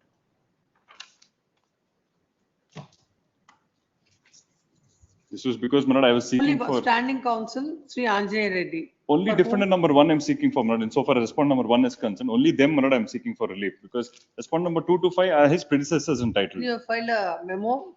I filed a memo, my Lord. You have already filed or you're filing? Already filed, my Lord. 9/6/2026. It's ordered? itself. I'm sorry, my Memo Lord. is ordered? My Lord, it's an acknowledgement that we served him, my Lord, because without the handsomes, I stand corrected as far as that is concerned.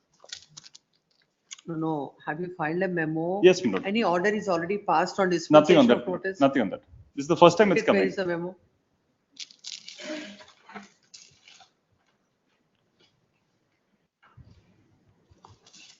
Sir, memo dated, sir. 9/6/2026. It is Memo a of dispensation. 5/6/2026, but the seal is, madam, it's 5/6. 5/6. That is the memo previously served under, sir. Oh, I'm that's the referring only acknowledgement. I'm asking you about dispensation of notice to other Please, my Lord. respondents. My Lord, on the, Filed a memo. I have not, not that. That is what I'm I'm asking. sorry, my Last Lord, time. I misunderstood. So now you are going to file. I will file that. Who are the respondents? Respondent number? Respondent number 1, my Lord, who is interfering with my possession. Understood. Who are the Please. other respondents? The other respondents are his predecessors in title. A memo is filed seeking dispensation of notice to respondents 2 to 5. It is submitted that as per the orders passed by this court, the petition has served the counsel appearing for the first respondent before the trial court, and a memo is filed to that effect. Accordingly, notice to the first respondent is held sufficient. Yes. Please, my Lord. If my Lords were to recall, my Lord, this is a case where I have an interim order in my favor. I had sought for, my Lord, police protection to implement the interim order. That's the only limited prayer I'd made. Now, my Lord, the issue as far as, my Lord, what the Honorable Trial Court says is, let the other defendants also be served, and only then I will consider your application for police protection. Defendant number 1, my Lord, is Or in subsequently possession of the served. property, I'm in possession, my Lord. It not is, you. Against whom you are seeking, it is only respondent. injunction is granted against whom? It is, my Lord, against all the respondents, but today it is only respondent number 1 who's troubling me. So which is why I'm restricting it only to respond number 1. That police protection I'm seeking, if my lords were to kindly come to the interim order, my lord, 13/1/2025, my lords, may kindly come to Page number. page 22, my lord, the operative portion. So suit for declaration and injunction, my lord.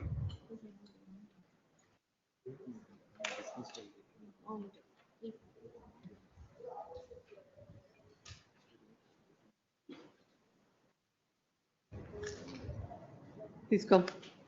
Then counsel for the petitioner. The represented petition is filed agreed with the order dated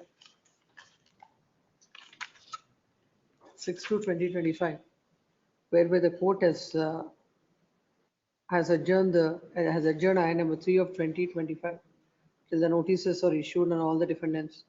Then counsel for the petitioner submits that the petitioner is only seeking according to the petitioner, the violation is on behalf of defendant number 1, and defendant number 1 is already served. The court ought to have passed orders on I number 3 before this court. Before this court, the petitioner has taken out hand summons of the counsel appearing for the respondent before the trial court and shall filed a memo to that effect. And for the other respondent, he has sought dispensation of notice, and this court has by order dated so and so has dispensed notice to the other defendants, considering the fact that I number 3 of 2025 is filed, and the violation that is alleged is restricting it to defendant number 1. The trial court shall consider IA number 3 of 2025 as expeditiously as possible. Please, oblige. Cell number 55, PV Prakash Andri, petitioner 55. My lord, I appear for petitioner in this matter, my lord. I seek short accommodation. My lord. Kindly have it on Monday, my lord. Senior as Court has no work. my lord, senior as medical. Every time the matters are listed, this is what is happening. My lord, You will ask time, he will come and say that the matter has to be heard. my lord, due to medical emergency, senior could not come before this honorable court. Kindly have it on Monday, my lordship. My humble Monday request. I have lot of matters. I can't take it up on Monday. My lord, matter on next Thursday. week, any date, my lord. My humble request, my lord. Thursday. Yes. As per the order passed by the court, the calculation memo is not filed by the My lord, petitioner. calculation memo has been filed, my lord. Argue. My lord, Yes, Thursday. Thursday. Cell number much 57. obliged. Yes, next. 56. Vishweshwaraya, yes. Cell number 56. Yes. No representation in the month of September. Yes. Cell number 57. Narayan, For the yes. petitioner, What is my this lord, council submission? my lord, 2 IS challenge in 1 WP. What are those IAs? My lord, IA number 9 and 10 is the IA number 9 only seeking for mandamus disposal of the IA number 9 and 10, my lord. What are IA number 9? IA number 9, my lord, is a temporary injunction, my lord, is a against the respond number 7 to 9, my lord. 10? 10 is a violation of the interim order dated 21/12/2023. When you have filed? My lord, is 8/4/2026. Application filed on. Not even able to My wait lord, for a minimum time also. You have my filed lord, in the month of now April. is posted for final or my lord, one submission. My lord, appellate court, my lord, is posted for final argument on 14/7/26, my lord. The presented petition is filed seeking the mandamus to dispose of I number 9 and I number 10 in a expeditious manner. When counsel of the petition submits that they have filed these IAs in the month of April, and so far they are not considered.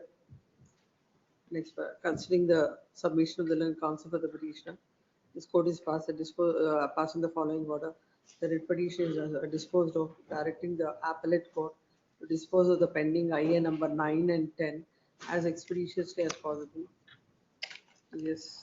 Please. Number 58. Your lordship, I appear for the petitioner, your lordship. The writ petition has become infructuous, your lordship.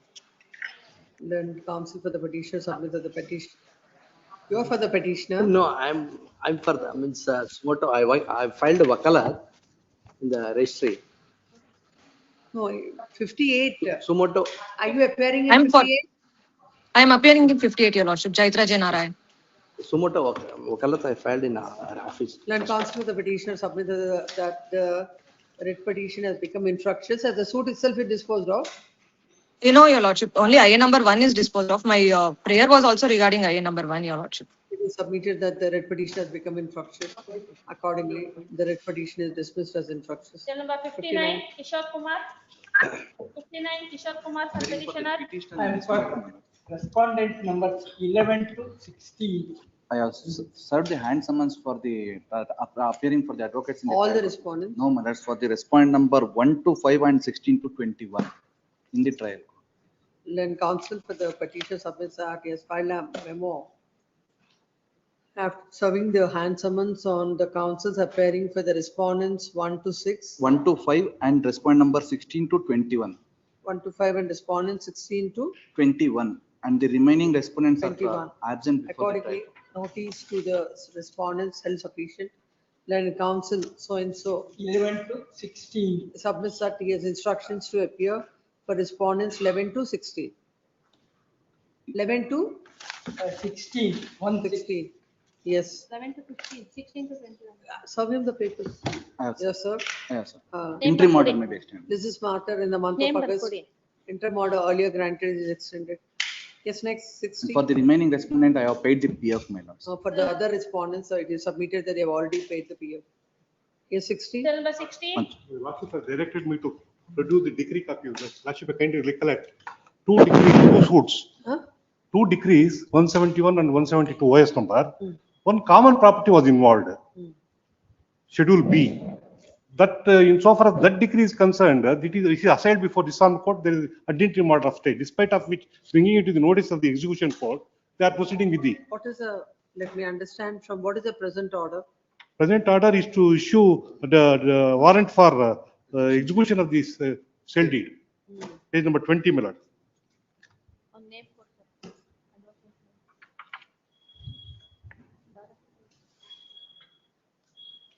Let's read. Lord, para number 19 second para. yes, my lord. I have carefully perused the objection on draft shell deed submitted by DHR. The main objection of the JDR number is that the decree passed in OS number 172 of 2008 is challenged before the Honorable High Court in RFA number 524 of 2020, RSA number 66 of 2023. Admittedly, the decree holder has filed the petition to execute the decree passed in OS number 171 of 2008. In respect of said judgment and decree, there is no stay by Honorable High Court, and the matter is pending against the judgment and decree passed in OS number 172 of 2008. Even in the said RSA and RFA also, there is no stay by the Honorable High Court, and such that it is on the face of the record, it is incorrect. Kindly go to the interim order passed by the division bench of the Honorable Court. According to you, in which case there is stay? Huh? In which case there is stay? There is in RFA, madam. In RFA, So arising out of OS 171 or 172. 171, it is not there. Yes. Yes. 172, my lord. Kindly go to the execution petition, my lord. It will clinches the issue. One page number. Page number, my lord. Page 23, my lord. We do. 23 is the schedule, my lord. Yes. I am concerned about schedule B. Survey number 13/1 measuring 7 acres 20 guntas. No. This is pertaining to which judgment and decree? 171. 171. 171. B property is survey number? There are two of 10/1 and 13/1. No, it's only 13/1. Schedule B is 13/1. So this 13/1 is also subject matter in OS number 172. Let's see now the decree in 172. Yes, I have produced the decree, my lord. Now you have. Yes, 172, my lord. At Where page is it? 103, my lord. Page? 103. No, the papers which you have passed on. Yes. The memorandum of petition.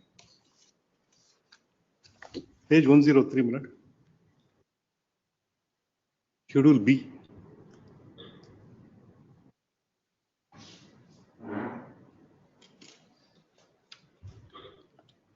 Schedule A, Roman 2, and the Schedule B, 13/1 measuring 7 acres, 7 guntas.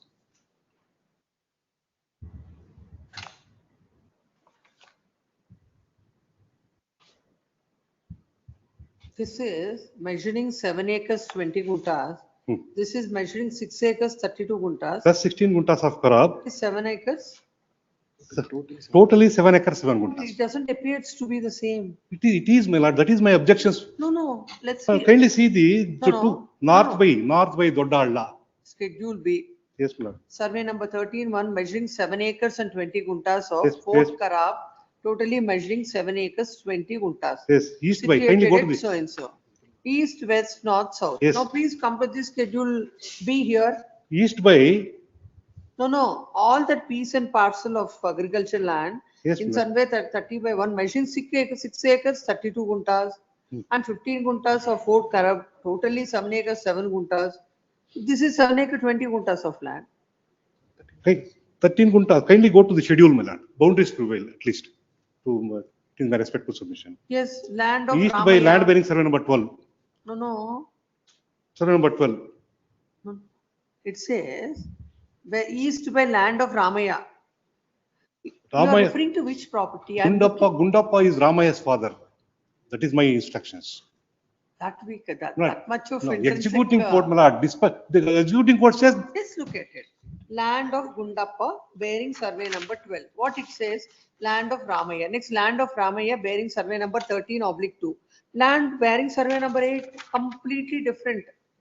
it's not completely different in my respectful submission. No, it is. We are just looking at Kindly the peruse. alphabets and the numbers, numericals. Only on that we are saying.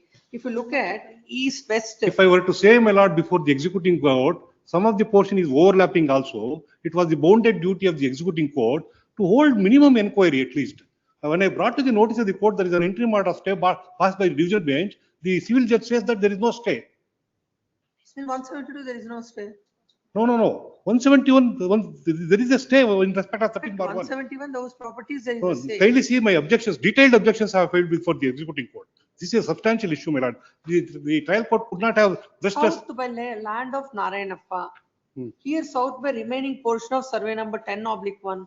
How can we say that there is overlap? land of Narayanappa bearing 13/2 and 10/1, both. Where is that? Where are you reading? Page number 23, my lord. Yes, page number 23 says land of Narayanappa. Please come to this page number 103. Remaining portion of survey number 10/1. No, Narayanappa is not missing, that's all. But 10/1 is remaining. The trial court, my lord, he has not considered all these aspects. Notice to the respondents. There. Petition is permitted to, it's already have taken out notices.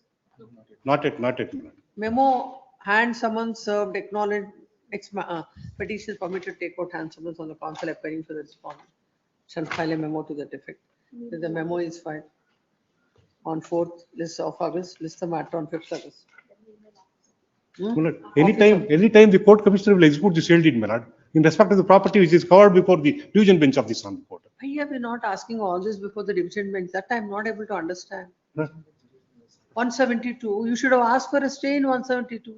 172 only it is stayed. Then 171 you should have asked. No, it is filed before it is pending in That is RSA. that the only way is to get a clarification from the division bench. Nevertheless, trial court could not have proceeded to issue warrant in respect of both these properties, having regard to the fact that If that is the case, if both are overlapping in the same properties, why have you not? under section 47, my lord, it was the duty of the executing court to inquire into all these things.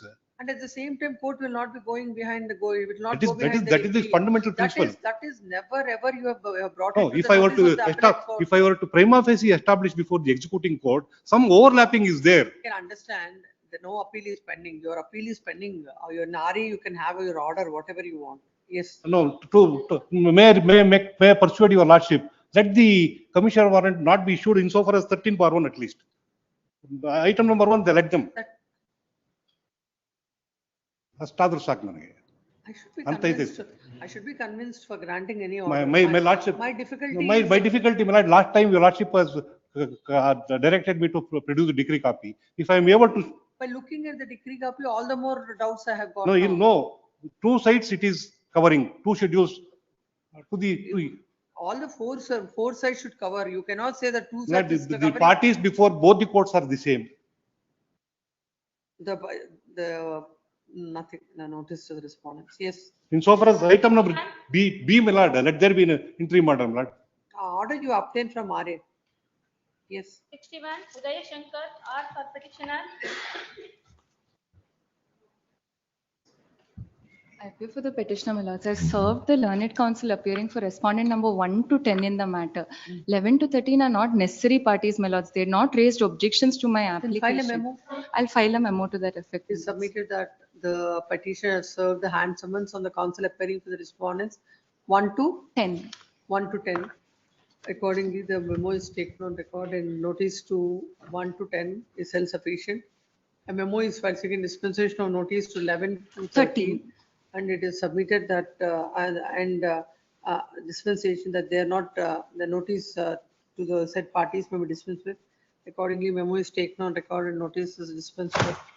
Yes, no, yes. My lords, my lords, there is no interim order in the matter, my lords. There's some urgency. What is the Simple question is, my lords, there was a 6 Rule 17 application No, filed by me. when I have issued a notice itself that no, I have to hear it at length. Yes. It is a case for interim order, I would have granted it long back. My, List it in the month on 4th of August. my lords, if I may request a short date, the next date before 28th of July. 24/7 is the next date, my lords. Any date 28th before that. July. Cell number 62, Nagbhushan R for petitioner. 62, Nagbhushan R. No representation list in the month of September. Cell number 63. What is the council submission? No, these are 3 IAs with a common order. What are those IAs? Delay, leave to file appeal and stay. Stay of the judgment and decree in a partition suit. But they're all 3 independent applications.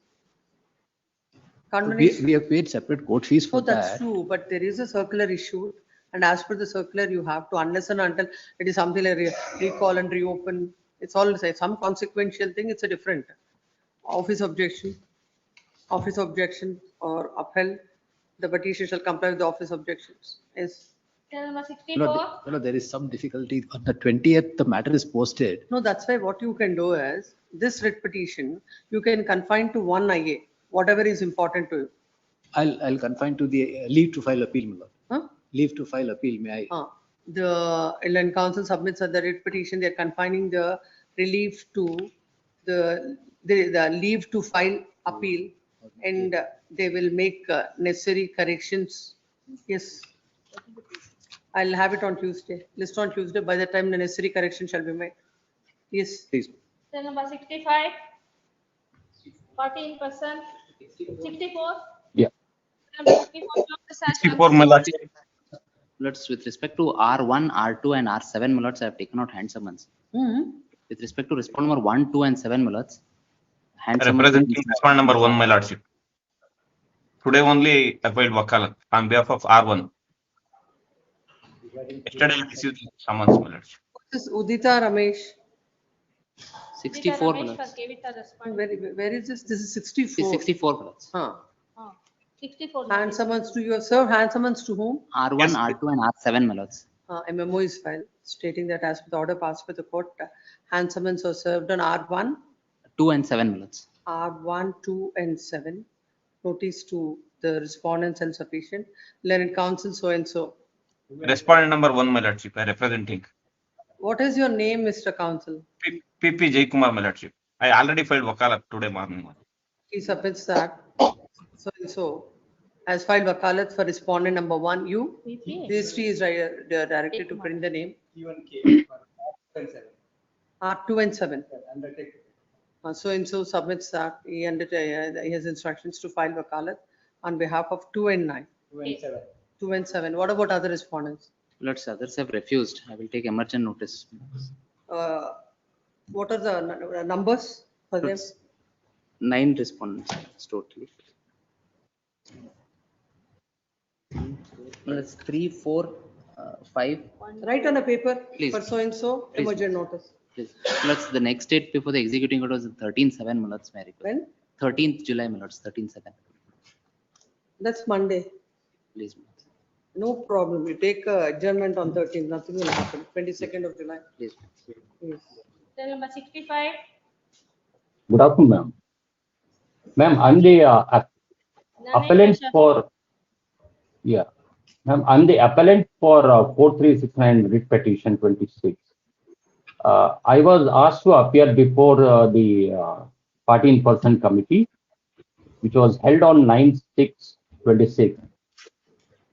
So ultimately it got rejected is what I was told. And I sent couple of mails. I did not get any response asking for the reasons for my rejection. And then I filed RTI, for which I guess yesterday I got a response saying that I have to go for a certified copy because the copy is it court file. Ma'am, my request is to allow me as a party in person as the points which were asked during the committee. It is not permissible. You have to have the form C has to be issued to you. Is the Ma'am, form C. it's a party in person committee is a regulation, not an absolute, madam. When I have a capability to argue my case, I think this court has. Party in person committee has refused the permission to the petitioner to appear as a person. Is the petitioner at liberty to engage the services of an advocate? List this matter after 4 weeks. Yes, 66. Cell number 66. For first respondent. Can you pass over this matter, my lord? Senior is in quotal number 14, my lord. Not possible to pass over. It will go. List after service of notice. You appear for? First respondent. List up R1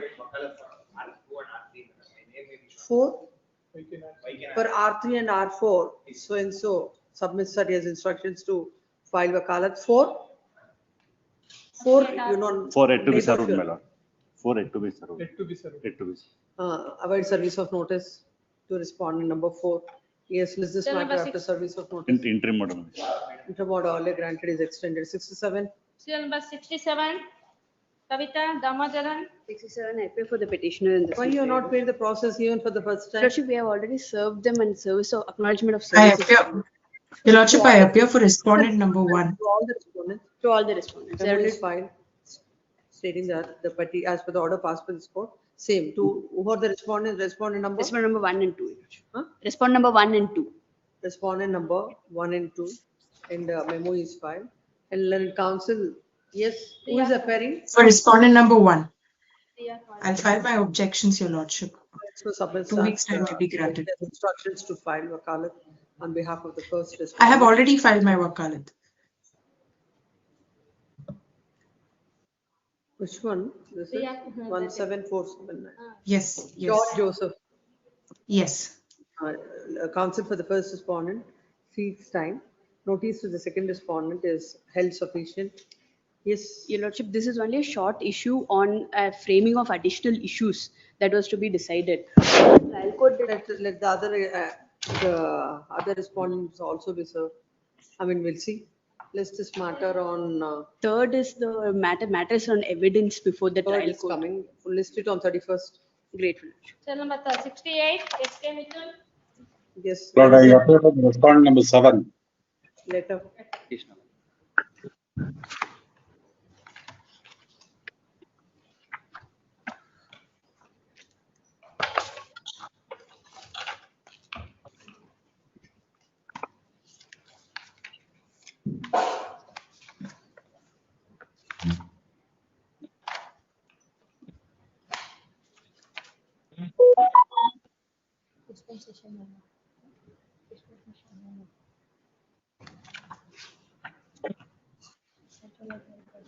What is this letter? What is the order? The order, my lord, that has been passed is, my lord, on 2 applications that were filed, that's IA number 15 and 16, for, my lord, 6 to 17, seeking amendment. No. In fact, 1 minute. Then counsel of the petitioners of the court has dismissed IA number 15 and 16. Also ordered in the open court, and it is mentioned that there is a separate order. From that day, the petitioner is asking for the copy of the order. So far, the order copy is not granted, and this aspect is also brought to the notice of the court, and the court, without considering the same, now has posted the matter for judgment. There shall be a direction to the court not to pronounce a judgment. Registrar is directed to call for a report in this regard.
What the counsel for the petitioner says is correct.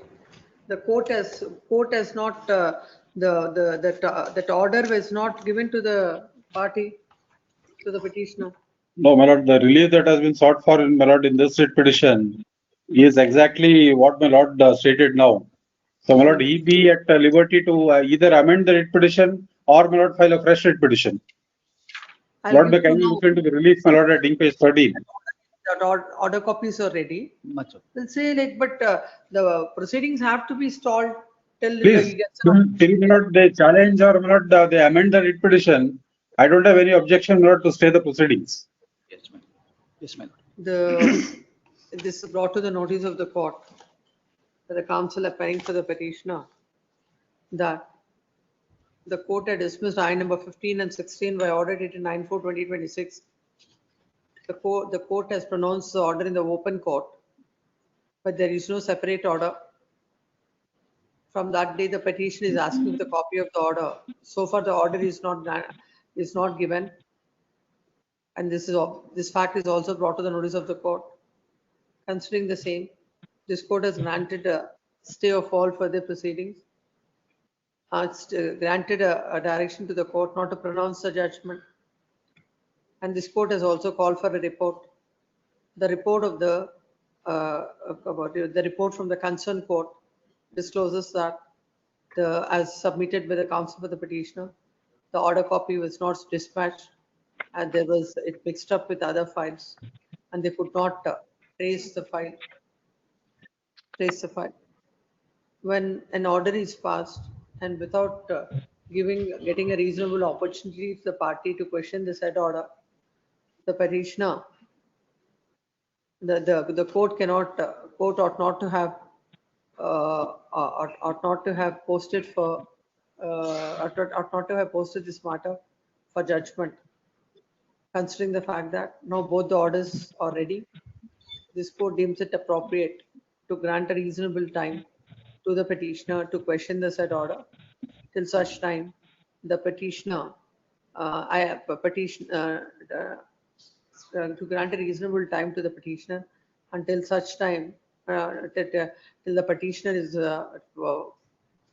this court deems it appropriate to grant 2 weeks time to question the orders and for a period of 2 weeks. The court shall not pronounce the judgment. 2 weeks is. How much time you want? 4 weeks, my lord. What? 4 weeks, my lord, it is already ready. It's already ready. It's ready, Already but ready. I'll apply and get And it my lord, soon. that is of 2009. I will say that on the same day it should be given. Yes. The order copy shall be furnished on the same day to the petitioner. Accordingly, this court is passing the following order. The writ petition is disposed of, giving liberty to the petitioner to avail the order, to assign the orders passed in I number 15 and 16. I number 15 and 16. The trial court is directed, the registry of the trial court is directed to furnish the copy of the order on the same day to the petitioner. Next, number 3, the trial court shall not pronounce the judgment for a period of 2 weeks from the date of receipt to the copy of the order. This order shall be ready by tomorrow. My lord, one submission in this case, my lord. Yes. My lord, in this case, I already have filed wakalat on behalf of respondent number 9, 10, and 11, my lord. My name is not shown in there. 68. You appear for? 9, 10, and 11, my lord. Read petition 18, 962 of 26. So and so submits that. Yes, file wakalat for so and so. You are for the plaintiff, Mr. Chetan Yes, madam. Kumar. He is for the, no, Lord, there is a plaintiff's petition. You are for the defendant. Which defendant? Part 7, my lord. Shall I record your submission? Lord, there is no question of recording because, my lord, I have made my submissions and the court has recorded now. No, I have not recorded your submission. That's what I leave it to my lord. Yes. 69 for admission matters. 69 Omkar petitioner. KB. Petitioner. For the petitioner in this case, my lord. Yes. My lord, the matter pertains to the rejection of the rejection of the plaint, my lord. My No application. interim order in this. My lord, No interim order in this. interim order is present. No, it's not there. Yeah, it is there, my lord. No, it just The, lists this trial matter. court proceedings have been stayed, my lord. No, but here lists this matter on 9/7. No interim order. Lord, it came many times for orders in orders. For it, my lord.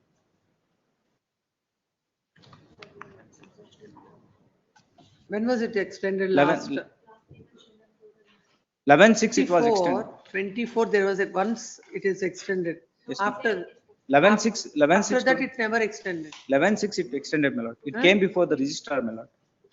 It came before the registrar. Oh no, just come before me the other day.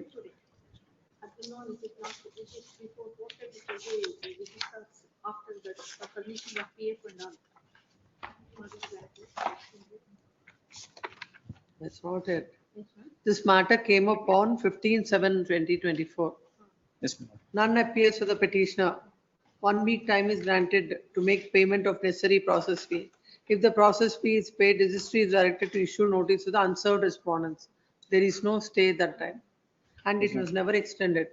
At 11/6 to 20, when it,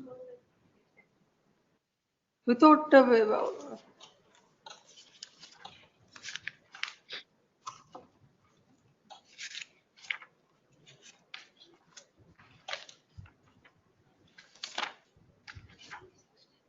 on 4/12/2023, you interim order was granted. 15/7/2024, it is not extended. It is extended on 15/10/2024.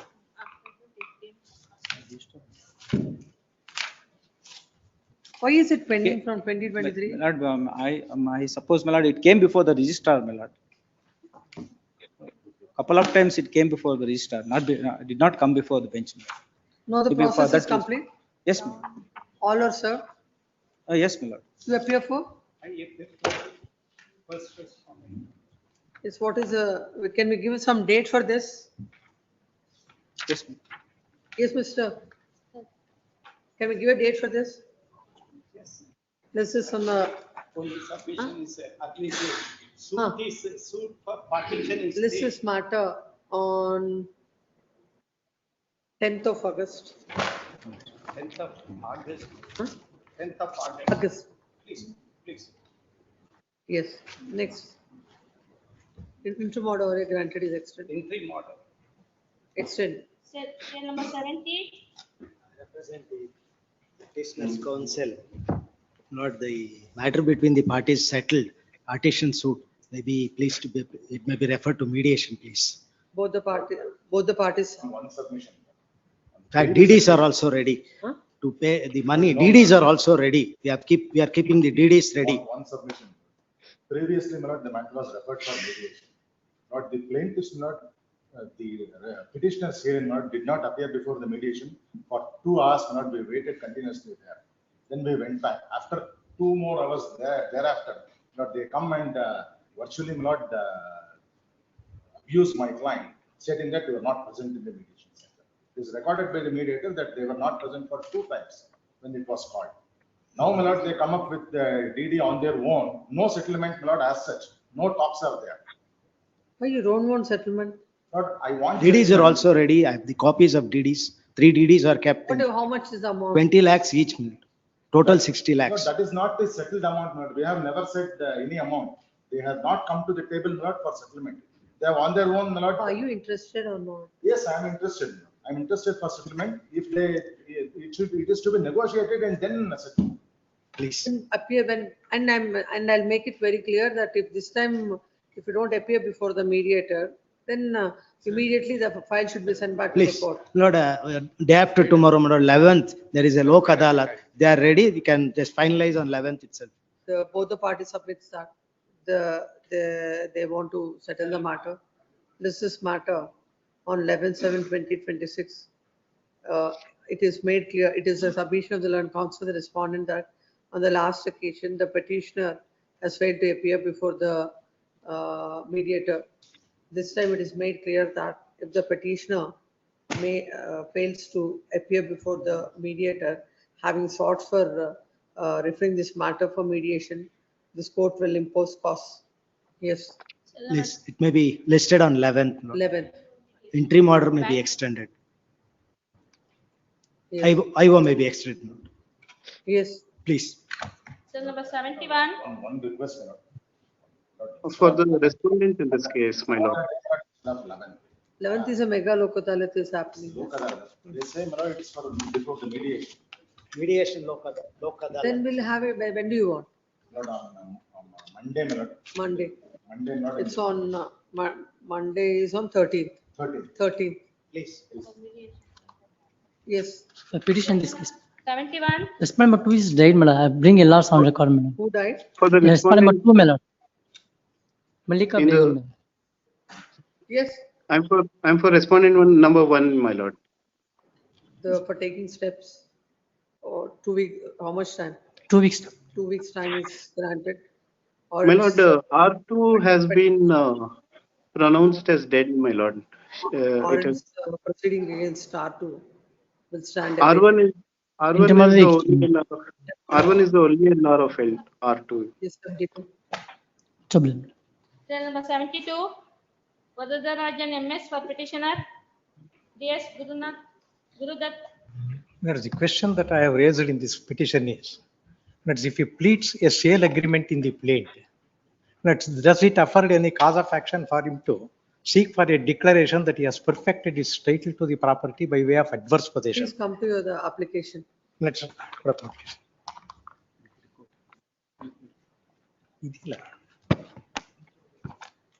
plaint application, everything is in a form of a booklet. Take that. Application. Yes. Kindly.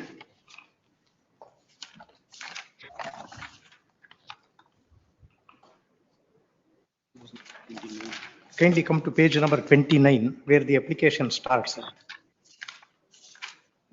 That for the reasons sworn to in the accompanying application.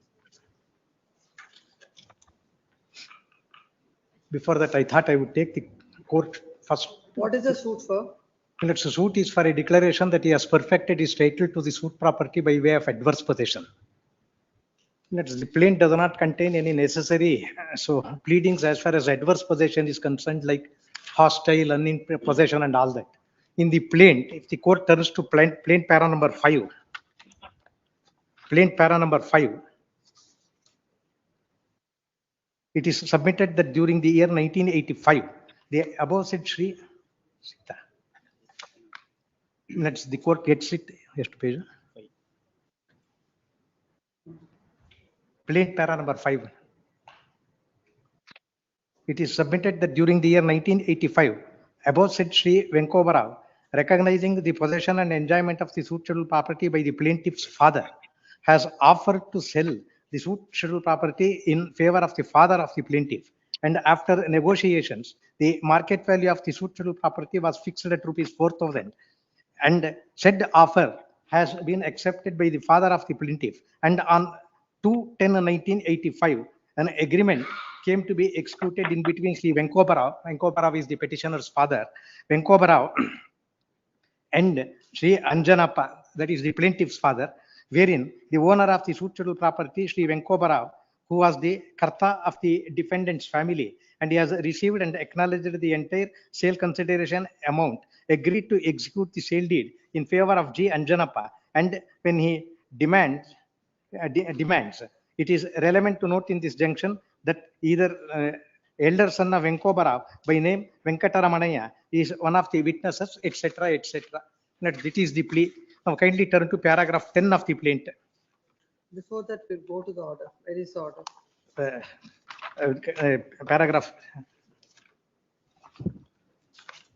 Kindly come to Para 9.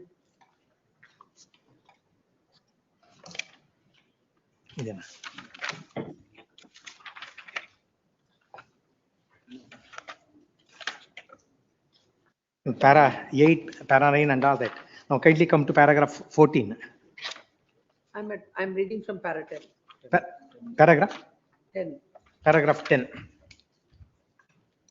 It is the specific case of the plaintiff that the land bearing survey number 35/1 belonged to an Venkobarao, who is the predecessor in interest of the defendants. That the said Venkobarao was an upper class Brahmin by caste. He and his entire family members were not the agriculturists. Since the scheduled property is situated in between the land bearing 35/2 of Kattugalahalli and land bearing survey number 21 of Mandur village belonging to the father of the plaintiff, and in between the above two survey numbers, the suit schedule property survey number 35/1 is situated. And since the predecessor in interest of defendants by name Venkobarao could not cultivate this said land, as in those days he was. You can come to para 16. That's what I said. I will read from paragraph 14, where he discusses the general principles of Order 7, Rule 11. That is Then paragraph 15. Paragraph 15. It is well settled position that while considering an application under Order 7, Rule 11 of the CPC, court is not required to take into consideration the defense set up by the defendant in his written statement or other documents. The question whether plaint discloses any cause of action and whether it is barred by any law is to be decided by looking at the averments found in the plaint itself, contained in the plaint itself, and not the defense set up in the written statement while considering the application. The strength of the weakness of the case of the plaintiff is not to be examined. On perusal of the plaint averments, the plaintiff has pleaded that father of the plaintiff had entered and occupied the suit property during the year 1973, and right from the said date, he was in continuous possession and enjoyment of the suit schedule property during his lifetime. By that means, the continuous possession and enjoyment of. I have seen the order, Mr. Counsel. I've seen the order. You can make your submission. Now, therefore, that's hostile, animus possessendi, nothing is there in the plaint. He says his land is, this suit property is situated in between two of, so his father's land lying on the. On what ground you filed the IA for rejection? That it doesn't contain cause of action? The contention in the application is, once he sets up a sale agreement under which he says he is permitted to enter the land in question. Then, so it's certainly there cannot be any cause of action. Barred by under A to F, under which law, under which provision it is barred? 711A, want of cause of action. Want of cause of action. Does these ever do these averments? Then kindly come to paragraph 10 of the plaint. One more important paragraph in the plaint. Kindly come to paragraph 10. What happened to notice to the respondent, plaintiff? It has not been issued. First time It has come up for admission for the first time. First time it has come up. No, you are appearing for R527. I have paid Okada directly. Because I'm also the. That's what I thought, looking at you, I thought that there is, the notices are served. No notice has been issued. Yes, notice to the respondent. Notice to respondent, petition is permitted to take out handsome on the counsel appearing for the respondent before the trial court, and shall file a memo to that effect by 11th of August. If it is filed, list on August 12th. Cell number 75. Start for stay of further proceedings. Yes. 75. Krishnamo. What happened to 73? My lord, in 73, I represent the respondent number 1 and 2, my lord. But 73, I appear for the petitioner, my lord. Yes. Suit pertains to my lord's rejection of plaint. My lords, I filed a 7-rule application under clause A and D, my lords. Since the suit What about notices to respondent? notice is issued, my lord, they have already filed wakalat, my lord. R5 My lord, to No, my lords. I represent the 1 and 2, my lord. Yes. You represent all the respondents? No, my lord, only 1 and 2. There is only 2 respondents, my lord. He represents 2? Yes, my lord. Yes, my lord, 1 and 2, both, my lord. Yes. My lords, I had filed a 7-rule 11A and D, my lords, for the plaint not disclosing any real cause of action and the suit being hopelessly barred by limitation, my lord. Respondent number 1 is my stepfather, my lord. Respondent number 1 is my stepfather, my lord. Respondent number 2 is my biological sister. They both challenge 2 distinct documents. One is of the year 2008, which is the gift deed executed by my biological father to me. And the another one is 2016 release deed, which is executed by my mother for the self-acquired property by me, which I have bought in my name and my mother's name. And they come and challenge it in the year 2023, my lord. The allegation is that, my lord, for the release deed, he has financially funded for it. And the court says, and the court goes on to say that, my lord, whether the fact is known to the defendants prior to 2023 should be inquired to the course of trial. Come to the order. That's page 18, my lords. Page number 18, my lords, paragraph number 12.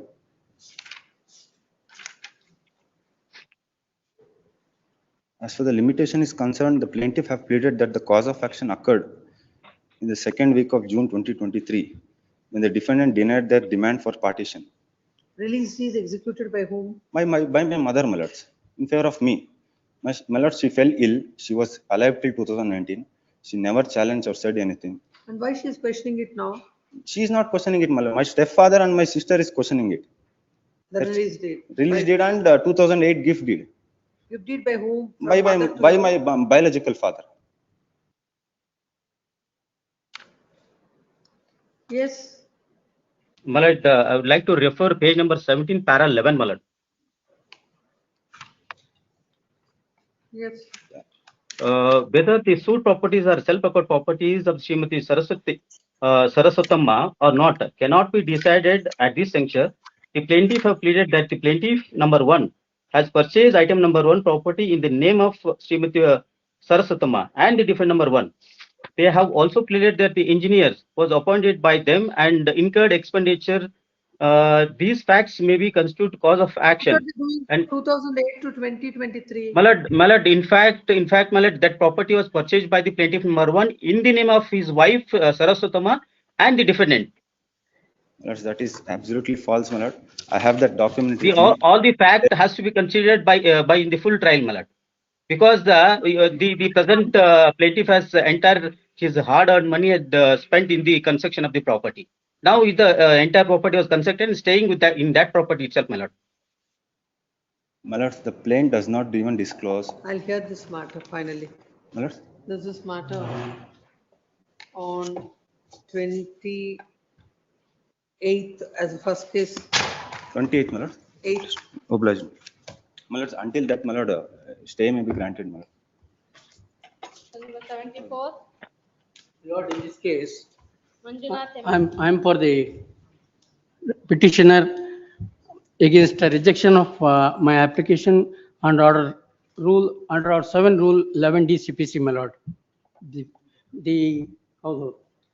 My lord, the application under reference is filed challenging the plaint, wherein proviso 1 to section 6(1) of This is a matter you are mentioning every day. please, my lord. And you Because have an interim order. my lord, it's all right, but at the same, Interim my order, lord, and every day you come to the court and make a big issue out of it. it's all right because of the scene that the interim order was not extended during that relevant time. That has been done now.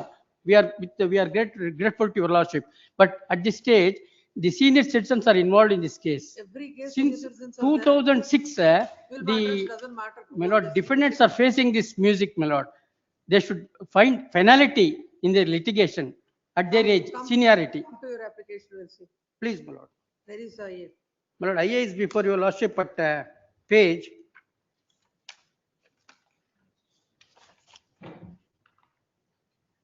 74, my lord. 74, 75. Your papers are itself 73. My lord, huh? 73. I'm sorry. Quality is at 73.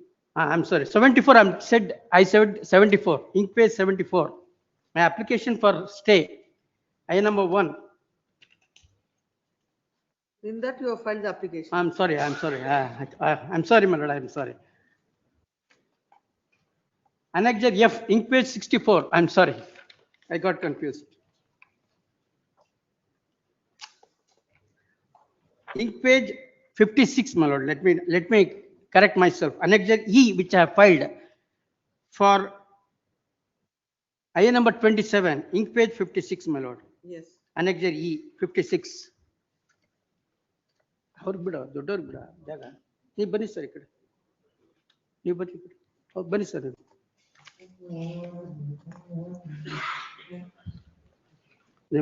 the subject matter is hit by section for all the respondents? Yes, my lord. I appear for one respondent. Huh? You are the plaintiff?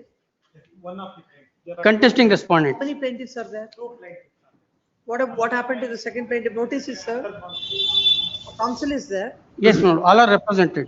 The list is matter on 23rd as a first case in the list. Interim order earlier granted is extended. Oblige me. Cell number 75. My lord, may I, my lord? My lord, item 75, my lord. Due to some health emergency, I had to come back, my lord. My lords may take it tomorrow, my lord. There's no interim order. I'm ready with the matter. Order 7, rule 11. Please, most deeply obliged. Cell number 76. Oblige me. Okay.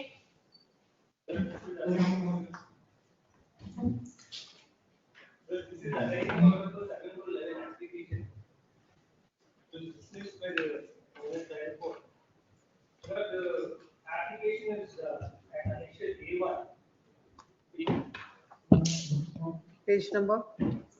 Annexure A1, page IA1, page 86, my lord. In annexure page 86. My lord, before I get into the application, I would like to make a gist of what has happened in this case. My lord, admittedly, I had filed an earlier application only on behalf of defendant number 5 and 16. And this is defendant number 5 to 16 are absolute owners of 3 survey numbers, which is measuring around 12 acres. 1 minute.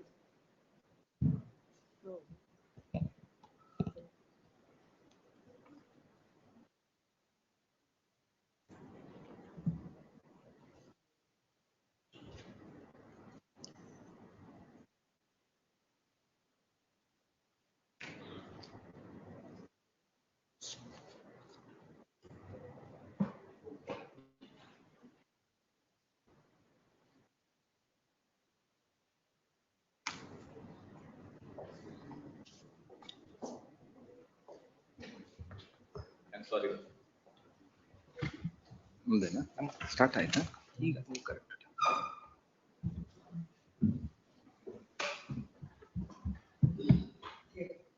My lord, there is one very flabbergasting, my lord, aspect in this case before I would commence. Your lordship may kindly imagine in Devanhalli, my lord, city of Bangalore, right next to the airport, where each square feet, my lord, is sold at least, my lord, 10,000 rupees.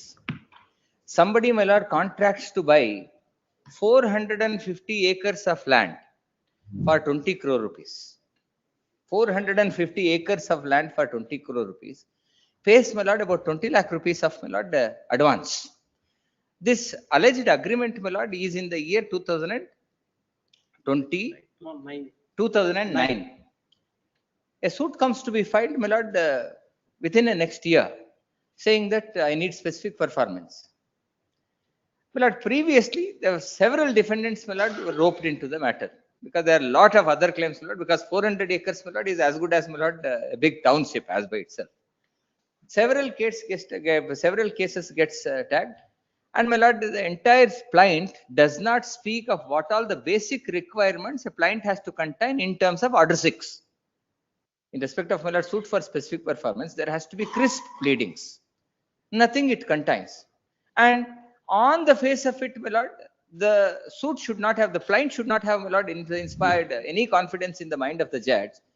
On the face of it, my lord, it's an impossible agreement to be performed even by consent of the parties, my lord. If somebody is ready to sell, my lord, Kohinoor diamond for, my lord, a song, the court should have, my lord, at the minimal should have asked them to keep all the pleadings. Nothing happens. Earlier occasions, my lord, some 711 applications were filed. That was for some reasons, my lord, dismissed.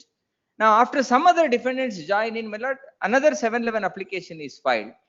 We bring out before the Honorable Court what all the basic requirements of a plaint which is required to be mentioned in terms of order 6. It is not there. Therefore, this is a plaint which is totally a plaint which is deficient in all nature. Please reject. If they want, it has to be rejected. Yes, now this, yes, my lord, precisely under D, because it does not comply with certain provisions of the Specific Relief Act, which commands the area of specific performance. Yes.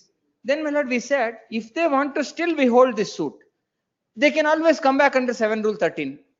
This rejection of this plaint will not preclude them from bringing a better plaint. The learned judge would simply, my lord, extract my arguments, does not even say anything about what was the result of order 6 arguments, and my lord simply dismisses. Your lordships may now kindly see the order impugned.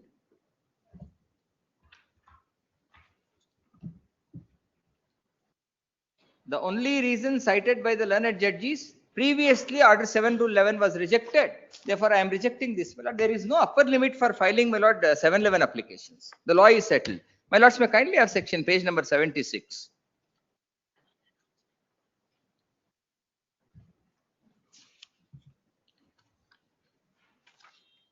Now, paragraph 11, my lord, on page number 82 is the reasoning. Now, my lord, prior to that, I want to show to your lordships, my lord, our contentions. My lord, of course, the learned judge records it.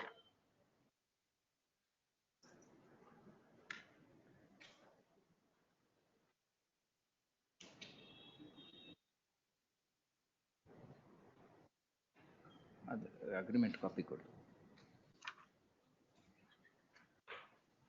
Since the entire suit was, my lord, dependent upon only one, my lord, sole document, that is the sale agreement. That sale agreement went missing from the plaint for a long time. Again, my lord, it came back. Now, my lord, may I just pass on, my lord, that sale agreement? Your lordship sees that sale agreement. In the sale agreement. ಒಂದು ನಿಮಿಷ ಕೊಡ್ತೀನಿ, ಒಂದು copy ಕೊಡಪ್ಪ. Please see, my lord, the sale agreement for a moment. My lord, along with the plaint, the documents relayed for the plaint will also be looked into. My lord, is the settled position of law, as your lordships are kindly aware. Kindly, my lord, see page number, my lord, 9 of this agreement. My lord, page number 8 of this agreement.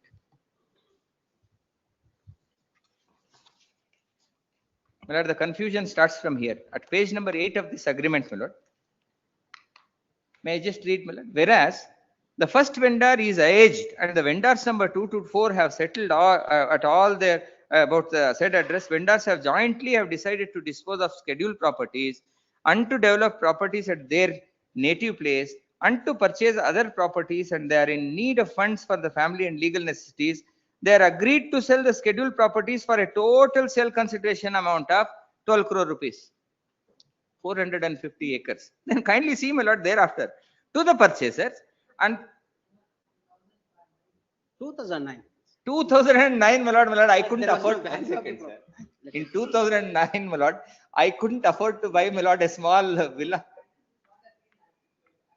Lord, 400 acres. My lord, 2009, the entire airport was totally developed. 2009, my lord, 450. My lord, I understand, my lord, 1 acre. My lord, we can't even dream of it. Now, your lordship sees, my lord, the apathy. 12 crore rupees is what they have agreed to the purchaser, and the purchasers have agreed to purchase the scheduled properties for a total sale consideration of 10 crores. My lord. Advance is 25 lakhs, and my lord, this percolates. 1 second, sir. Subsequently, I have been made another application. Subsequently, I have been made another application with regarding to all the payments as well. Further payments has been made, Mullers, through a cash. That application has been pending. Before that, Mullers, the trial court has been considered this application. Mullers, subsequently, Mullers, in the subsequent filing of the suit, Mullers, some of the Mullers, we have also Mullers made an acknowledgement to that extent, Mullers, that has been placed before the Mullers trial court. That is not disputed. No, my lord, if I look at this agreement, my lord, which is in this condition, this is thought to be performed. Now, may I take your lordship, my lord, to order 6. This is what, my lord, my argument was. The sale deeds had to be executed as per this agreement. My lord, on page number my lord, the time limit that was fixed,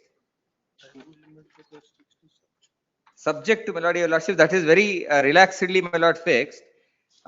Page number 13, my lord, of this agreement, paragraph number. Now, at page number 12, paragraph number 3, they say, whereas time is the essence. Just above that, issue 3 months notice, etc. Paragraph number 3, they say, time is the essence of contract to complete the entire sale transaction immediately after perfecting the title over the scheduled property and to clear all disputes pending before the courts and authorities and upon their ready and willingness. But if this is the case, where is the question, my lord, of seeking specific performance? If there is no proper title, my lord, of course, the Honorable Supreme Court has said, at the day when you walk into the court of specific performance, if there are undone things to be done, you should ask for that also. Without asking for that, you can't ask for the end relief of execution of a sale deed or transfer of property. Now, please see, my lord, the pliant relief. The pliant relief is only so much. Execute the sale deed. Where is the question of, my lord, this kind of an order being, my lord, specifically enforced by the court when the agreement itself is so conditional? That's what, my lord, order 6 says. A contingent agreement. My lord, then, my lord, there could be a sale agreement, my lord, I don't dispute that. Once upon a day, my lord, the entire state of Karnataka was owned by Maharaja of Mysore. Some of, my lord, his successors may come and say, this is all our property only, we'll execute a sale agreement, we will then clear all the disputes, we'll file a suit for ejectment of Vidhan Sauda. My lord, this is a kind of suit, is the learned judge entertains. My lord, this is nothing but, my lord, sheer waste of judicial time. Just because, my lord, some court fee is filed, if this kind of a suit is entertained, my lord, would it not burden the judiciary? And Order 6 clearly says what all has to be pleaded in a suit of specific performance, that is totally absent. And the other judge would say, yes, this argument has been done, but I am dismissing just because the earlier applications were dismissed.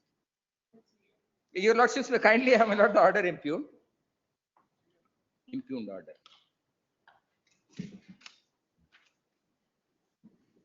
My lord, page number 76, the order impugned. I would straight away take to your lordships, my lord, paragraph number 11. The findings of Mullers, the trial court is made in para number 10. Earlier, Mullers, very same difference. You will get your chance. Kindly bear with me. My lord, for the satisfaction of my learned friend, my lord, I'll read paragraph 10 also, my lord, because paragraph number 10 the learned judge would deal. At the outset, it is very relevant to mention that there were 2 earlier applications filed in this suit under Order 7, Rule 11 of CPC for rejection of plaint. IA number 88 filed under 77 Rule 11 of CPC has been rejected. No, subsequent, my lord, other defendants who got roped into the matter filed. It is not, my lord, the same persons. And your lordships may kindly see the new ground that was put forward. Kindly, my lord, turn to page number 83, the bottom, my lord. In page number 83, my lord, just about 7 lines from bottom. 160 change minutes. 160. 160 some had minutes. No minutes. In fact, I am appearing on behalf of the plaintiff's minutes. I being a plaintiff before the trial court, and more particularly as and when minutes are filing. That's one submission. No, it's not necessary, my lord, for this. Yes. No. May I make a submission? We will file a memo right away. It's ready. Sir.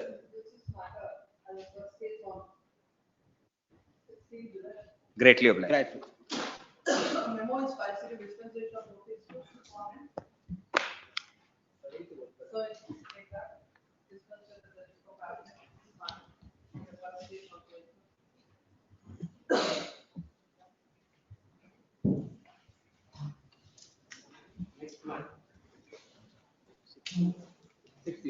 Sir, serial number 78 and 80. Instructions ಕೊಡ್ತಾರೆ madam. ನಾಳೆ ಬೇಡ sir, daily reach ಆಗ್ತಾ ಇಲ್ಲ sir. List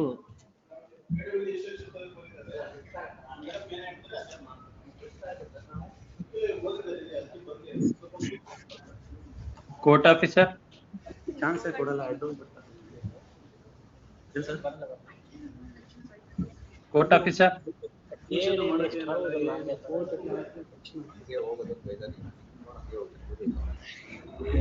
ನಮ್ಗೆ ಮೊದಲು ನೋಡಿದಿದ್ರೆ ಹೋಗ್ತಾ ಇರ್ಲಿಲ್ಲ. ಹೇಳಿ ಸರ್. ವಾಚಿಂಗ್ ಯು ಡೈಲಿ ಅದಕ್ಕೋಸ್ಕರ ಹೋಗ್ಬಿಟ್ಟು serial number 150 list number 1. Wait ಮಾಡಿ ಇನ್ಸ್ಟ್ರಕ್ಷನ್ ತರಕ್ ಹೋಗಿದ್ದಾರೆ ಮೇಡಮ್ ಹತ್ರ, ಚೇಂಬರ್ಗೆ ಹೋಗಿದ್ದಾರೆ. ಸರಿ. ಇದು ಕಂಟಿನ್ಯೂ ಆಗುತ್ತೆ ಸೆಕೆಂಡ್ ಲಿಸ್ಟ್ ಅಲ್ಲಿ ಅದನ್ನ ಇವಾಗ ತರಕ್ ಹೋಗಿದ್ದಾರೆ ಇನ್ಸ್ಟ್ರಕ್ಷನ್ಸ್ ಅಂತ ಹೇಳ್ಬೋದು. ವೇಟ್ ಮಾಡಿ.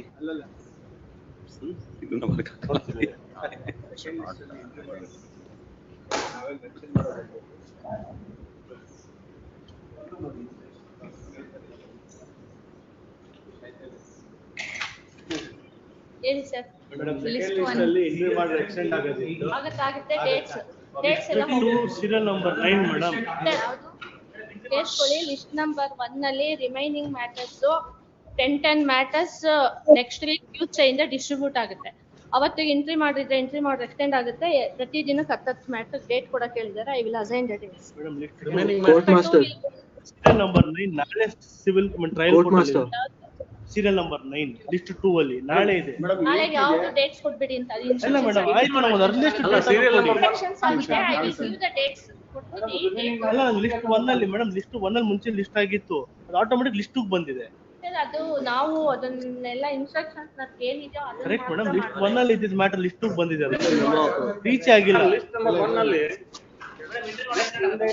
ಮೇಡಮ್ ಸರ್ ಅದು ಟ್ಯೂಸ್ಡೇಗೆ ಮೇಡಮ್ ಓಯ್ ಸರ್ 14ಕ್ಕೆ ಫಸ್ಟ್ 10 ಮ್ಯಾಟರ್ಸ್ 14ಕ್ಕೆ ಹೋಗುತ್ತೆ. ಹಂಗೆ 15, 16 ಆ ತರ 10 ಮೇಡಮ್. ಅದೇ ಸರ್ ಟ್ಯೂಸ್ಡೇಗೆ ಹೋಗುತ್ತೆ. ಟ್ಯೂಸ್ಡೇಗೆ ಲಿಸ್ಟ್ ನಂಬರ್ 1 ಅಲ್ಲೇ ಇರುತ್ತೆ. Whatever the matters are list number 1, that matters will be list number 1 only. The dates will be distributed from Tuesday onwards.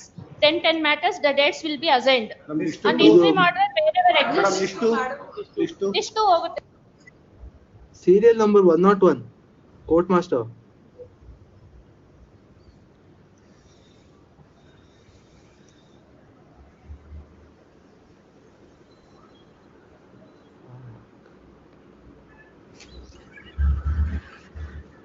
Court officer court officer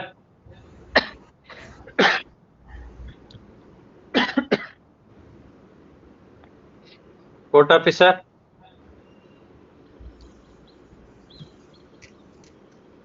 list number 1 ಅಲ್ಲಿ ಹೇಳಿದ್ನಲ್ವಾ, every each from ಏನ್ stop ಆಗಿದೆ ಅಲ್ಲಿಂದ for every 10 matters the date will be assigned from 14 onwards. 13th ಕೊಡೋದಿಲ್ಲ. Judgment ಇರೋದು madam. Extend ಆಗುತ್ತೆ, ಅದ್ರಲ್ಲಿ ಏನು mention ಮಾಡ್ಬಿಡಿ. ಲಿಸ್ಟ್ ನಂಬರ್ 2 ಜಡ್ಜ್ಮೆಂಟ್ ಇರೋದು. ಸರ್ ಅದು ಅಕಾರ್ಡಿಂಗ್ ಟು 10 ಮ್ಯಾಟರ್ಸ್ ಯಾವ ಡೇಟ್ ಬರುತ್ತೋ ಆ ಡೇಟ್ ಬರುತ್ತೆ. ಸರಿ ಮೇಡಮ್. List 243 serial number.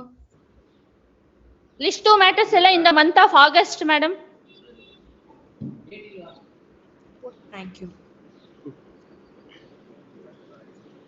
ಇಲ್ಲ ಯಾವುದು ಕೊಡಲ್ಲ. ಅವರು ಹಾಕೊಳ್ಳಿ ಫ್ರೆಶ್ ಮ್ಯಾಟರ್ಸ್, ನಾಳೆಗೆ ಯಾವುದು ರಿಪೀಟ್ ಕೊಡ್ತೀವಿ.